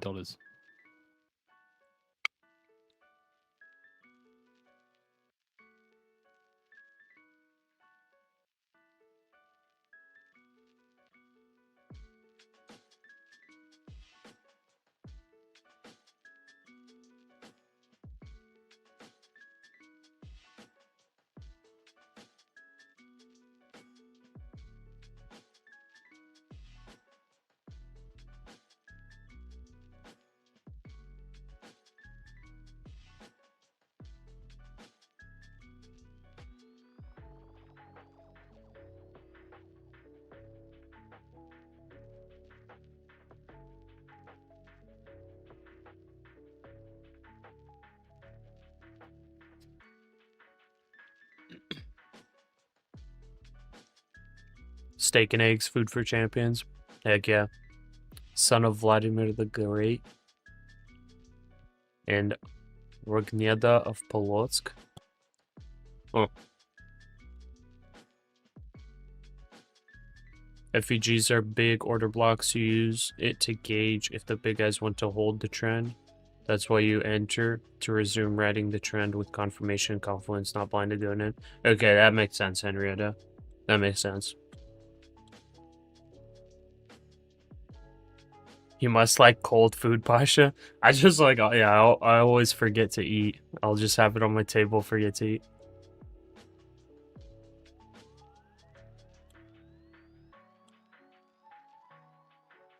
Possible run up, then brutal short back to low of day, Asia low. It's gonna be hard, J Newport. It's probably a pretty small chance that we go to low of day today. Pasha, at what point in your life did you decide to go full-time trader? With family and all, that's a big commitment. It was about 7 months ago, KC.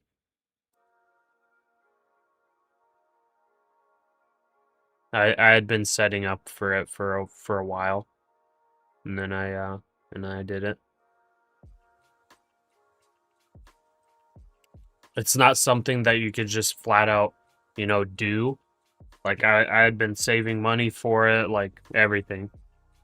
Like I was ready. I was ready to do it, and you know, backup plans ready and all that kind of stuff.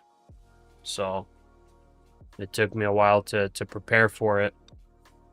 But it's like, it's something that you need to make sure you have a safety net, I guess, of a while. So I was looking at a safety net of about a year. And yeah, pulled the trigger. Right about now, I think I'm gonna try to take a short.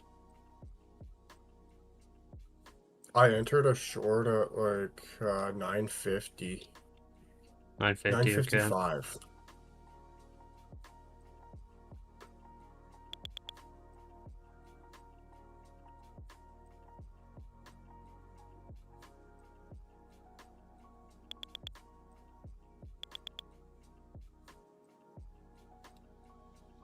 Okay, I'm gonna force fill that. I'm gonna risk 10 points here. 950 is a key level. So it came up a little bit. I would not be surprised if the trend changed here. This is like another one of those days where it's like the top key level that I have, that's like the key level where it's like I would not have expected it to break this level for the day. I had this happen literally, I think 2 days ago. I think it went so high up that I wasn't expecting it. There were like a couple days where it's happened. Where I was like, I was not expecting the market to go this high. I was expecting this to be like the absolute max for the day. Like sometimes it pushes. But as of right now, like if it goes above here, breaks 2600 or 26K, that just invalidates a lot of my ideas. Then I'm gonna be confused with the NASDAQ fully. Like I've been confused with the price action the past like week. Now I'm like, okay, maybe I have a little bit of an idea of what's going on in the market right now. If this breaks 26K, guys, I'm clueless. I'm clueless if this breaks 26K. I really don't know what the heck's going on.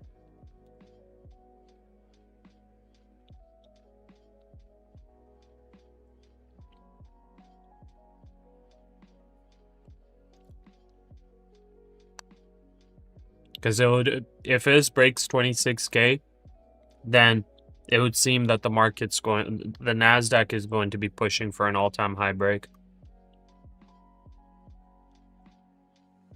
At some point. Like soon.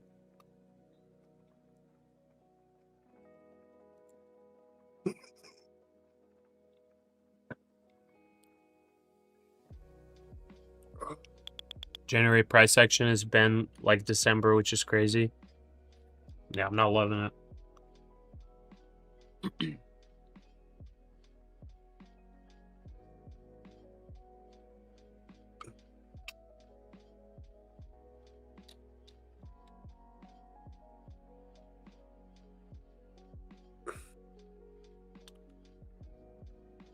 Would you believe me if I tell you based on ICT concepts that we're heading close to 26,085 pin it?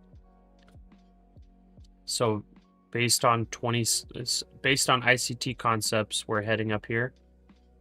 We're running another 130 points.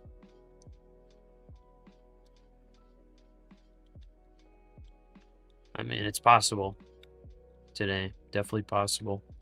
Another 130 points. That brings us up to the NASDAQ being up 1.5% on the day. It's definitely possible. If we end up breaking, so I would say that's going to happen if we break 26K. Yeah. That would actually be highly likely, I think. If we break 26K, we're probably going to come up and test the tops of these wicks. If we break 26K today, there's probably going to be a lot of short squeezing, I would think. We've already had some short squeezing happening. But a 26K break will probably be a pretty strong continuation. And I would think the sellers would come in at the tops of these levels, which is about 26,100. And oh man. As of this level, what does the 4 hour look like?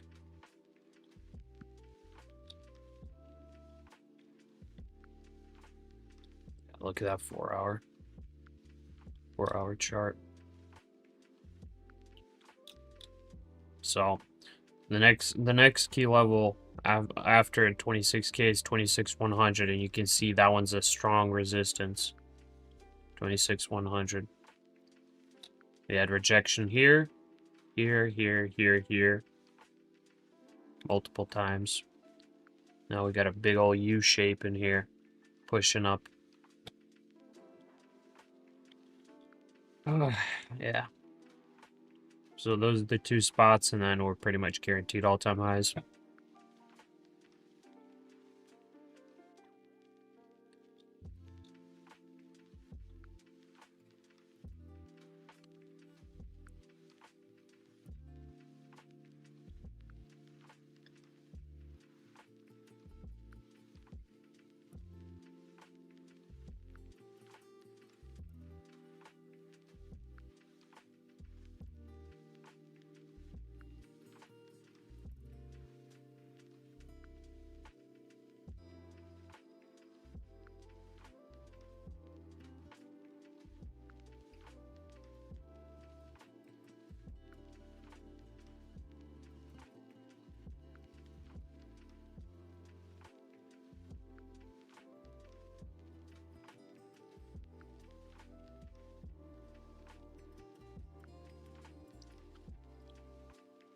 Let's see. Captain Price. If it's positive environment, these Friday grinds are common. Yeah, I wouldn't disagree. Crypto FX. How can you track your intraday drawdown live? Can you explain that? I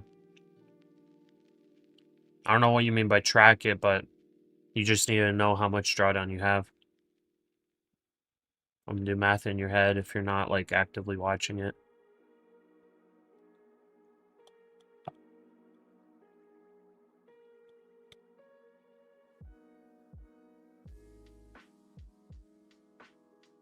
Take note. Yes, I believe we'll be going to 26,100. Just look at the daily chart. Jacques, what about 25,996.50? And is that just the previous high? What about it?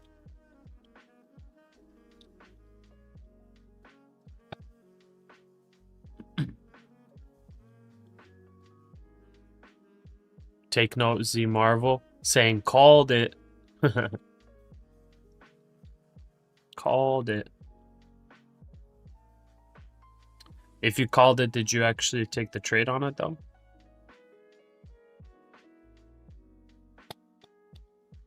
Because I can call a lot of stuff, but I could not even trade it at all.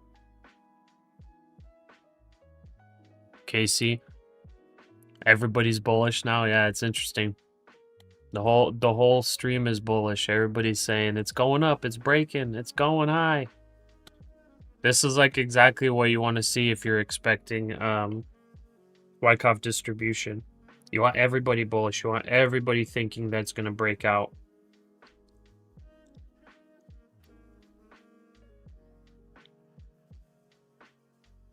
You make it look super bullish. You make everybody get long, expecting the breakout.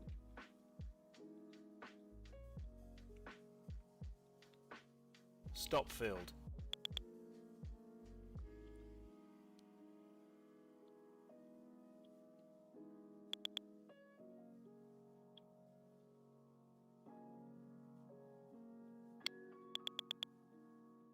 I got stopped out of my short. Mm-hmm. Same.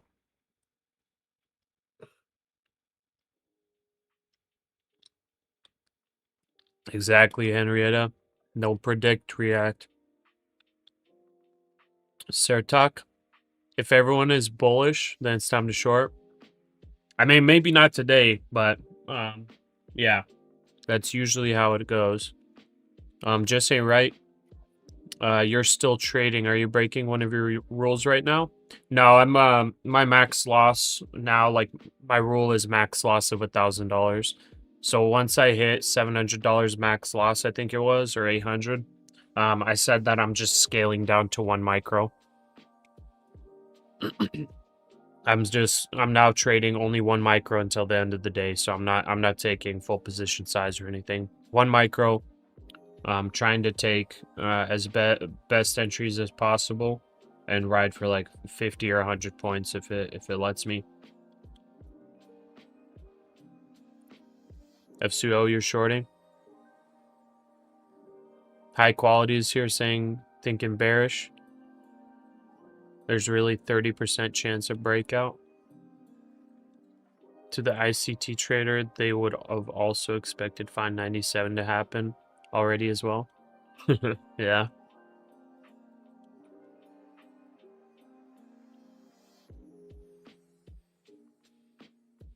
Luck isn't on top taking. Not a fan of buying at all-time highs. I mean, true. But we're pretty far off of all-time highs.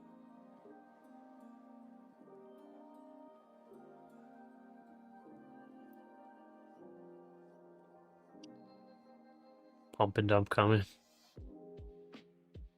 Maybe.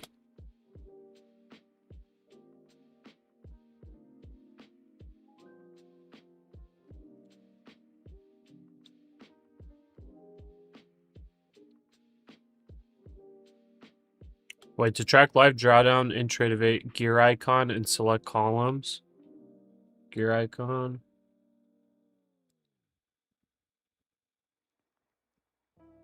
Dist drawdowns is the column that shows live drawdown.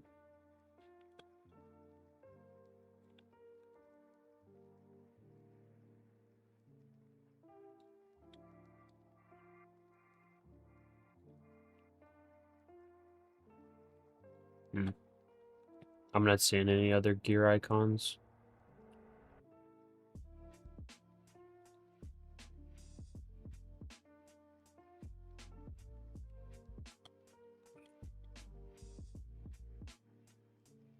Gear icon in accounts tab. So reminder, in about 10 minutes time, Trump is due to meet with oil executives at the White House. The video is on the feed for you to watch.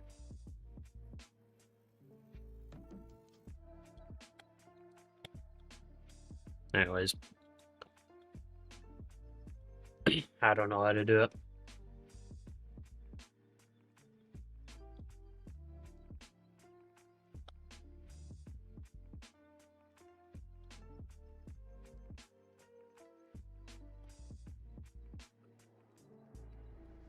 Okay, I'm actually thinking of potentially taking a gold long here at some point.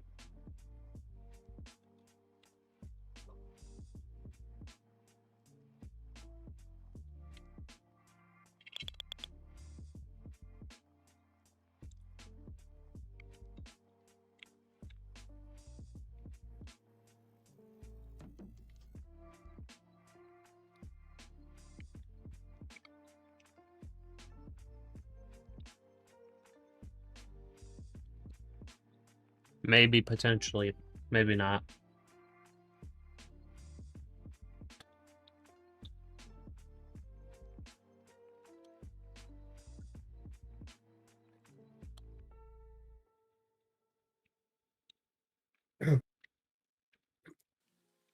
Can someone remind me how much risk gold is? Micros? $1 a tick, it says for me. $1 tick. Okay, thanks. So if I take it here, I can risk 70.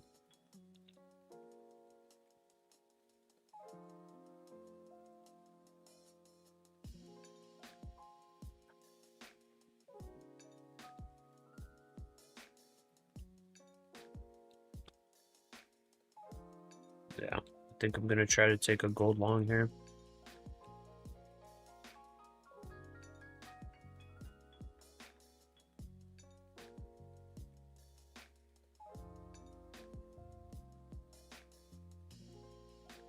Oh, I may not get the fill. $6 points for about 13, so it'd be a 1 to 2.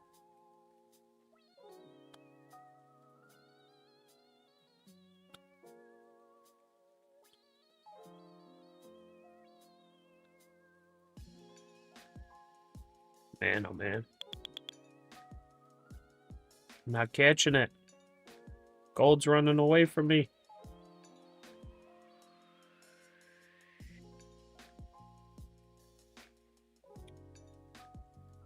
Nah.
Okay. Pasha, do you think there's a About 5 minutes significant ago until we get psychological Trump difference in boost trading and with eval all versus funded? executives. Yeah, for So sure. For sure. Trump is to discuss I'm psychologically Venezuela probably with a all little bit executives. not fully there for these fundeds. So yeah, I 100% think so. It's hard to avoid, but Order filled. if you're able to trade like a robot and you have a rules set, it shouldn't be too bad.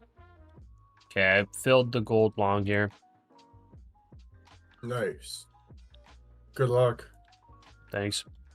I think I mean it's a low risk trade. I'm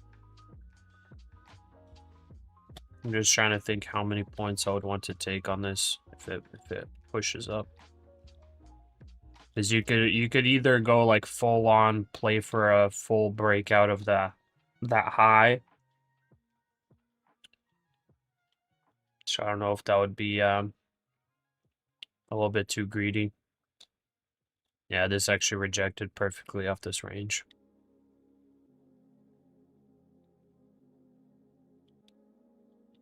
Kind of tempted to like take like 12 maybe 15 points.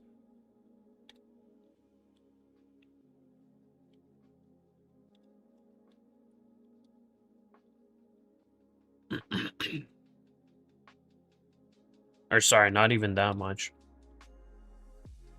Maybe only like 10 points.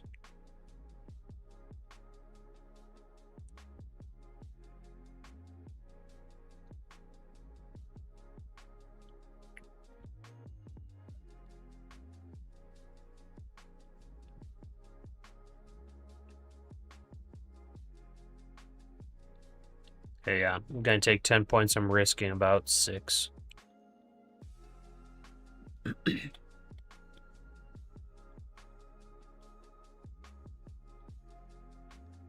Click giant plus icon. Click accounts. Will show a new tab with your accounts. There you hit the gear icon and select columns. Okay.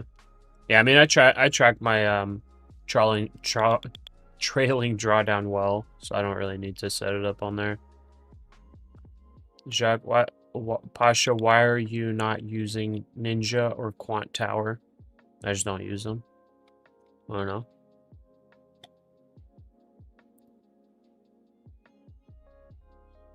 Captain Price, imagine just holding longs all day since 8:40. Why would they change trend if they're all in profit? Good question. We can ask that question if we see a huge reversal. We can ask why the heck did that happen? Short expecting Trump's meeting with all executives to begin. I'm not 100% sure on the options levels for the NASDAQ, but I'm sure there could be some kind of call wall options level. It is a Friday, so we have some options expiring. So you know, some funny business definitely could be in play during power hour. So we'll see.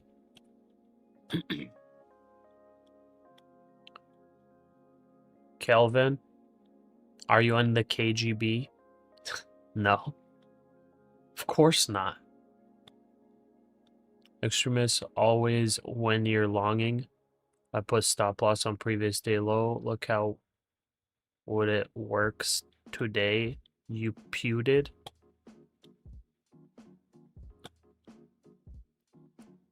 Yep.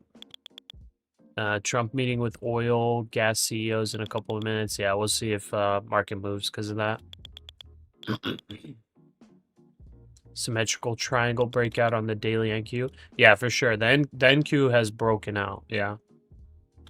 So I'm not saying the NQ is bearish by any means.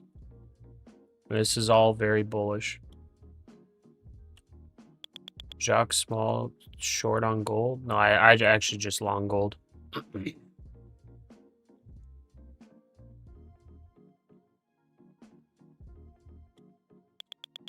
ES is past all-time highs. Is it really? Man, yeah, ES, yeah, it's pushing all-time highs right now. Wow. That is a squeeze and a half.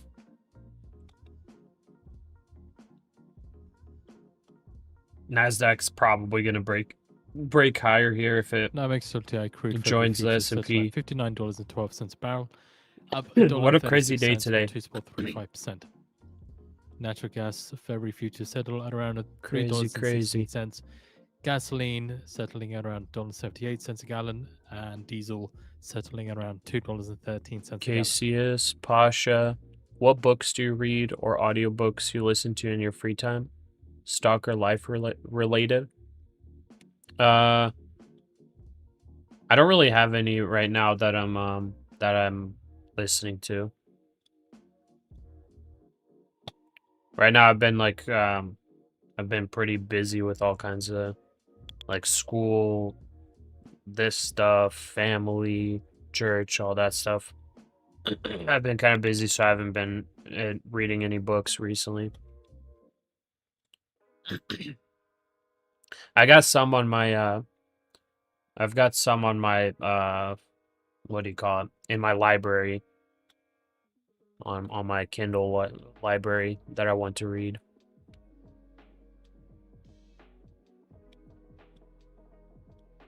TP Trader, what is the Discord? Discord links in the description. In the description, the invite link. If you're risking 5 points and praying it goes down, no points on a 300-point day. Yeah, I got stopped out on my longs earlier today. Yeah, and 100% I had too tight of a stop loss. Agreed on that. If I didn't have such tight stop loss today on the longs, or whatever I was doing, then yeah, we would have caught a really good move and would have been green today. But it's too little too late now, so like I can either cry about it all day and complain about it, or I can just take the lesson and try again another day and reset. Because yeah, I definitely made a mistake. I definitely made a mistake. Like right on this move here. Since here we could have locked in almost 200 points so far. We would have been up green today. Here I was long with a very good average, and my stop was very tight right here. I got stopped out to the tick right here. So yes, I made a mistake. And I didn't end up chasing the long. So that happened. I mean, obviously I got shook up here, but here, like this was just a undisciplined trade here, or not a very smart trade, for the stop loss placement. What'd you say? Sorry. It looks like NASDAQ's finally breaking down, but I could be wrong. It is just a little bit. Yeah, sellers are starting to take control. I may short NASDAQ here potentially. That's kind of what I'm looking for. Yeah. Starting to curl down just slightly. It's just, man, this thing's like holding so well. Okay, I'm gonna risk 5 points. Try to enter this.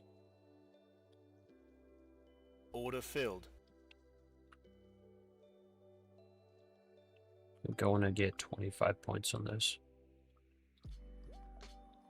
Are you entering short on NASDAQ? Yeah, I just did.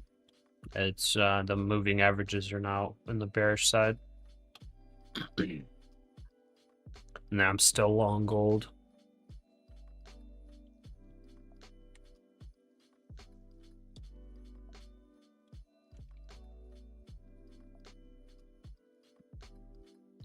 Extremis, you even had stop loss on overnight low, and it would be good. The overnight low stop loss wouldn't have been good, would it? When did I have that overnight low? Oh wait, I'm looking at gold.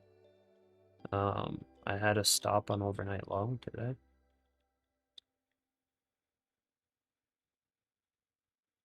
Oh, back when I took a long here. Yeah, you're right. See, but the thing is, this is why, Stop like, filled. what just happened? Oh, I hit my stop on this one. Okay. 1, 2, 3. Order filled.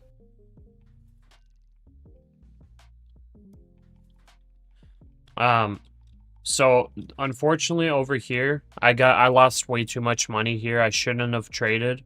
Like once I realized, hey, like I don't know what the heck's going on here. I shouldn't have traded. I should have just waited and watched.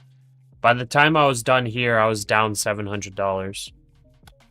So whenever like all this stuff started going, like I was like trying to hold as tight of stop losses as possible. Because in here, like, I could have set the overnight low as the stop loss, but technically if it would have come down there, I would have blown my max loss amount for the day. So that's why I was trying to be as tight as possible, because I already went pretty red because of this area. That's why. So that's what I need to really work on, is maybe, you know, the first 30 minutes or whatever it is, maybe don't be jumping in as quickly. Maybe that's what I needed to do, you know. Stop filled. Okay, I'm not touching NASDAQ. Gonna stay in the long on gold. Got very low drawdown left. Taking just baby trades, baby trades.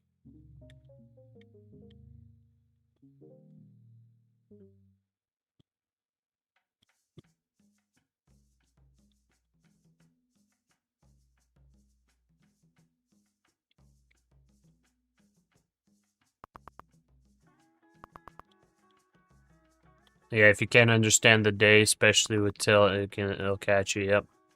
Yeah, that's exactly what happened to me today. So, you never had max loss, just blue accounts. That's your issue.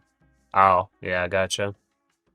See, like I'm trying to change up the way I trade. I'm trying to have those strict rules. And yeah, it kind of sucks sometimes, because sometimes, like, you know, you restrict yourself, like, oh, you can't take any more trades, or, you know, or this is like the maximum dollar amount you can lose. Like, that sucks sometimes, because maybe sometimes you break the rule and you make back everything you lost, and then you make a bunch of profit. But most of the time, you're actually making bad trades. Like, because if you're trying to get back whatever you lost, most of the time you're a little bit tilted and you're actually not thinking too clearly. Bans who full ported gold sells. Oh man. The poker mindset, essential attitudes for poker success. Oh, is that that book recommendation? Yeah, it's probably very similar.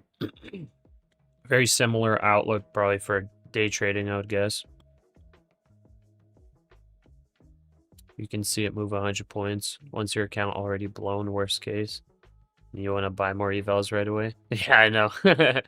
Exactly, Captain. Exactly.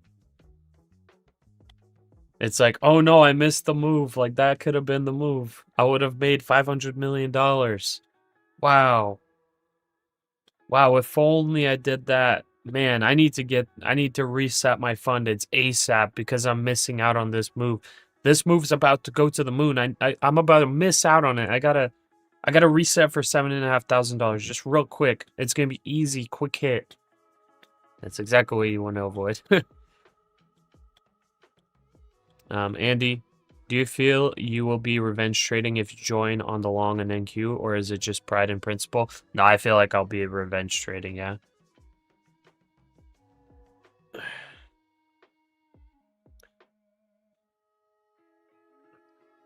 Well, actually, no. If I'm joining the long, actually, no, right now, the reason that I haven't been longing is because I'm a little bit stubborn and a little bit nervous about how extended the NASDAQ is. That's actually why I'm not joining the long.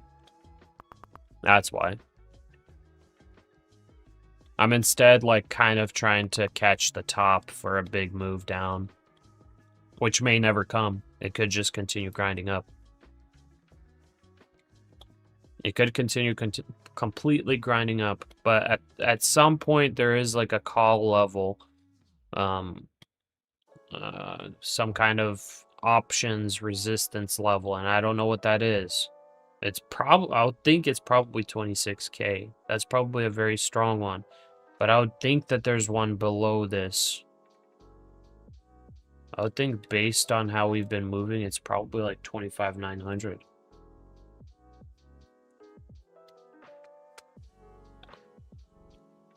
Well,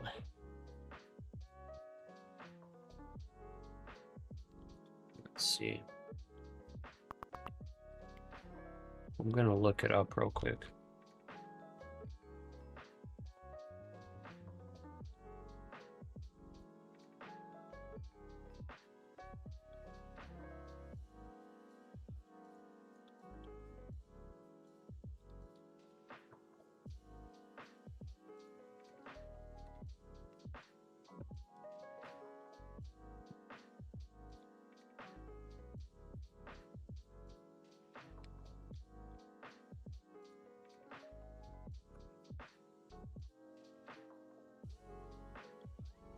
Okay, interesting. So yeah, it looks like the NASDAQ is in positive gamma right now.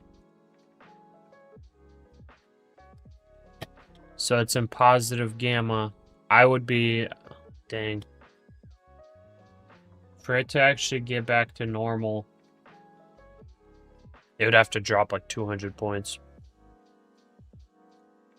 Interesting. Yeah, right now it looks like the NASDAQ's actually squeezing. Like short squeezing pretty hard. Because Yeah, I think it was like 25,800, that was a call wall. That was a pretty important resistance level. And it blasted through that and then held as support on when the sellers tried to bring it below. Interesting. And it's Friday, so those options are expiring.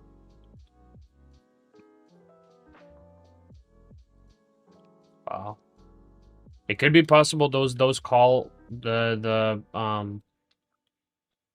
those call riders may be the ones that are pushing this market up. They're the ones that are getting squeezed potentially right now.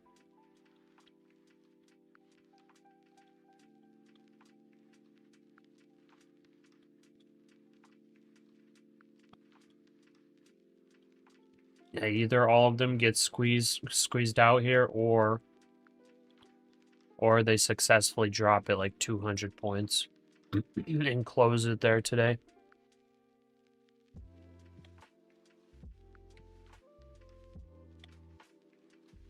Pasha, generally a psychology book to get something from it.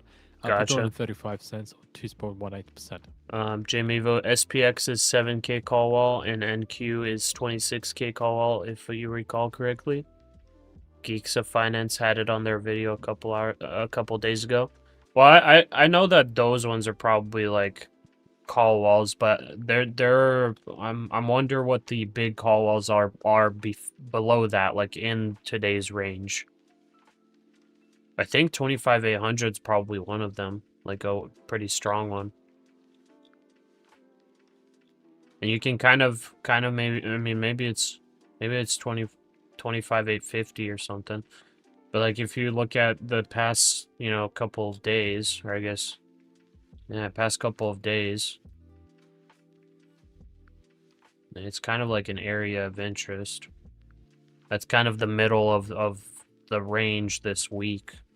It seems, at least, at 25,800. It's the middle of here. It was rejection multiple times that week prior. 25,800 rejection, rejection, rejection, rejection. Then we had this big breakout, and then instant rejection. Back closer to 800, and then break below. Rejection of 800, and then now again break above. I don't know. Wonder if they try to break it back below that 800 level before close. Of an hour and 15 minutes left. I think I'll be ready. I'll be ready to take it if it starts coming.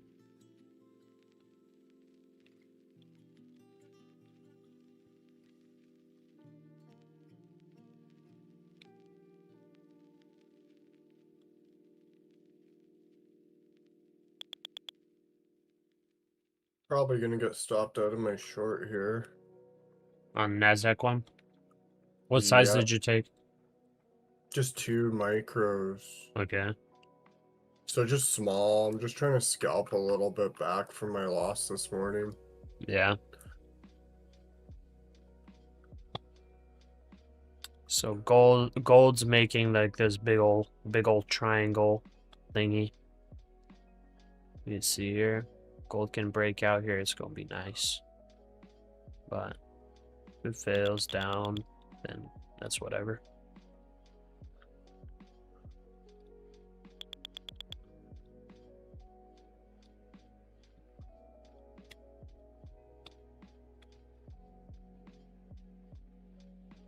Buying at 26K would be unprofessional, so easier to FOMO in before it all starts. I don't, yeah, I'm not gonna be long in today at all. I would rather not.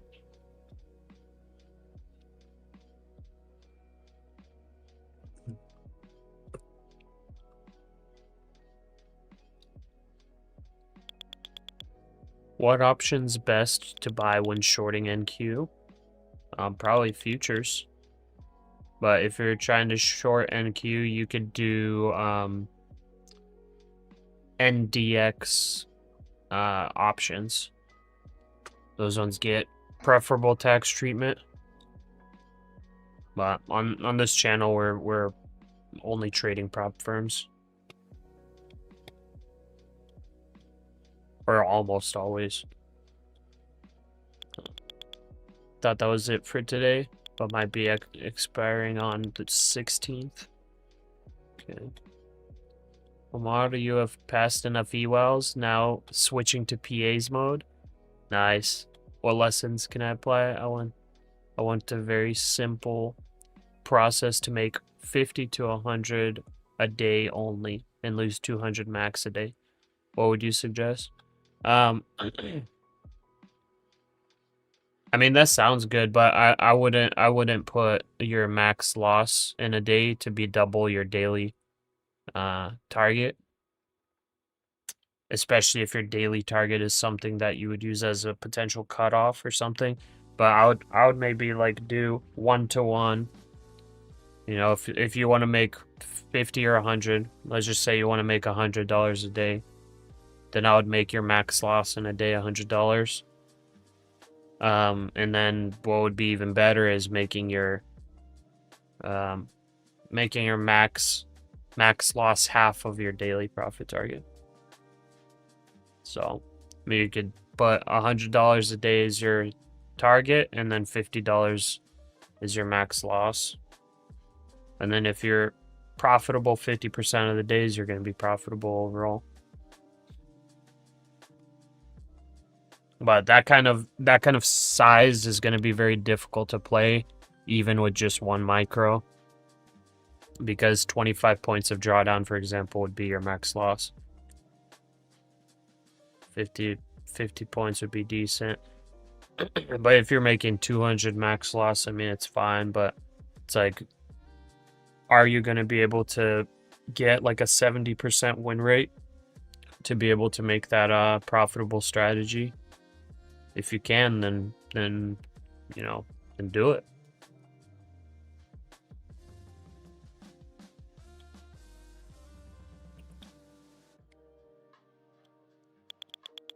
Gold's chopping a bit. It's looking like it may break. It might actually be breaking out right here. White House says there was an inadvertent public disclosure of aggregate data that was Yeah, partially NASDAQ's derived back to from breaking pre-released out. information. Yeah. Gold actually kind of looks like it's breaking out of this pattern. Let's see.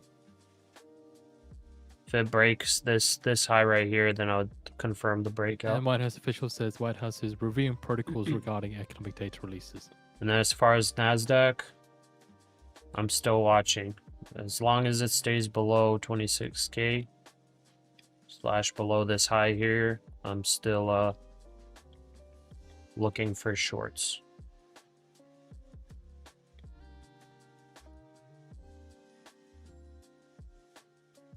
Wizzy, too many shorts. Alright, good luck. I'm hoping it dumps too, to be honest.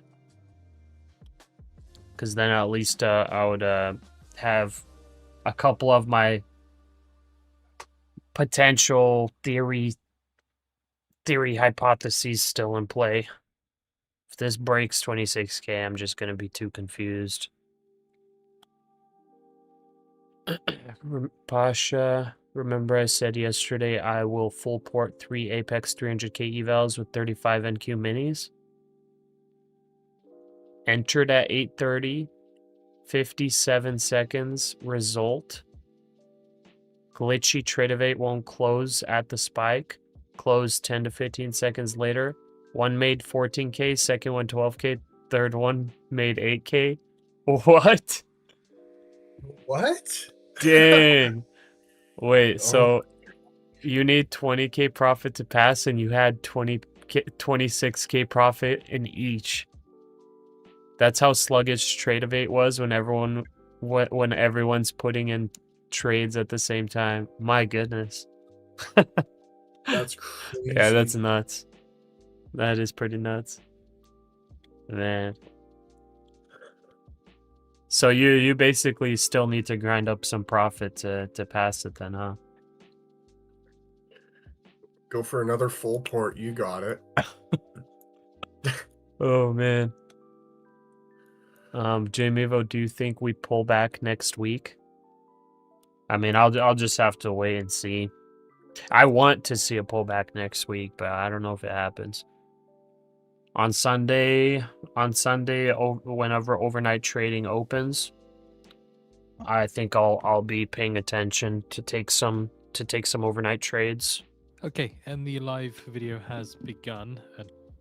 Okay, and Trump is, we have another video from AP. They did live show now. the room, but now they just cut back to outside the White House. Clara, you blew your pro account? Oh man. Oh man, that sucks. That's already multiple people blowing pro accounts today. Sorry guys. Henrietta, right now we are breaking out. Yeah, this is squeezing. NQ is squeezing a lot. Isak, where do you look for to stop the short if you enter? As of right now, since there's no structure above this other than just previous high over here, which you could potentially use. Like you just put point amounts, I guess. Whatever much you want to risk. 10 points, 15 points, 20 points. Best bet would be with structure. So like over here, maybe the top of this wick here would be your stop loss. Maybe here would be your stop loss if you're entering a short. You know, it's best with structure to know where to set a short or to where to set a stop loss.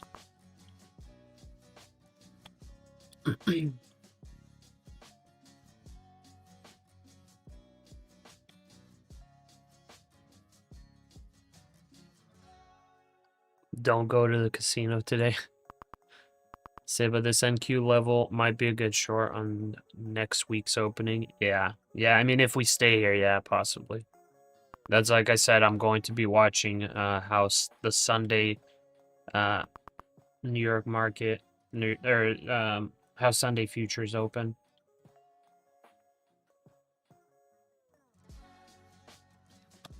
Wait, did this hit that fair value gap? Where was that fair value gap at before? Wait. Oh, we're getting a dump on NASDAQ. Well, not a dump, a little bit of weakness, but don't tell me that this just hit another fair value gap. and top tick. Don't you dare.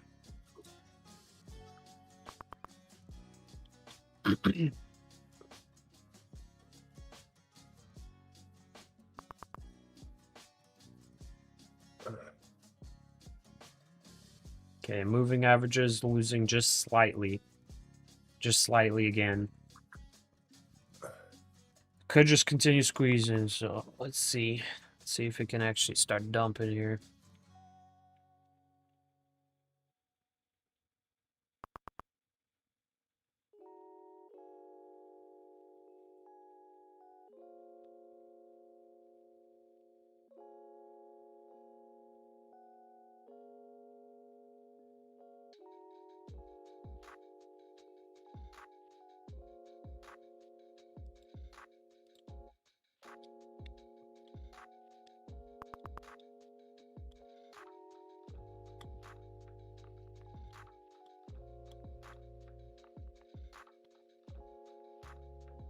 We're like 3 minutes away from power hour. Yep.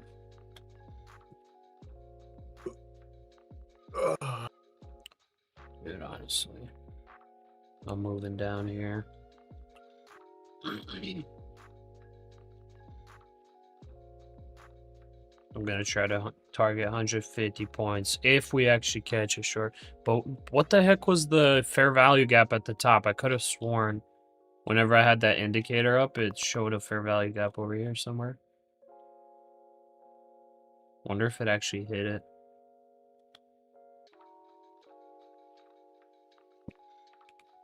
Let's see.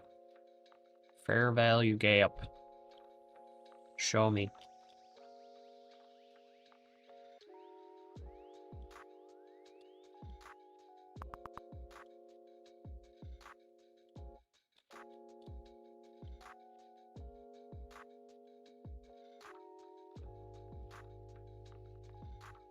Never mind. It's all bogus.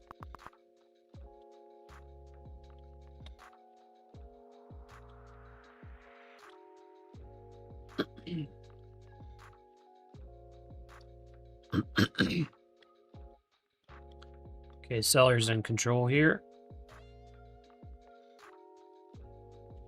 Just barely, though. Actually need some momentum.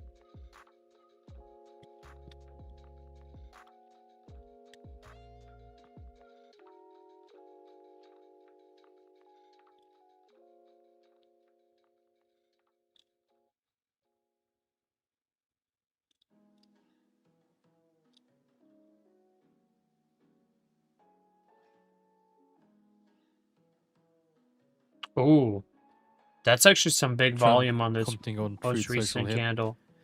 Says today the US, in coordination with interim authorities of Venezuela, seized an oil tanker which departed Venezuela without our approval.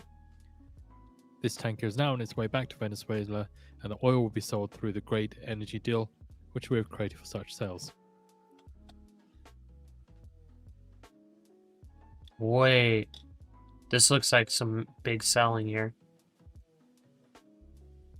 On Look NASDAQ? at, yeah, look at this volume. Yeah, it's been picking right up. I don't know if this is just liquidity for power hour for another upside trend, or like, I don't know what it is. I'm not sure either.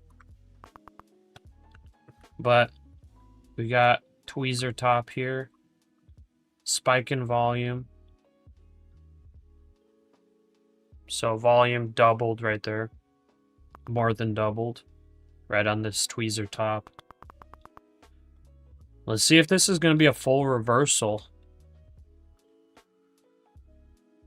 If it actually ends up being a full reversal and this gets into some profit, I would be willing to double or triple up from 1 micro. If this ends up, like if I get a sell signal and everything and I look for an ideal entry to double up or triple up, I will add on. As long as I'm not risking like above my max loss for the day. So that's the important thing. I cannot go into my max loss. Trump's not even live yet? No. Calling it hour of power. Extremist there will be to the upside. You think so? I mean, maybe. Andy is saying better go long. Maybe.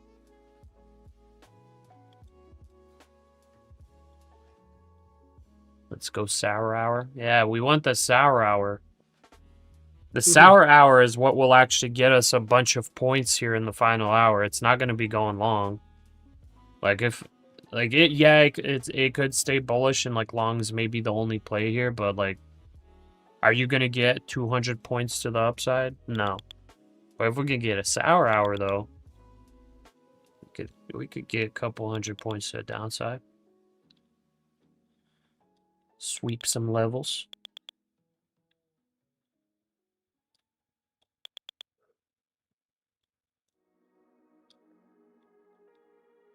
Stop filled. And I got stopped out. Darn it. Darn it. Where does our... Okay. Order filled. We got the top of tweezer top. We're playing with such limited drawdown right now for the day. It's like NASDAQ trading for ants. We're playing with crumbs right now.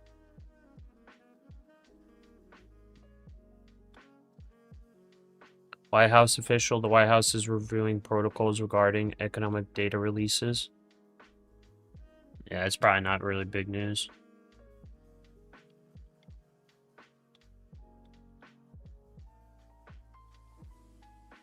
Or it's not like news that's gonna like move the market or anything.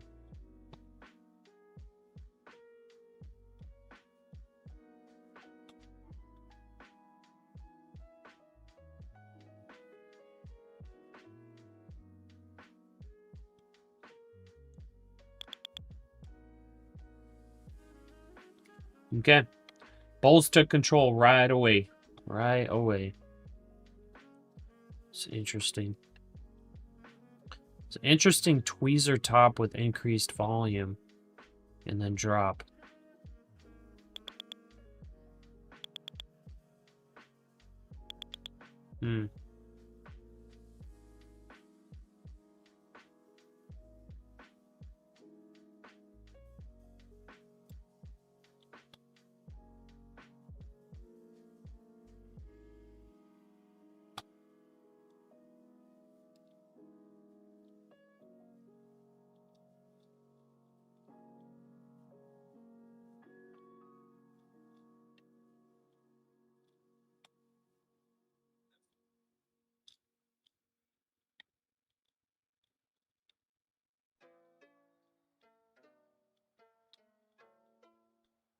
Juan Ortiz, bro, go long.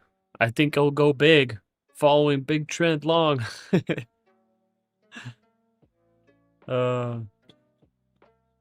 If you guys are super bullish on this, like go ahead and long it if you want to. Yeah, if you're longing, like yeah. If you think it's gonna break out, I would agree with you. It probably is gonna make a pretty good big move. But I'm a little bit doubtful, so I don't want to.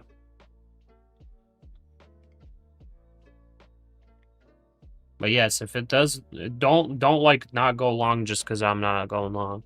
Like if you truly think this is bullish and going long, like do it. Just manage your risk. Do it, take the long. Play for the breakout.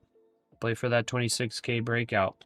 Because if that 26K breakout happens, it's going to 26,100. Maybe not today, but it's going to be on its way.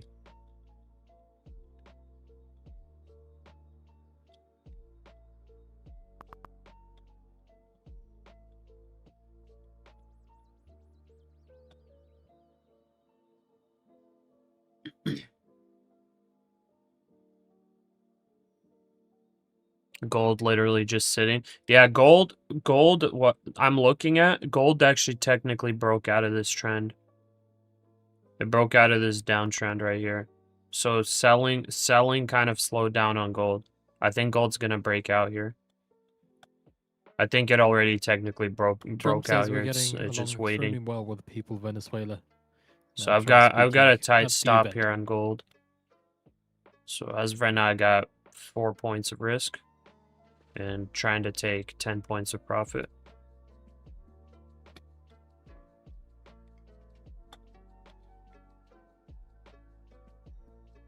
Hope we both win.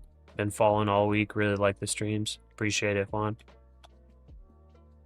RTS 26,400 is the previous all-time high from 2 weeks ago. Yeah. Yeah, we're obviously not going to hit the all-time high today. Unless Trump says, everybody buy stocks, like right now as he's talking. Like, then maybe we hit all-time highs today. But we're probably not. So. And did they close around 9:40? Yeah, Trump's live. Yeah. I've got financial juice running just in case he says anything important, but I guess let's play him. I was called by the leaders of numerous countries. I won't go into which ones, but the biggest and the strongest, and they said that was very impressive. They're all impressed. Everybody was But impressed. today I'm delighted to welcome almost 24 of the biggest and most respected oil and gas executives in the world to the White House. It's an honor to be with them. We have many others that were not able to get in. I said if we had a ballroom, we'd have over 1,000 people. Everybody wanted. I never knew your industry was that big. I never knew you had that many. Okay, we might as well people watch in your this. industry. But here we are.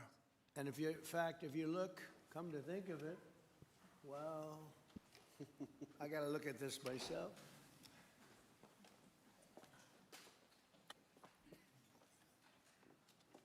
Wow. Stop field. Bro, what is he doing?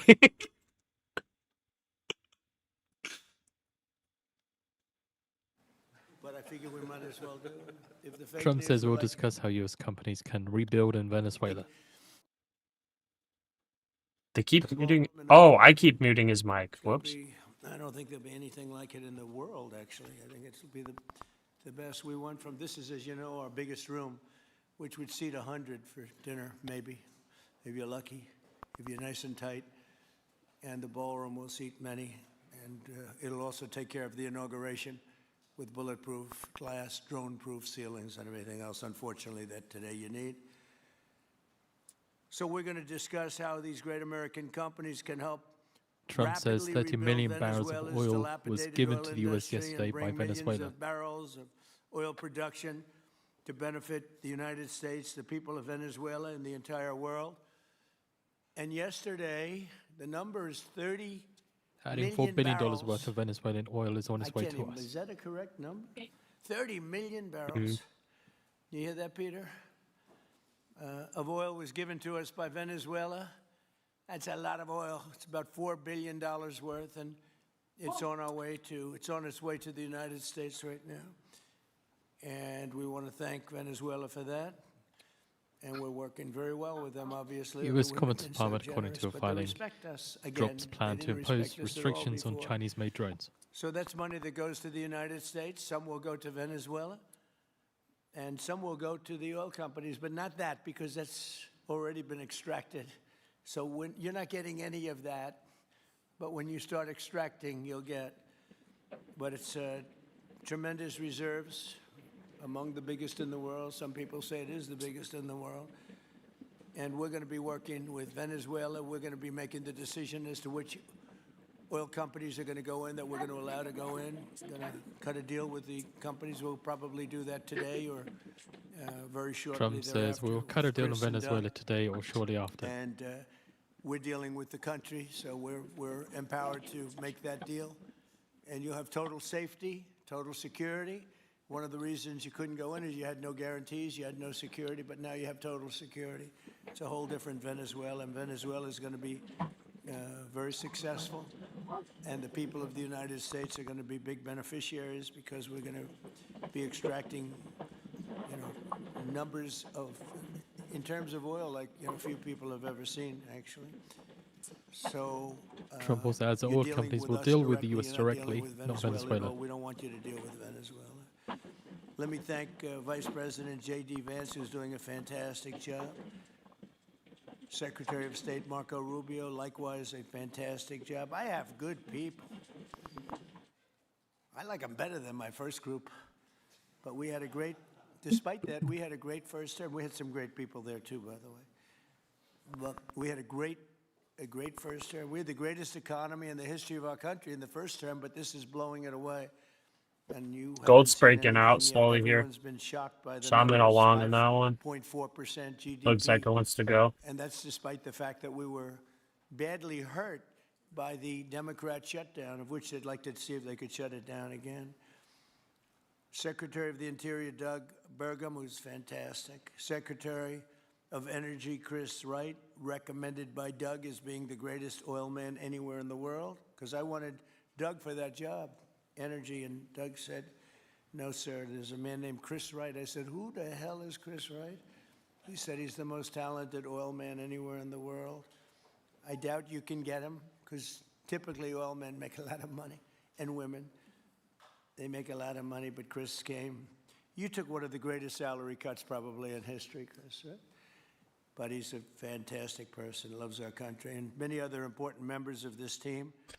Look at that! Look at that gold breakout right there. Last week, the United States It's looking decent. performed one of the most spectacular military operations in American history, apprehending the outlaw dictator Nicolas Maduro for his crimes against the United States, crimes for which he has now been indicted and is in federal court awaiting trial.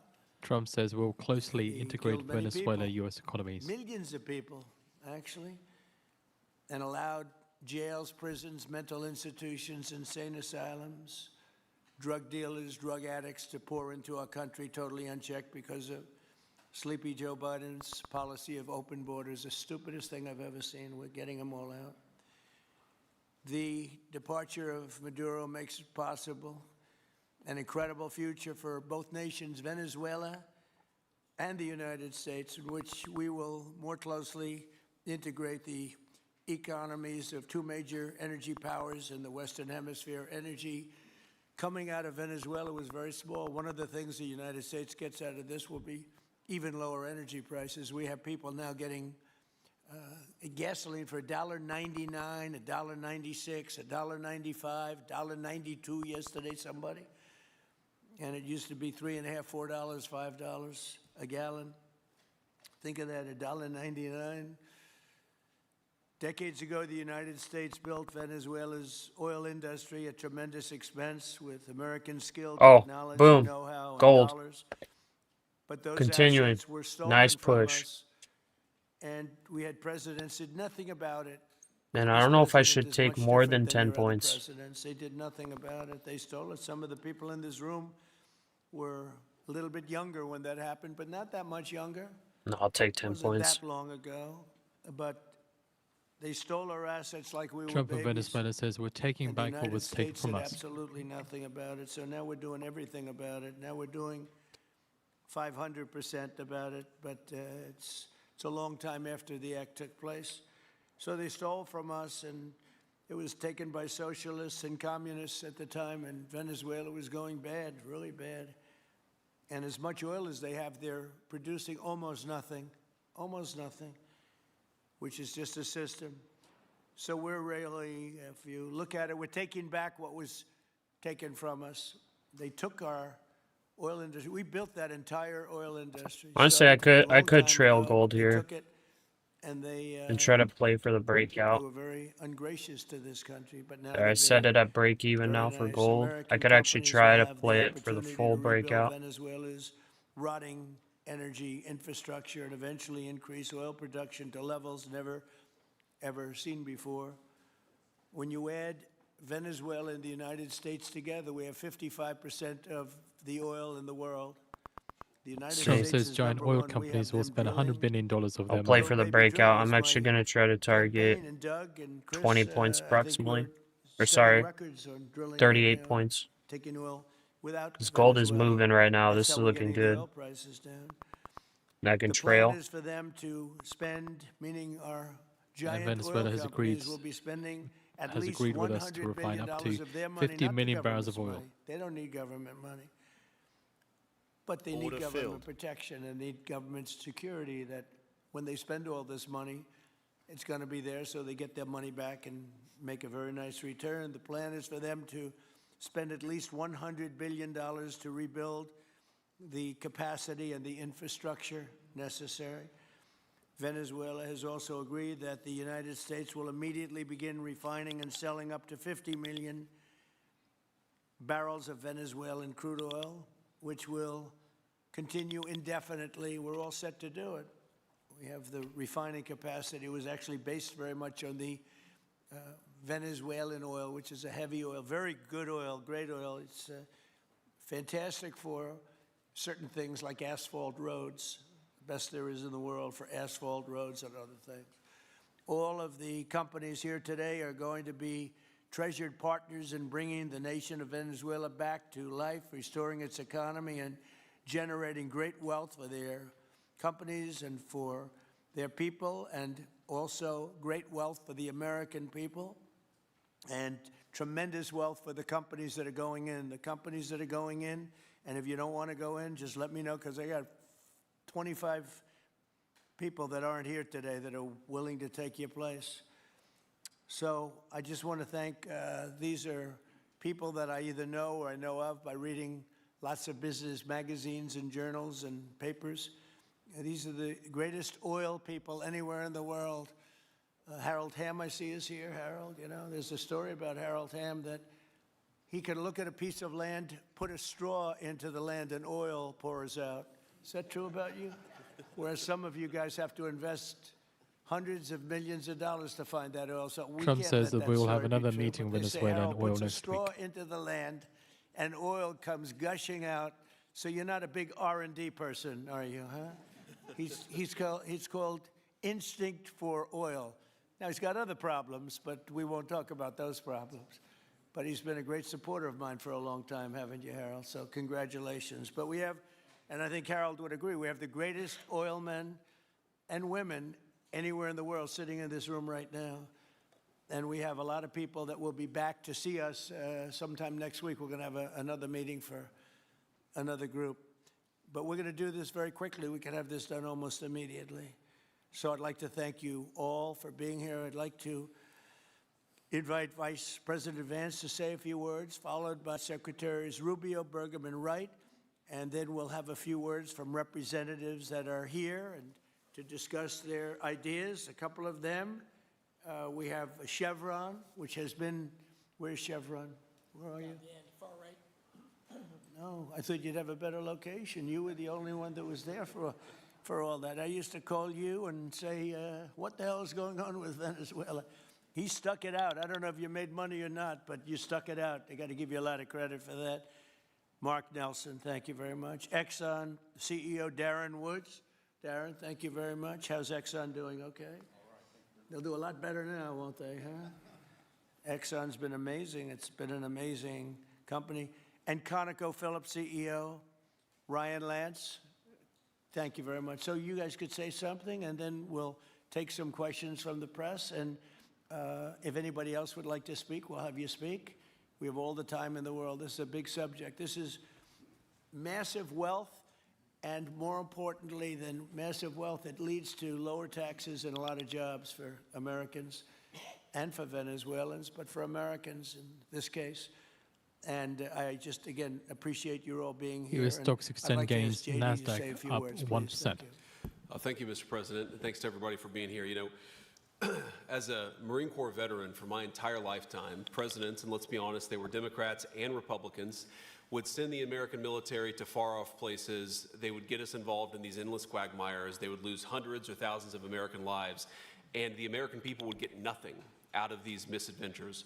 And now you have an American president who's empowered the American military to stop the flow of drugs into our country. Oh, and to gold just had a ensure that big old we, pullback here. as opposed to our adversaries, control one of the great energy reserves that So exists gold, anywhere nice in the push, entire world. and then And fast he did it pullback. without losing a single American life in the process. It was an amazing operation. It's going to make our Yeah. country richer. It's going to make our country more powerful. It's going to make our country safer. And it's going to lead to the decline, the further decline of drug overdose deaths in the Hey United guys, States please of watch the America. language An in the amazing chat. Please thing, keep and I'm chat happy to be clean. here to talk about how we can make it an even bigger and better operation for the American people. Thank you, sir. So that includes Discord, all that kind of stuff. Please. Thank you, Mr. President. And I think this is a reminder that everything this president does, everything President Trump does, is with the American Hey, people in David. mind. It was not in the national interest or national security of the United States and of our people to have in our own hemisphere a country, not just with vast energy reserves, but controlled by an indicted narco trafficker who flooded our country with illegal immigration, including drug gang members, flooded our, openly cooperated with drug gangs, and by the way, opened up, stole the wealth of that country to fund a repressive regime and also benefit adversaries such as Iran. All of that is now changing. As part of this process, the first phase, of course, is the phase we're in now, which is the stabilization phase. We do not want to see destabilization in the country. We're working very cooperatively with the interim authorities there to provide a market for the sale of the wealth of Venezuela in such a way that benefits the people, both of the United States, but also the people of Venezuela. And as a reminder to everyone, the president announced this just 2 days ago. Every penny, everything they buy with the money that they're making from the oil now, Mr. President, will be bought from America. And that includes everything from equipment for the oil industry to food to medicine and everything in between. The second will be a phase of recovery, and then some of these phases will interlap, and that is to have a normal economy again where the money goes to the benefit of people, not the benefit of our adversaries or the benefit of elements in that country and around the world that are against our interests, at the same time as a process of reconciliation has to happen internally among the different sectors of society and politics and the like. And finally, the third phase, which is the most important of the three, is when the country fully transitions into a normal country that we have strong economic and diplomatic and relations with, that is friendly towards the United States, that's not a foothold for our adversaries, that serves our interests, but also the interests of the people. It'll be a country that is wealthy, a country that is prosperous for the people, not for a handful of criminals, but also a country that is supportive of our interests in the region and throughout the world. And we thank you, Mr. President, and the team you've assembled that have brought us to this point. A lot of work remains, important work, but this is historic. Okay, thank you very much. Doug?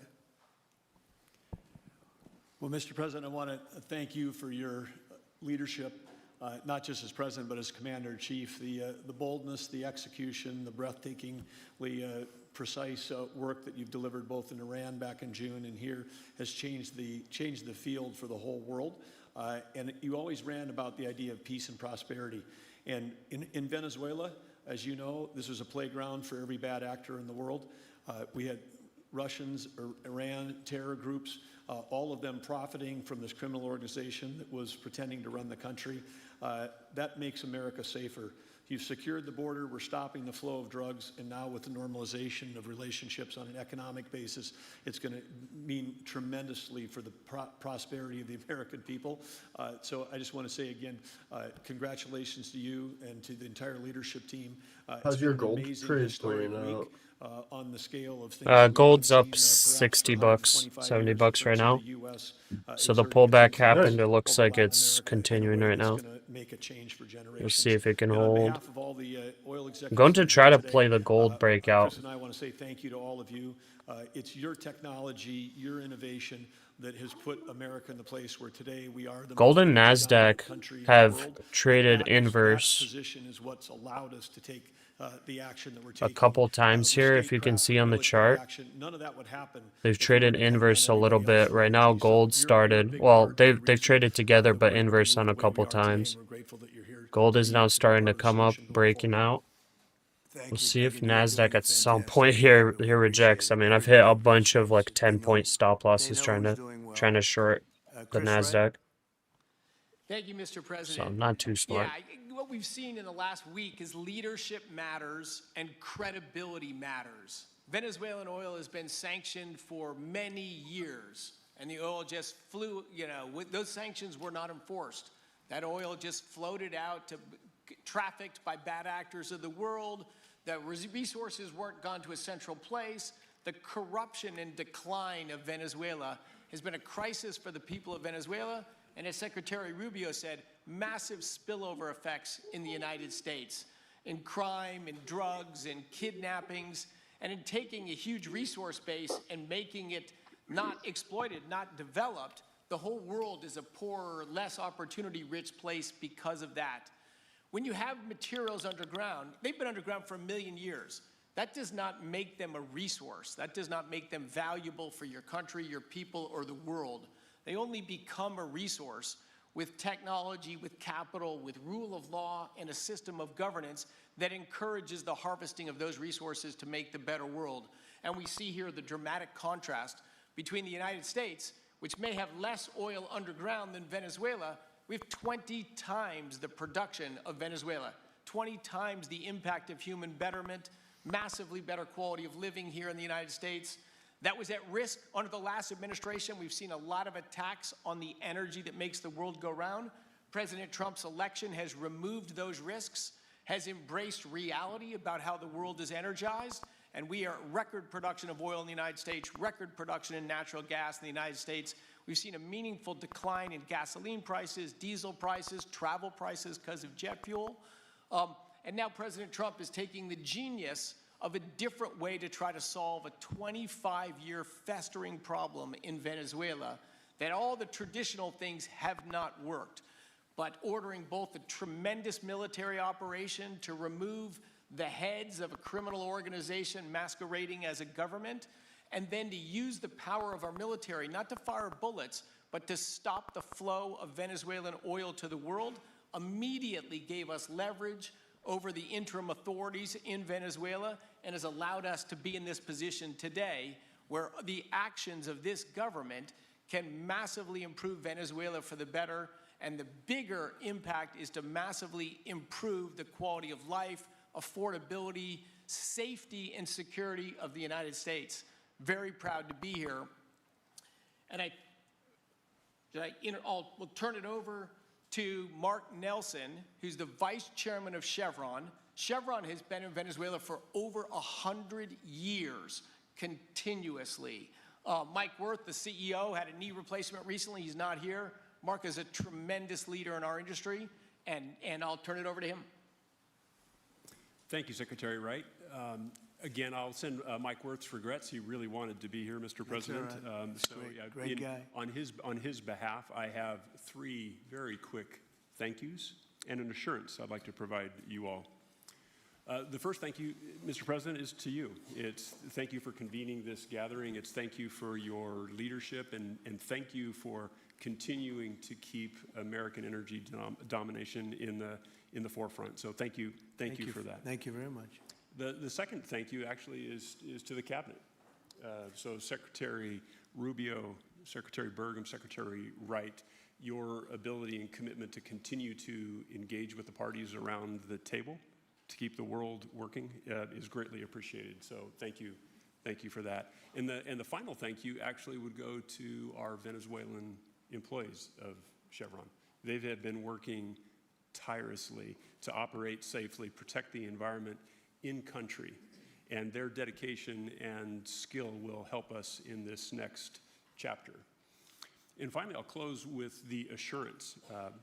For more than a century, Chevron has been a part of Venezuela's past. We are certainly committed to its present, and we very much look forward as a proud American company to help it build a better future. And so, Mr. President, thank you for your leadership. You really suffered there. You stuck it out. A lot of people left. A lot of big companies left. Many of the people sitting at this table left because of the safety risk and other risks. But you stuck it out. I give you credit for that. Sometimes it was hard. I remember 6 months ago I told you to stay, just stay. Things are going to happen. You'll be very happy. I didn't know they were going to happen. Trump says, I told China and Russia we don't want them in Venezuela. One thing I think everyone has to know is that if we didn't do this, China or Russia would have done it. And if China or Russia were a next-door neighbor, China can buy all the oil they want from us and Venezuela. Other parts of the world so far away where you fly in an airplane for 24 hours before you get there. This is sort of a next-door neighbor if you think about it. And I told China and I told Russia, we get along with you very well. We like you very much. We don't want you Guys, there. Not gonna do you do hear that. this delay? And if we didn't do this, We are China would have watching been the there and Russia would official have been there, White and then we both House would have been live there stream together. on We're not gonna YouTube. be there now. Financial Juice One thing I just will tell reported them, what and was I will said tell you, 10 that we are seconds open or for 15 business. seconds before we heard it on the official China White House can buy live all the stream. oil they want from us This is why there Financial or Juice in the is so United States. valuable. We're watching Russia this can live right get all now. the oil they Financial need Juice from just us, told us and they 15 do seconds make before oil, he even though said they something produce a lot key. of it. That's But crazy. China and Russia and everybody else is able Financial to, Juice has will be open access for to business like almost immediately. crazy I have a stuff. feeling the $100 We're billion watching the will be official spent White House very, very live 100 stream. billion will be Financial spent Juice very, just very gave us rapidly 15 by these seconds very early big, powerful, information. and rich companies, and I think they're going to be able to rebuild the infrastructure. And I hope it's going to be brand new as opposed to a rehab. I don't because think know it's the recorded, tremendous but there's a difference between the delay. new So somehow and the not so Financial new Juice and has the access the new is to this stuff live, much more like true beautiful, live. much They better might have in every people way, and like physically actionable there that work smaller. for them. It's like everything else, gets smaller and stronger. It's a combination of smaller, better, and stronger. So I hope you're going to build all brand new stuff, rip out the old crap that's been there for so many years, and do it the right way. You're going to be there a long time. If we make a deal, you're going to be there a long time. If we don't make a deal, you won't be there at all. It's sort of interesting. But again, China and Russia would have been there if we didn't do this.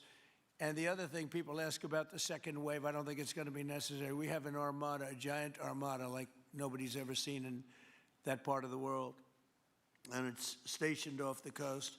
And we are getting along so well with the people that are involved and representing Venezuela. Gold seller buy. I'm in a gold long right now.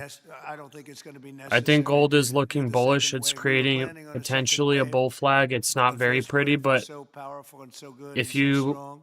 want to be frankly, bullish on it, there's pretty tight risk here. They did the right thing. They If were you want to smart. take They along. did the right thing. They didn't want to go through a second wave, but we've got a tremendous number of the most powerful ships in the world right there. I don't think we're going to have to use that. I'm happy to say that. I don't think we're going to have to use that at all. If I could ask Chevron, you did a great job. I want to thank you. And ExxonMobil, if you would say a few words, and then followed by Conoco, great companies, massive companies, great companies. Exxon, please. Sure. Thank you, Mr. President. I appreciate the invitation and the opportunity, frankly, for the entire industry to show up and provide a perspective. Frankly, we've been kind of unresponsive to the press regarding Venezuela. I guess today's the opportunity to address the press directly with respect to a number of questions that have been asked of ExxonMobil. First and foremost, obviously, is the interest that we have in Venezuela. And I think, the way I would position that, I think one of the reasons why we see many of the industry players here is we're in a depletion business for a product that is in great demand and will be in demand for many, many, many decades to come. And as a depletion business, the biggest challenge we have is finding resources.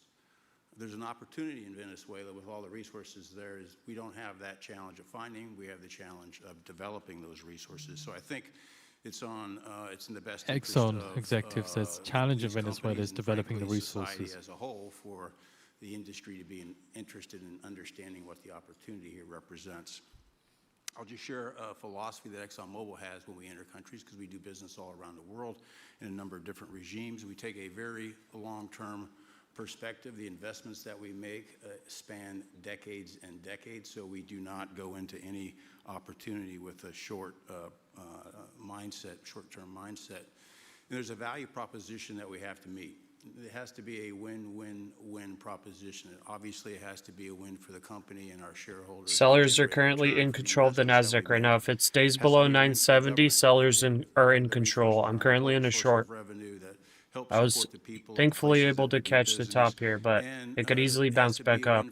Sellers have taken control a couple times here, and we've bounced back up, so be careful if you are shorting. For the large investments that we make for the long term. With respect to Venezuela in particular, we have a very long history in Venezuela. In fact, we first got into Venezuela back in the 1940s. We've had our assets seized there twice.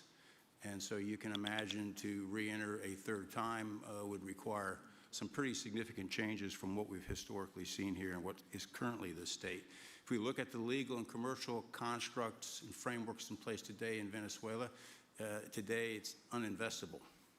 And so significant changes have to be made to those commercial frameworks, the legal system. There has to be durable investment protections, and there has to be a change to the hydrocarbon laws in the country. We're confident that with this administration and President Trump working hand in hand with the Venezuelan government, that those changes can be put in place. And with respect to the Venezuelan government, that perspective we don't have a view on. We haven't talked to the Venezuelan government, and obviously we have yet to assess the people's perspective with respect to ExxonMobil entering the country. In the short term, there are things that can be done while these longer-term issues are being worked. For us, we haven't been in the country for almost 20 years. Exxon CEO says Exxon is ready to put a team on the ground in Venezuela. We get a technical team in place to assess the current state of the industry and the assets, to understand what would be involved to help the people of Venezuela get production back on the market. With the invitation of the Venezuelan government and with appropriate security guarantees, we are ready to put a team on the ground there. We also have a integrated set of capabilities from production to refining to trading, and I think we can be of assistance to getting the Venezuelan crude to market and realizing a market price to help, again, with the financial situation in Venezuela. So those are my short-term perspective that I have. I'd say maybe close with a thank you, Mr. President, for the work that you've done to secure not only the national security, but the energy security of the region. And then thank you, Secretary Rubio. Trump to Exxon says we want speed and quality. In this matter. Thank you. How long would it take you, Darren, as Exxon if we make a deal, how long would it take you to get in there and get started? Well, the first step, this technical team, as I talked with Secretary Wright earlier this week, we started from the beginning to put the team together so that if and when it was needed, we could hit the ground almost immediately. So we can hit the ground within the next couple of weeks, start the assessment, and then from there we need to understand. That's what we want. We want speed and quality. That's what we want. Thank you, Darren. And Conoco, Ryan. Thank you, Mr. President. Appreciate the opportunity to be here too, and you've assembled a great team. And our congratulations as well for removing one of the terrible people in the world and bringing them to justice. It was quite amazing. I think you've given hope to the people of Venezuela again, which I think is quite remarkable. And we've been on the other end of that despot regime a long time. Our assets were expropriated. I had a little bit more hair when that happened.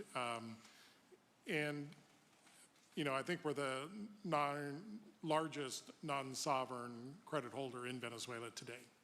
So we're at a bit of a different situation, but I think your big and bold idea to use Exxon CEO Trump says we can hit the ground in the next couple of weeks. Is something that could make a real big difference in Venezuela. And our company certainly stands ready to help in that endeavor. Encourage you to continue to think bigger and even bolder. And we've had some discussions with your energy team about that as well. As we think about the other people that need to be in this room and in this discussion, or the banks, all right. How are probably you? the Exim Bank. Good. As we think about how the debt needs to be I wanted to join restructured last, like, and the 20 minutes per financing hour. to deliver the So, billions let's see of dollars what's that are going on required to restore their energy infrastructure. I did a couple And, trades with and I think paper as we trading think because that I don't big and want to. bold, we need to be I don't want to also risk thinking any about even restructuring the any entire capital with using my Venezuelan phone energy because I system, can't bring my including computer to the place. PDVSA. So And I think if we can do that so far in paper and trading, I made think about bold, 190, there's so an opportunity to be quick, fast, it's nice. and restore the quality of what's happened in That's good. Venezuela, or what's been lost in Is Venezuela Pasha over AFK? the course of the last 25 years. So thank you for this I opportunity. No, I'm here. I'm Thank just you, listening to everyone. the You get a stream. lot of your money I'm back. long We're gonna gold start and with the short briefing NASDAQ break, right though. now. We're not going to look at what people lost in the past because that was their fault. That was a different president. You're gonna make a lot of money, but we're not going to go back. You left a lot of money behind, I guess, huh? What number? 12 billion. How much? 12 billion? Well, good write-off. It's already been written off. It's been written. All right, thank you. You'll make it back one way or the other. You're all going to do very well. I think really very well. Marco just gave me a note. Go back to Chevron. They want to discuss something. Go ahead. I'm going back to Chevron, Marco. Thank you, Marco. Go Was ahead. was there a question, Mr. President? Yes, go ahead, Marco. What are you saying here? Mark, big if you can increase. update us on operations in the ground and with the appropriate approvals, what you might be able to achieve in the next 12 to 18 months, give us a little view from the ground. You bet, you bet. So today, Chevron has 3,000 employees in 4 different joint ventures in Venezuela today.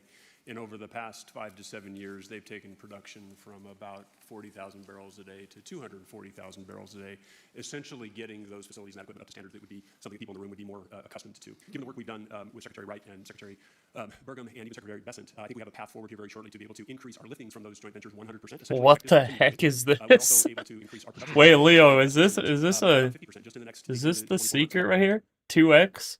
That's So you go just into the future?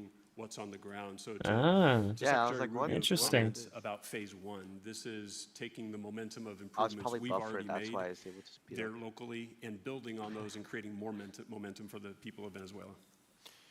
Do you think you have an advantage being there? It's, you've been there by the skin of your teeth. It's been tough for you to be there. But do you think you have an advantage over Just the other gotta people in this sell room with the signal fact that you are on there? trading Yeah, plays. I think Sell there- signal on Mr. President, trading I think there will be plays days where on it didn't feel like an the advantage, and there are NASDAQ. days where it does feel like an advantage. But It's having only people if on the it ground if it today that care stays desperately about the people here. of Venezuela Chevron says they can and know start If how it these boosting pops, the it's gonna investments are there, disappear. it's a lifting in definite Venezuela advantage. now. Would you say the best locations are available, or would you say the best locations are already sort of worked, even though But we they had were our very very basic? first The best bearish locations crossover for on finding on oil, our the best moving locations averages. for oil. Very first There over are this entire more push up. opportunities than not, Mr. President. With 300 billion barrels of reserves and resources in country, there Yeah, I are saw I lots of missed out on opportunities for that many companies. Will you gold be dump. building new, or will I was you right be about using the the old idea, but then I infrastructure didn't that hold you it for have? long enough. Yeah, today it's a little bit of a eventually mix, did but come today it's down, right? mostly us taking the equipment of today, getting it to the standards that we are accustomed to your comments about making it how it should be today. Most of the investments that we've been making are about getting it up to our standards. Well, I think you're going to make an investment, but you're going to get your money back very quickly, and that's part of our thing. We're going to have you get your money back fast, and then you'll give a lot to Venezuela and to the United States after that. Okay, so you'll be in good shape. Could I ask Carol Tam to say a few words? He's been a friend of mine for a long time. Very amazing man, actually, amazing energy person. Well, thank you, Mr. President. It's good to be here with so many dignified people, and this effort particularly. And thank you for your effort for what you've done here, taking this despot out of that area. And the world dealt with him way too long. Certainly, our industry knows that this is a real jewel that can be developed for the people of Venezuela and also benefit the world. And like Secretary Wright said, it has not been done. That's not been done in the past. And they had a good chance at it.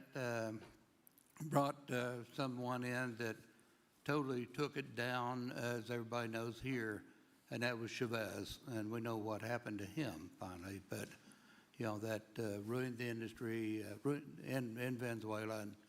And all of us know how that happened, ended very well, very, very wrongly. So anyway, we're glad to see what's happened here and look forward for the opportunity for a lot of people in this room, but also for America and the country itself. Are you going to be involved in going in? Because, he's in North Dakota and he's in Oklahoma and some incredible places. It's a little bit different, but there's no doubt about you won't have to worry about the straw too much here. You can just go at it. Are you going to be one of the participants? Well, certainly, I'm an oil finder, like you said. Barry Spitzer, told that story. The coach. And he's kind of exaggerated a little bit. It doesn't come out quite that easily usually. But anyway, great story. I love it. And I love Barry. Barry's the one that told me this. Yeah, he's a champion, in a lot of ways. So love that story. Certainly, it excites me as an explorationist. Everybody has that in their blood, and it is a very exciting country and a lot of reserves. And so it's got its challenges, and the industry knows how to handle that. And like Darren said, you know, you go into your eyes open and do the best you can with the team you got. So Well, you're going to thank have you. something that they never had really here is tremendous security. You're going to be very secure, very safe, physically safe in addition to financially safe. So it's good to see you, Harold. Thank you very much. Does anybody have anything to say before we get to the press? Trump says nobody really knows what will happen with Cuba. Well, Cuba's in bad shape. Cuba relied on Venezuela for oil and for money. And nobody really knows what's going to happen with Cuba. They're doing very poorly. They're really third world all the way. And we have a lot of great Cuban Americans. And I would say Marco fits Len, I use solidly into Trade that category. through And the prop I might firm ask you Take to say a Profit few Trader words about, for we my were trades. discussing it before. Cuba is a very different, they don't have energy, they don't have oil, but they would live off of the oil from Venezuela. And what they do have is very strong people and very powerful people militarily. And they would protect the people running Venezuela, and they would take in a lot of money from Venezuela. Now they don't have that. They won't be taking in any money. So, Marco, Trumped what do you oil think? CEOs Well, I mean, says the you'll fundamental be problem very in Cuba is physically that and it's run by financially safe. incompetent people that don't know what an economy looks like, much less a functioning one. They've made a choice, and that is they would rather have political control over their people than they would to have an economy that functions. And they've gotten away with it for 60-something years because they've had donors, the Soviet Union, and now most recently Venezuela. But that's now gone. So the people in control in Cuba have a choice to make. They can either have a real country with a real economy where their people can prosper, or they can continue with their failing dictatorship that's going to lead to systemic and societal collapse. So it's a very stark and dramatic choice, and it's one we hope to make the right one. We don't have an interest in a destabilized Cuba, but that would be their fault because they refuse to allow the people of Cuba to have either economic or political freedom for that matter. And you have a lot of people in this country that want to go back to Cuba and help Cuba. A lot of people have left, you know, they came in penniless, they didn't have anything, and they've become very rich people in our country, and they want to very much go back and help Cuba. So that's something that Cuba has that a lot of other places don't have. Peter? President Trump, thank you. I do want to ask you about Minnesota, but first, just more on topic. President Zelensky said that he was watching with the rest of the world as you made this order to go and capture Nicolas Maduro. And he said, if that's how it works with dictators, then the United States knows what to do next. Sounds like he wants you to go and capture Vladimir Putin. Would you ever order a mission to go and capture Vladimir Putin?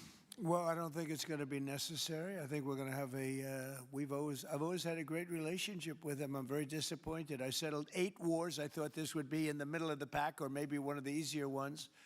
And I don't know if you know, Peter, the last month, they lost 31,000 people, many of them Russian soldiers, and the Russian economy is doing poorly.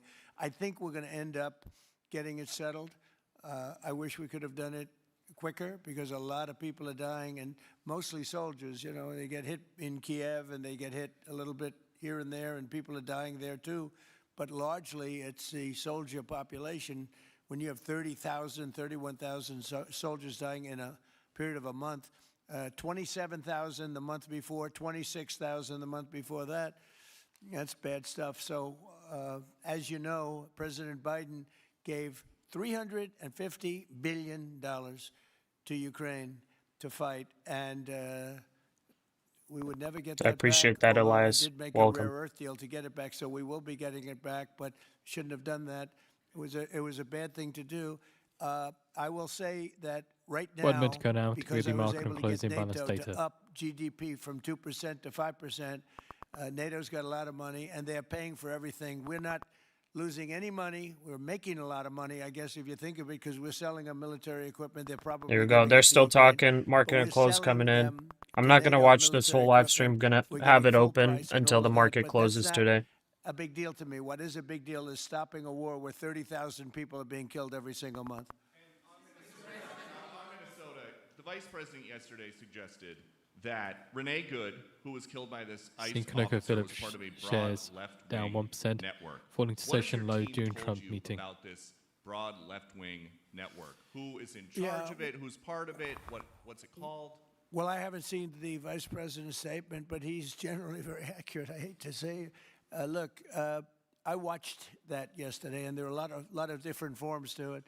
But there was a woman screaming, shame, shame, shame, shame. Icon She was close a imbalance. S&P agitator, 500 sell probably a side paid 1 billion. agitator, but in my NASDAQ 100 opinion, she was sell an side agitator, a 565 very million. high-level Dow 30 agitator, sell side so professional. 329 million. She wouldn't Max 7 stop sell side screaming. I said, this 239 isn't million. a normal situation. This is a professional troublemaker.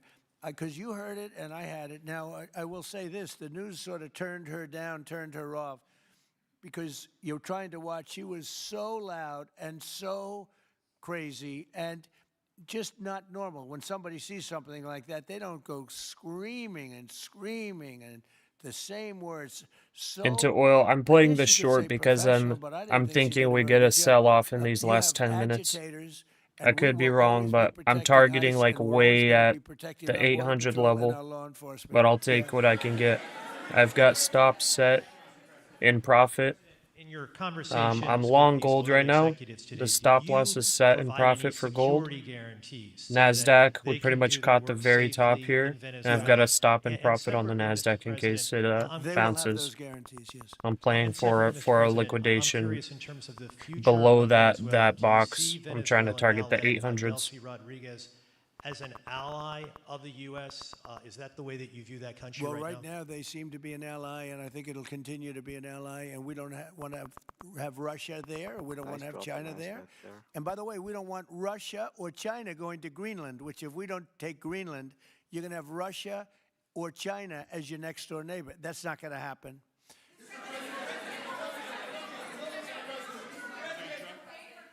Trump says we don't want Russia or China going to Greenland. Thank you. You just said that these companies would have security guarantees if they go in on the ground in Venezuela. They will have.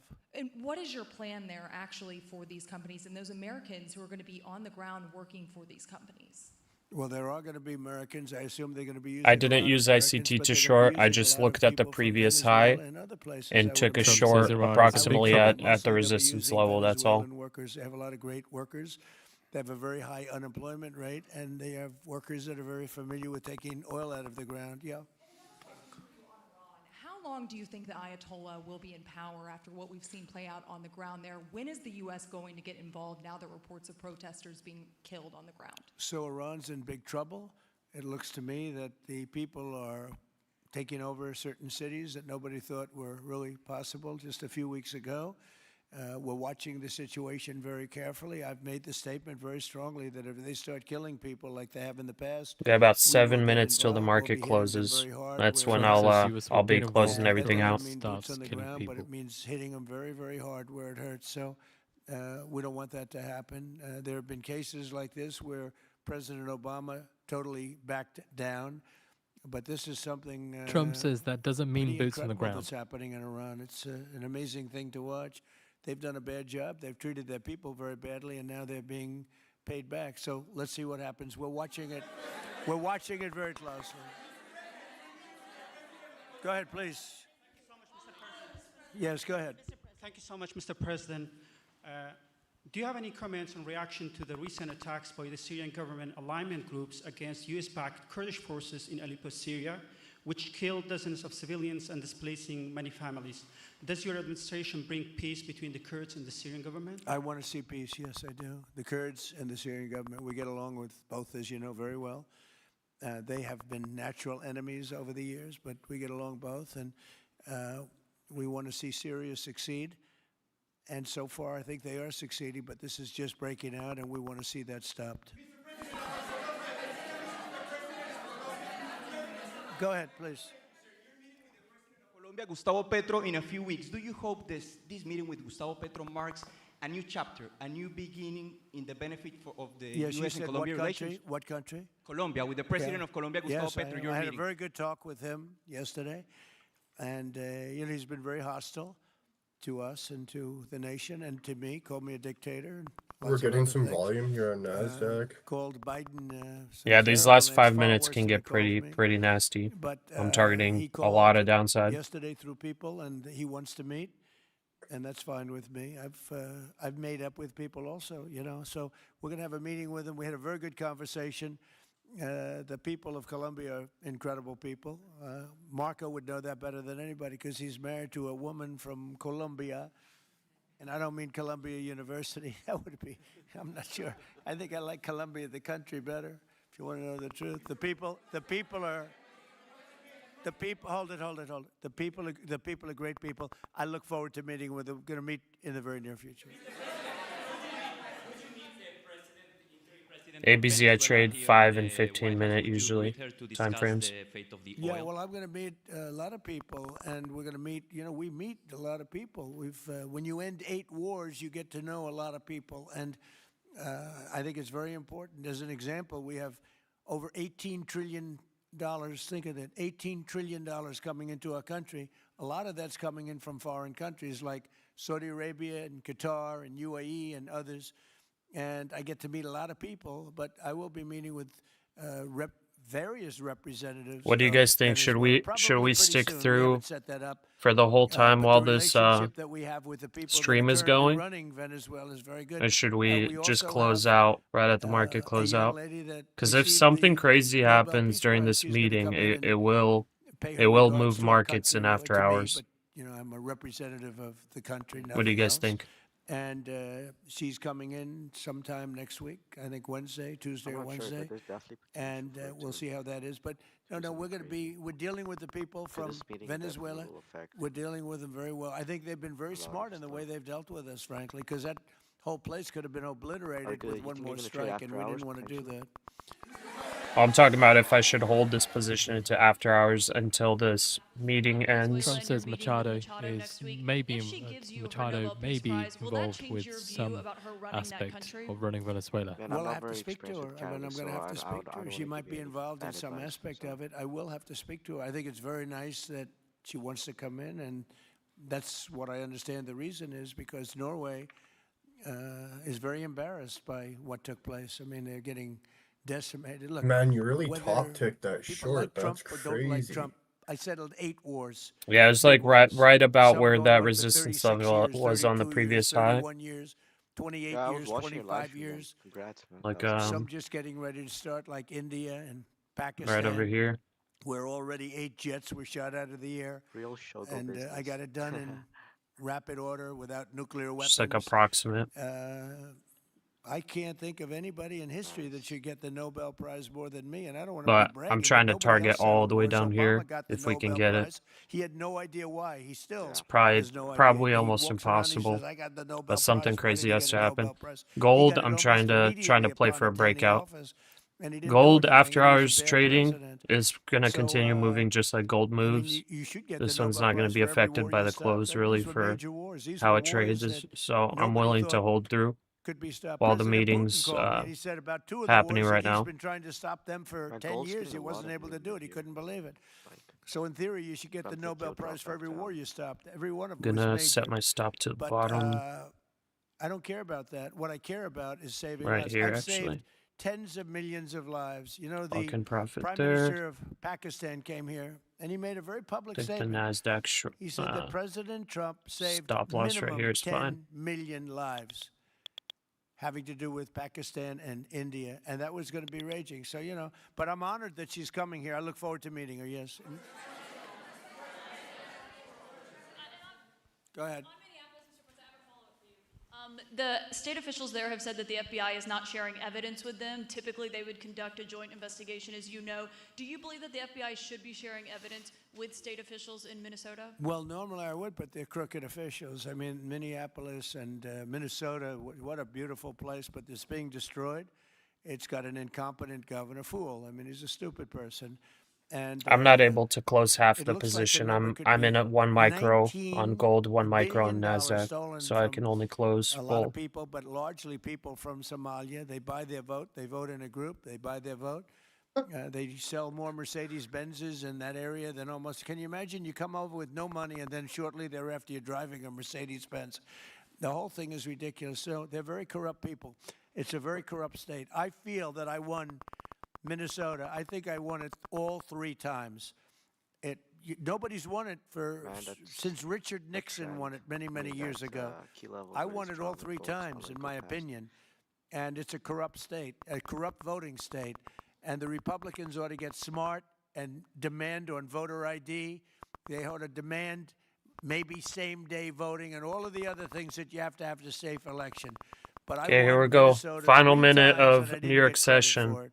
We're I gonna did so push well in down. that state every time. The people See if were, 900 they were breaks. crying every time after. That's a crooked state. California is a crooked state. Many crooked states. We have a very, very dishonest voting system. The last time I won, 24, the one that just took place, I won because it was too big to rig. You couldn't rig it. It was too big. But I won the state of Minnesota. It's a corrupt voting system with an incompetent governor, a very incompetent governor. And by the way, he's a very corrupt governor, too. Go ahead. I have a question on Iran, but first, very quickly on Venezuela. How do you provide total security guarantees to these companies without putting U.S. boots on the ground? Well, we're going to work with the Venezuelan leaders and people, and we're going to have a very safe group, and they're going to also bring over some security with them. You know, these are not babies. These are people that drill oil in some pretty rough places. I could say a couple of those places make Venezuela look like a picnic. These people around the table, these are tough people. They go into areas that you wouldn't want to go. They go into areas that if they invited me, I'd say, no thanks, I'll see you back in Palm Beach. No, this is a tough group of people. They know how to do it. But we are, in addition to that, we'll have very good security for them. We're going to make sure that it's very, Intel very good shares security. close higher by 11% for the best people day of since Venezuela are going September. to give you very good security. You know, the people, now I'm not talking even leadership, the people of Venezuela are going wild over this. They named a street after President Trump. What do? You attack a country and they name a street? That's never happened before. Although I heard that's also taking place in Iran. They named a street. The protesters. I just hope, you know, just God bless them. I just hope the protesters in Iran are going to be safe, because that's a very dangerous place right now. And again, I tell the Iranian leaders, you better not start shooting, because we'll start shooting too. With your glasses, sir, go ahead, please. Hold it. Next to you. Yes, glasses. The gentleman with the glasses. All right, thank you, Mr. President. With those very big Apple glasses. shares close higher, snapping 7-day losing streak. Mr. President, I have two questions. What do you want the European Union to do in Ukraine? The European leaders seem pretty divided on Ukraine. And then, if you can reiterate this straight message that you have to the Iranian leader, to Khomeini, the message that you have. You're talking about Iran? Oh, Iran, yeah. What the do first I want one is on Iran Europe. to do? I'm sorry? Where are you from? Italy. Jared, 61.8 bounce. Yeah. Okay. The first question So is what on See if it breaks lower. Well, if you can answer about Europe and what you think the Europeans should do on Ukraine, and then a message. Well, look, Europe has been doing so much for Ukraine, but it hasn't been enough. And obviously that I would say that President Putin is not afraid of Europe. He's afraid of the United States of Trump America. to Iranian leaders says, you better not start there's shooting. No fear of Europe. The US Europe's will fallen start shooting behind, too. And Europe, and JD said it very strongly. I don't know. It's he took a lot of heat, but I didn't give him any heat. Oh, Europe is how a old is different your place. baby? Europe is changing. Europe has got to get its act together. I love This is a Europe. little I over guess one. I came from Europe essentially. I have my roots are in Europe, but Europe is a different place. They have to get their act together. Now they've started I a have great 4 NATO kids. leader. Couldn't be And they've happier. gone up to 5% from 2% GDP. That's a big step. Yes, those little But guy's they awesome. have to be very careful with their immigration policy, and they have to be very, because, you know, I will just say, to be nice, that there are certain places. in Okay, so Europe the that are very market important closed. and no We didn't longer get a crazy recognizable. push down, I'm but being I very think nice, I'm being very I'm diplomatic going when I to say that they are hold not this position recognizable. while this meeting is And they going. have to be So, careful on energy because have a they good put weekend, minerals everybody all that over the did place and losing pop a off. fortune. They're destroying Good their job country. They're for everybody destroying that's beautiful green today and is landscapes, getting off. beautiful But everything. yeah, I'm gonna They're doing, and by the way, be because you sitting here people watching don't because we're know, definitely I'm going not to get much of some a windmill volume person. I since can this meeting's proudly still say, going on. Doug, that we have not I'm approved heading one out. windmill. All right, you have a good weekend, We're brother. going to keep it that way. My You guys have a goal great is to not weekend. I'll let catch you all anyone on rob Monday you. or They're maybe even losers. Sunday night. They We'll lose see. money. They destroy your landscape. They kill your birds. They're all made in China. And all you have to do Pasha, is, you're gonna be closing out the you stream, know, or just about all of the windmills are made in No, China. I'm gonna keep Structures. stream open for All now. you have to I'm do is say holding to these China, positions how open. many windmill Waiting until this areas meeting you ends. have in China? We have 1 hour So of after far, I'm hours. not able to find any. All They right, yeah, use I'll coal and they use take a oil look. and gas and some nuclear, not This much. this meeting's probably But they pretty don't have close to being windmills. finished They make too, them so and sell them to suckers like Europe and but suckers like the United interesting States before. comments They are the coming out of worst the White form of House right energy, now. the most expensive form of energy, and in 8 years they're rotted out anyway.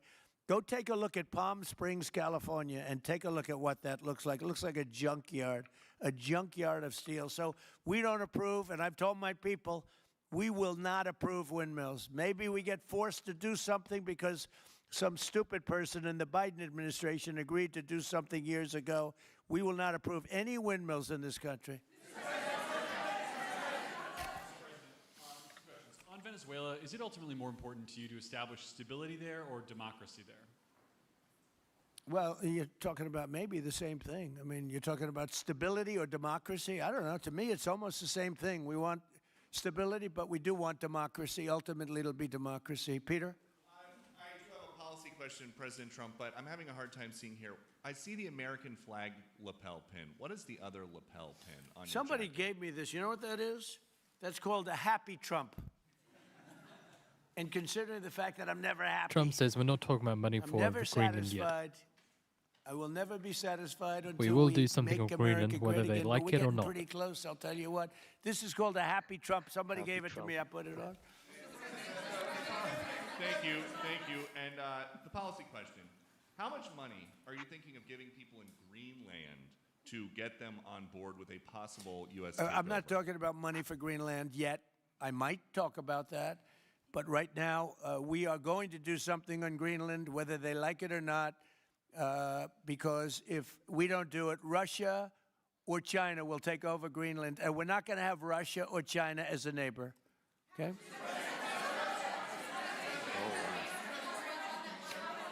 I would like to make a deal, you know, the easy way, but if we don't do it the easy way, we're going to do it the hard way. And I'm a man. And North by the Korea way, I'm a fan accuses of South Denmark Korea too. of I have to tell provocation you, and by a and, drone, you know, they've according been to very nice to KCNA. me. I'm a big fan, but you know the fact Trump that on they had Greenland a boat says we'll land make a there deal the 500 easy years way ago or the doesn't mean hard that way. They own the land. I'm sure we had lots of boats go there also, but we need that because if you take a look outside of Greenland right now, there are Russian destroyers, there are Chinese destroyers and bigger, there are Russian submarines all over the place. We're not going to have Russia or China occupy Greenland, and that's what they're going to do if we don't. So we're going to be doing something with Greenland, either the nice way or the more difficult way. He just said we're gonna occupy Greenland. Please, go ahead. He literally just said that. Mr. President, why He is it so threatened important Greenland, to you no? to Just own now. it when you have a military Yeah. presence there, which you could expand to affect the security? Because when we own it, we defend it. You don't defend leases the same way. You Trump have to says we own can it. defend Greenland And, better if you we know, own it. with a nation, look at what happened with Obama, with that horrible deal they made with Iran. It was a short-term deal. It was like a 9-year deal. Countries can't make 9-year deals or even 100-year deals. Countries have to have ownership. And you defend ownership, you don't defend leases. And we'll have to defend Greenland. If we don't do it, China or Russia will. It's not going to happen. We are not going to have, and I like China, I like Russia, I love the people of China, I love the people of Russia. I get along very well with President Putin, but I'm very disappointed in him. I get along very well with President Xi. I'm going to go over to China in April, but I don't want them as a neighbor in Greenland. Not going to happen. And by the way, and NATO's got to understand that. I'm all for NATO. I saved NATO. If it weren't for me, you wouldn't have a NATO right now. But we're not going to allow Russia or China to occupy Greenland, and that's what's going to happen if we don't. Go ahead.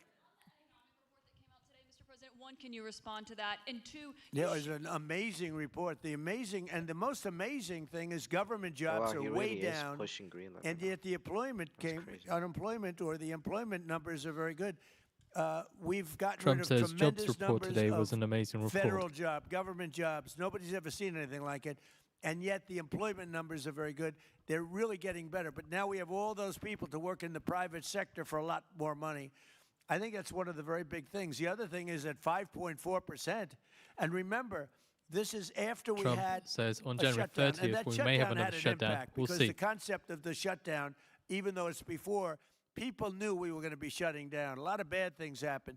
And by the way, on January 30th, you may have another shutdown. We'll see what happens. But I think the numbers, Caitlin, were really amazing. Look, to think about 5.4%, nobody thought that. They thought it was going to be 2%. And you know what it is? It's tariffs. And it's also November 5th. We had a great election, a great election. Our country was dead 1.5 years ago, and now we have the hottest country anywhere in the world. And I hope you guys were impressed. 5.4%, and we haven't even really transitioned yet. There's no reason it can't be much, much higher than that. Yeah. Trump on posting data early says they gave me some numbers.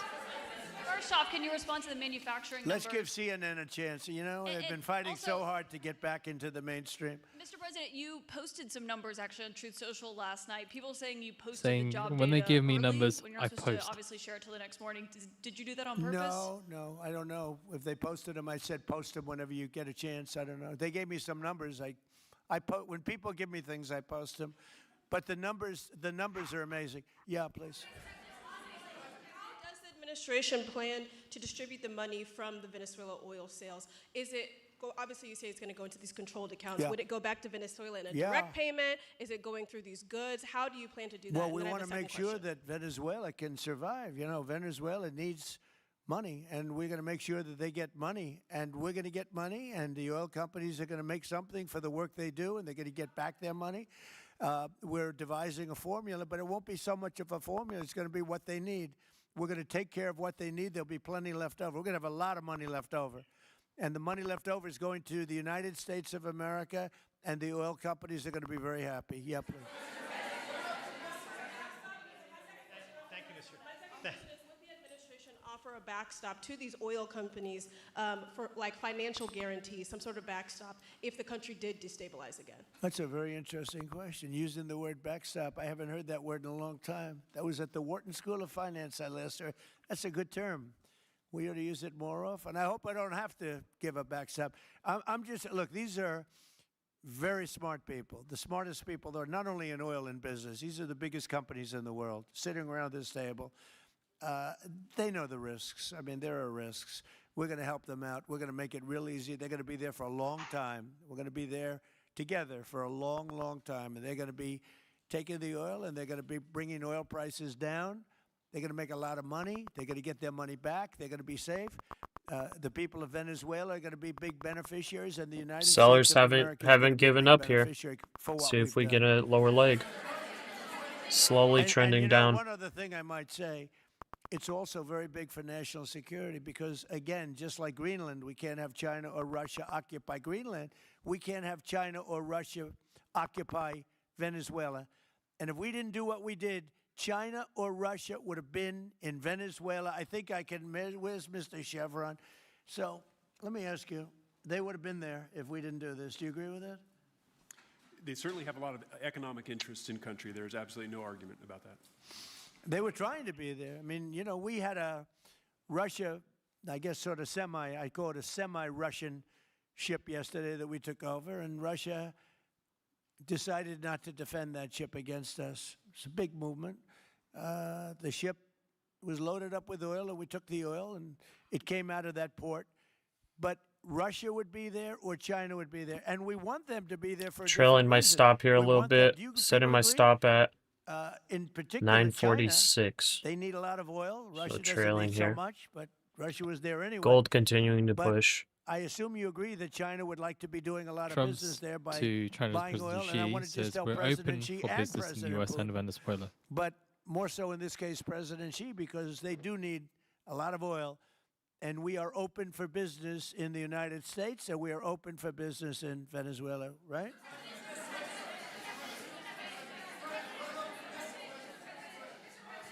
Go ahead, sure. You know, I could take questions from Ben, these you're people all allowed day to long. you're allowed to You know, they're hold into sitting after there, hours and because generally there's they're 1 very hour rich, very after the New York powerful, session closes. but There's nobody 1 gives a hour damn of after about hour them. trading. It's a sad thing. So You have all in that money, all that 46, power, sorry, and look at all these yeah, crazy 46 questions. minutes, We could do this all then day you long are and not we allowed wouldn't to be hold satisfied. anything else. So, You have to make sure everything's closed by close of after hours. Questions from the biggest. Hold it. Do you have any questions for the biggest people on earth, the biggest business people, I the think I'm gonna biggest make one last companies trade and go, and anywhere then on earth? I'll check out. Do you have any questions for these people? Yeah, that's what Take Profit Trader, Ben. No, no. Do you have a question for them? Go ahead. Go ahead. Ask them a question. To rebuilding the oil infrastructure in Venezuela. And for the executives in the room, what do you need from the administration in order to invest? That's a good question. Do you want to go and answer that question? Yeah, Exxon, small company. I'll refer you back to the statements I made before. There are a number of legal and commercial frameworks that would have to be established to even understand US bank deposits what kind of fell returns to we get on the $18.535 investments. trillion all the from investments and $18.61 trillion in the prior week. Yeah, Ben, it's just Pasha in all caps. opportunity and the know-how and the capability to make the investments. Captain, you're buying Chevron? How durable are the protections from a financial standpoint? What do the returns look like? What are the commercial arrangements, the legal frameworks? All those things have to be put in place in order to make a decision to understand what your return would be over the next several decades that these $1 billion investments would be made on. You know, could I do this? Because we have, again, the biggest people on the planet Earth around this table, biggest companies in the world. I'd like to just ask them to introduce themselves. We'll start from this end and go around to here. And if you have anything to quickly say, we can do that. But you want to just start right over here? These two guys, we'll leave them out because they're with us. Please. Thank you, President Trump. John Addison at VTOL. We're here to ensure that you are going to be able to move all of this oil all around the world at the best price possible so that the influence that you have over the Venezuelans will ensure that you get what you want. Thank you. Thank you. Good point. Thank you, Mr. President. Brian Sheffield of Formentera. My grandfather, Hugh Sheffield, was president of ARCO, Venezuela. Right. Thank you for what you did. Do you like what we're doing? There's a lot of shale there, a lot of upside. He would be very happy looking down. He'd be very proud of you right now, right? Yes, sir. Good. Thank you. Mr. President, Luis Rodriguez. I'm probably the only Venezuelan American sitting on around this table. I want to personally thank you for the courage of your actions over the last couple of weeks. I think I speak, and I speak of Venezuela in general in saying there's optimism. You've brought optimism to the table, and if the conditions are met, the opportunity is absolutely immense. I agree with that. That's true. Thank you. Well said, too. It's immense. This is a tremendous opportunity. Thank you. Richard Holton from Trafigura. We're working. Let's take a look at the with your market wrap administration, for the Mr. US President, session. to bring that Venezuelan Wall Street oil shrugged off to the United concerns States. about the Our Trump first administration's vessel should tariff load next regime, week. pushing Good US job, stocks thank you. to fresh all-time highs in the first think trading the week of the new year. reason that most Bonds of us are remained under here pressure. and thinking The about S&P the 500 future climbed is 0.6% because we Friday trust to a you record, and the initially NASDAQ to 100 set this surged program up 1%. that will Stocks work briefly and dipped early in the guarantee, session after the that Supreme this Court can be declined to done, weigh and in on the there's a fate of huge Trump's investment that needs to import be done. levies, We've all agreed with on that. consumer names such as And, Mattel certainly we and need Decker's time, Outdoor lagging. to see Small that cap through. and So blue chip thank you for benchmarks what also you've reached done. new highs Thank you very as the much. rally Thank broadened you.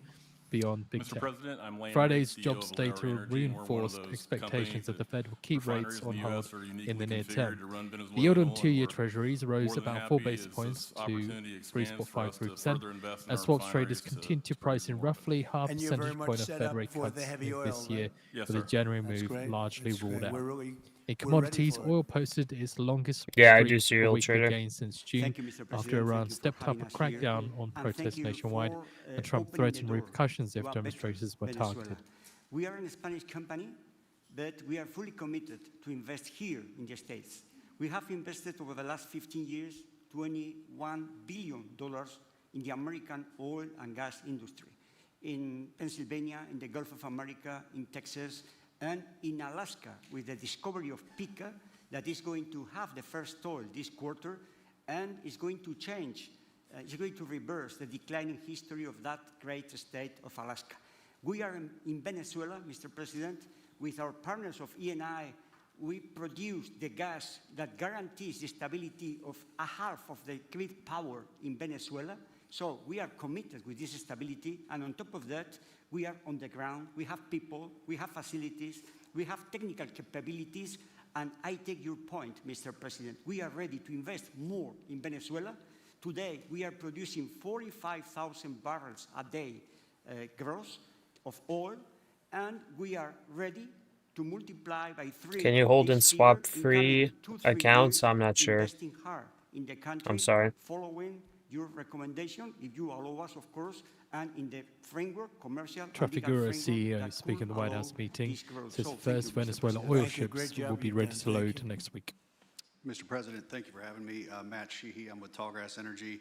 We are an infrastructure business, so whether it's oil, gas, CO2, we move that around. So most of my customers are sitting around the table and happy to lend our expertise to what's going on in Venezuela. Right, to man, I'm support not the seeing people. my setups. I think I'm going to check out now. And obviously infrastructure is Thanks going for to the be session. critical to Yeah, of course, brother. You have a good weekend. Thank you. You too, man. Enjoy it to Mr. the President, fullest. thank you. An honor to Thanks. be here. Marianne God Mannon, bless. Marathon God Petroleum. bless, bro. We are one of the largest U.S. refiners. On behalf of the men and women of Marathon Petroleum and of our industry, thank you and the administration for what you're doing. Gold's for US grinded energy up there. independence. We have the See if ability gold and the breaks capability out of to our that assets next to level. process Venezuelan crude, and the people of Marathon Petroleum stand ready to do so. Do we need more refineries in our country? In the U.S., probably Yes. not. We have sufficient capacity. That's amazing.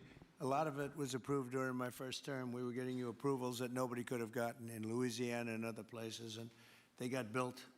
Before that, it was a disaster. We didn't have the refineries. Now we do because of the first term. Please. Darren Woods, ExxonMobil. Okay, we'll go over here. Thank you, Mr. President. Jeff Hildebrand, founder and chairman of Hillcorp Energy, one of the largest private energy companies in America. Who's bigger, you or Harold? We're close. Huh? We're close. Harold. Absolutely, Mr. Ham. But thank you for your great, tremendous leadership in protecting the interests in the Western Hemisphere.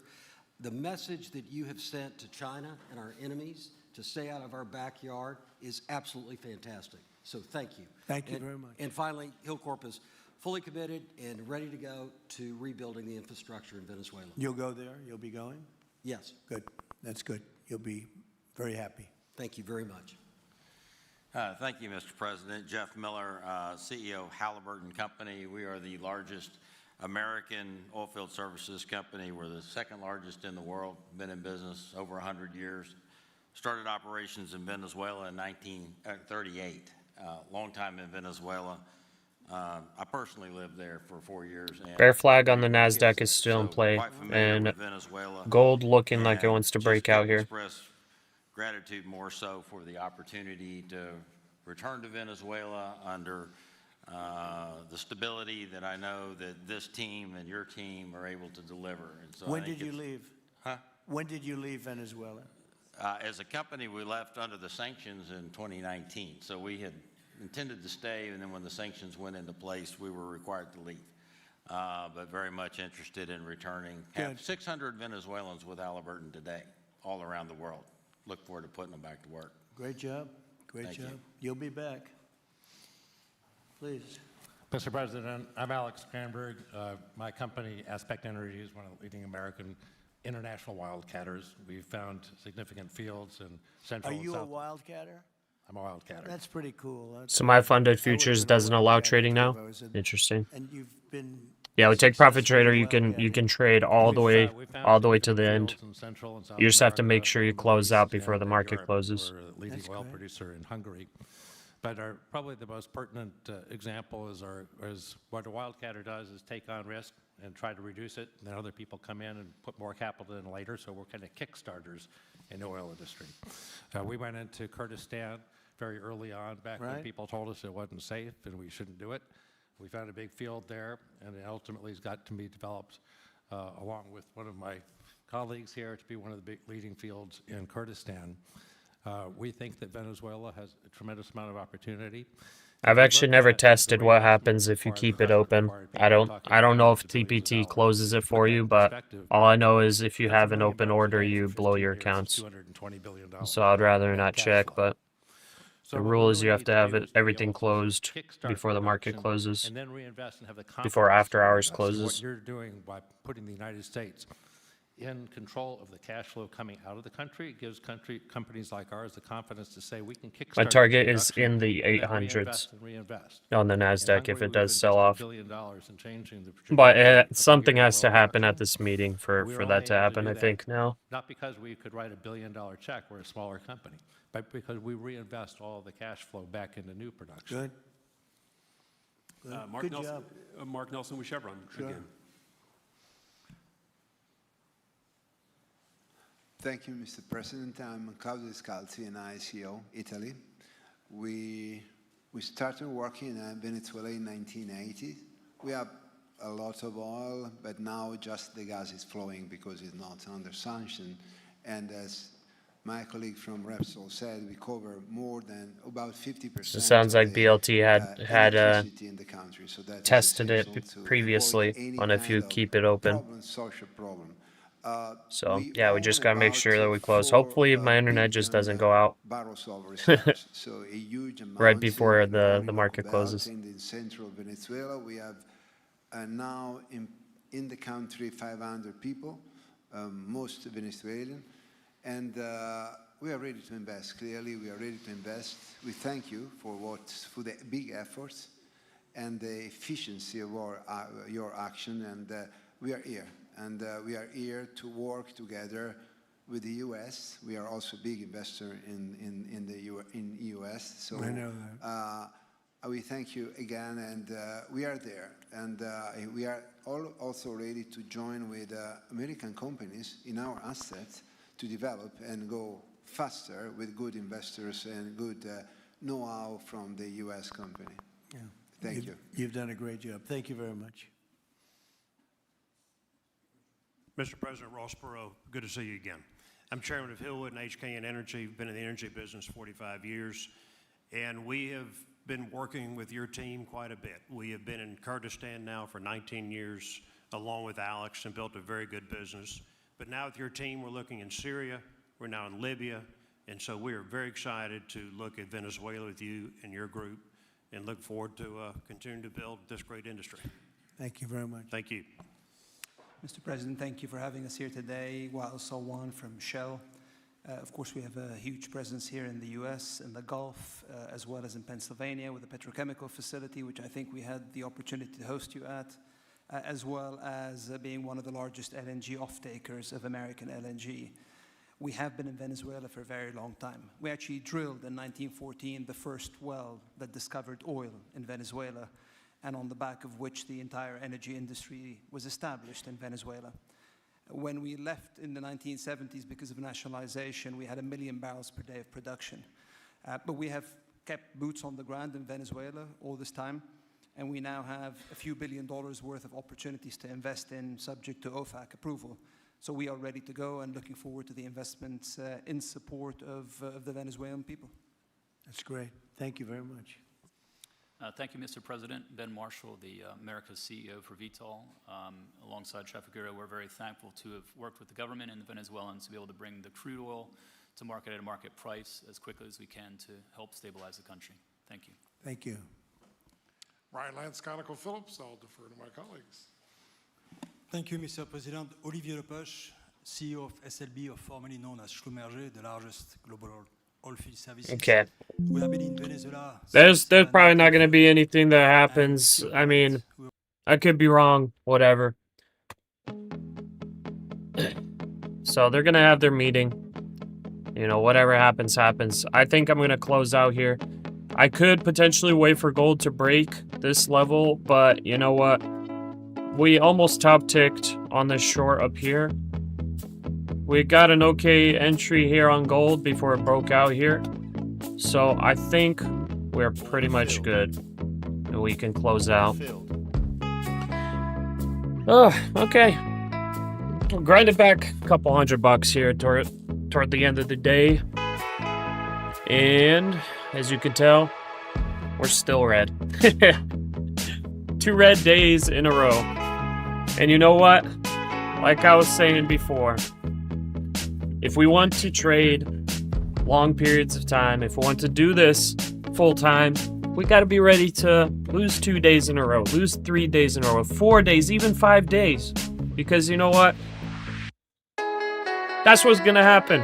if you're gonna trade, if you're gonna be a big trader, a day trader, you're gonna have to take some losses. You're gonna have to take one on the cheek because that's just how it goes. So I hope most of you guys are nice and green today. It did sound like we had a decent amount of people red. Some people blew their accounts. Some people may have been red this entire week, you know, and it happens. It happens. We had a good amount of winners this week, but for those ones that did lose money this week, that did go red, that did blow accounts, it's going to be all right. Don't let it ruin your weekend. Take some time with friends and family. Go hit the gym. Go for a walk. You know, get some fresh air. And be ready for New York session Monday morning. Because if you're going to be doing this long term, you better be ready to grind. Appreciate all of you guys. Love y'all.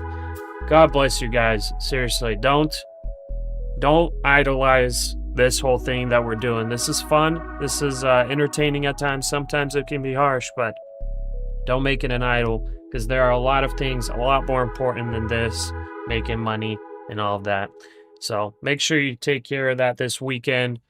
Find your priorities, set them straight, and I'll see you guys bright and early for New York session on Monday, which I'll be a couple hours late to. All right. God bless y'all again. Take care. It's been a pleasure. Have a great weekend. And see ya.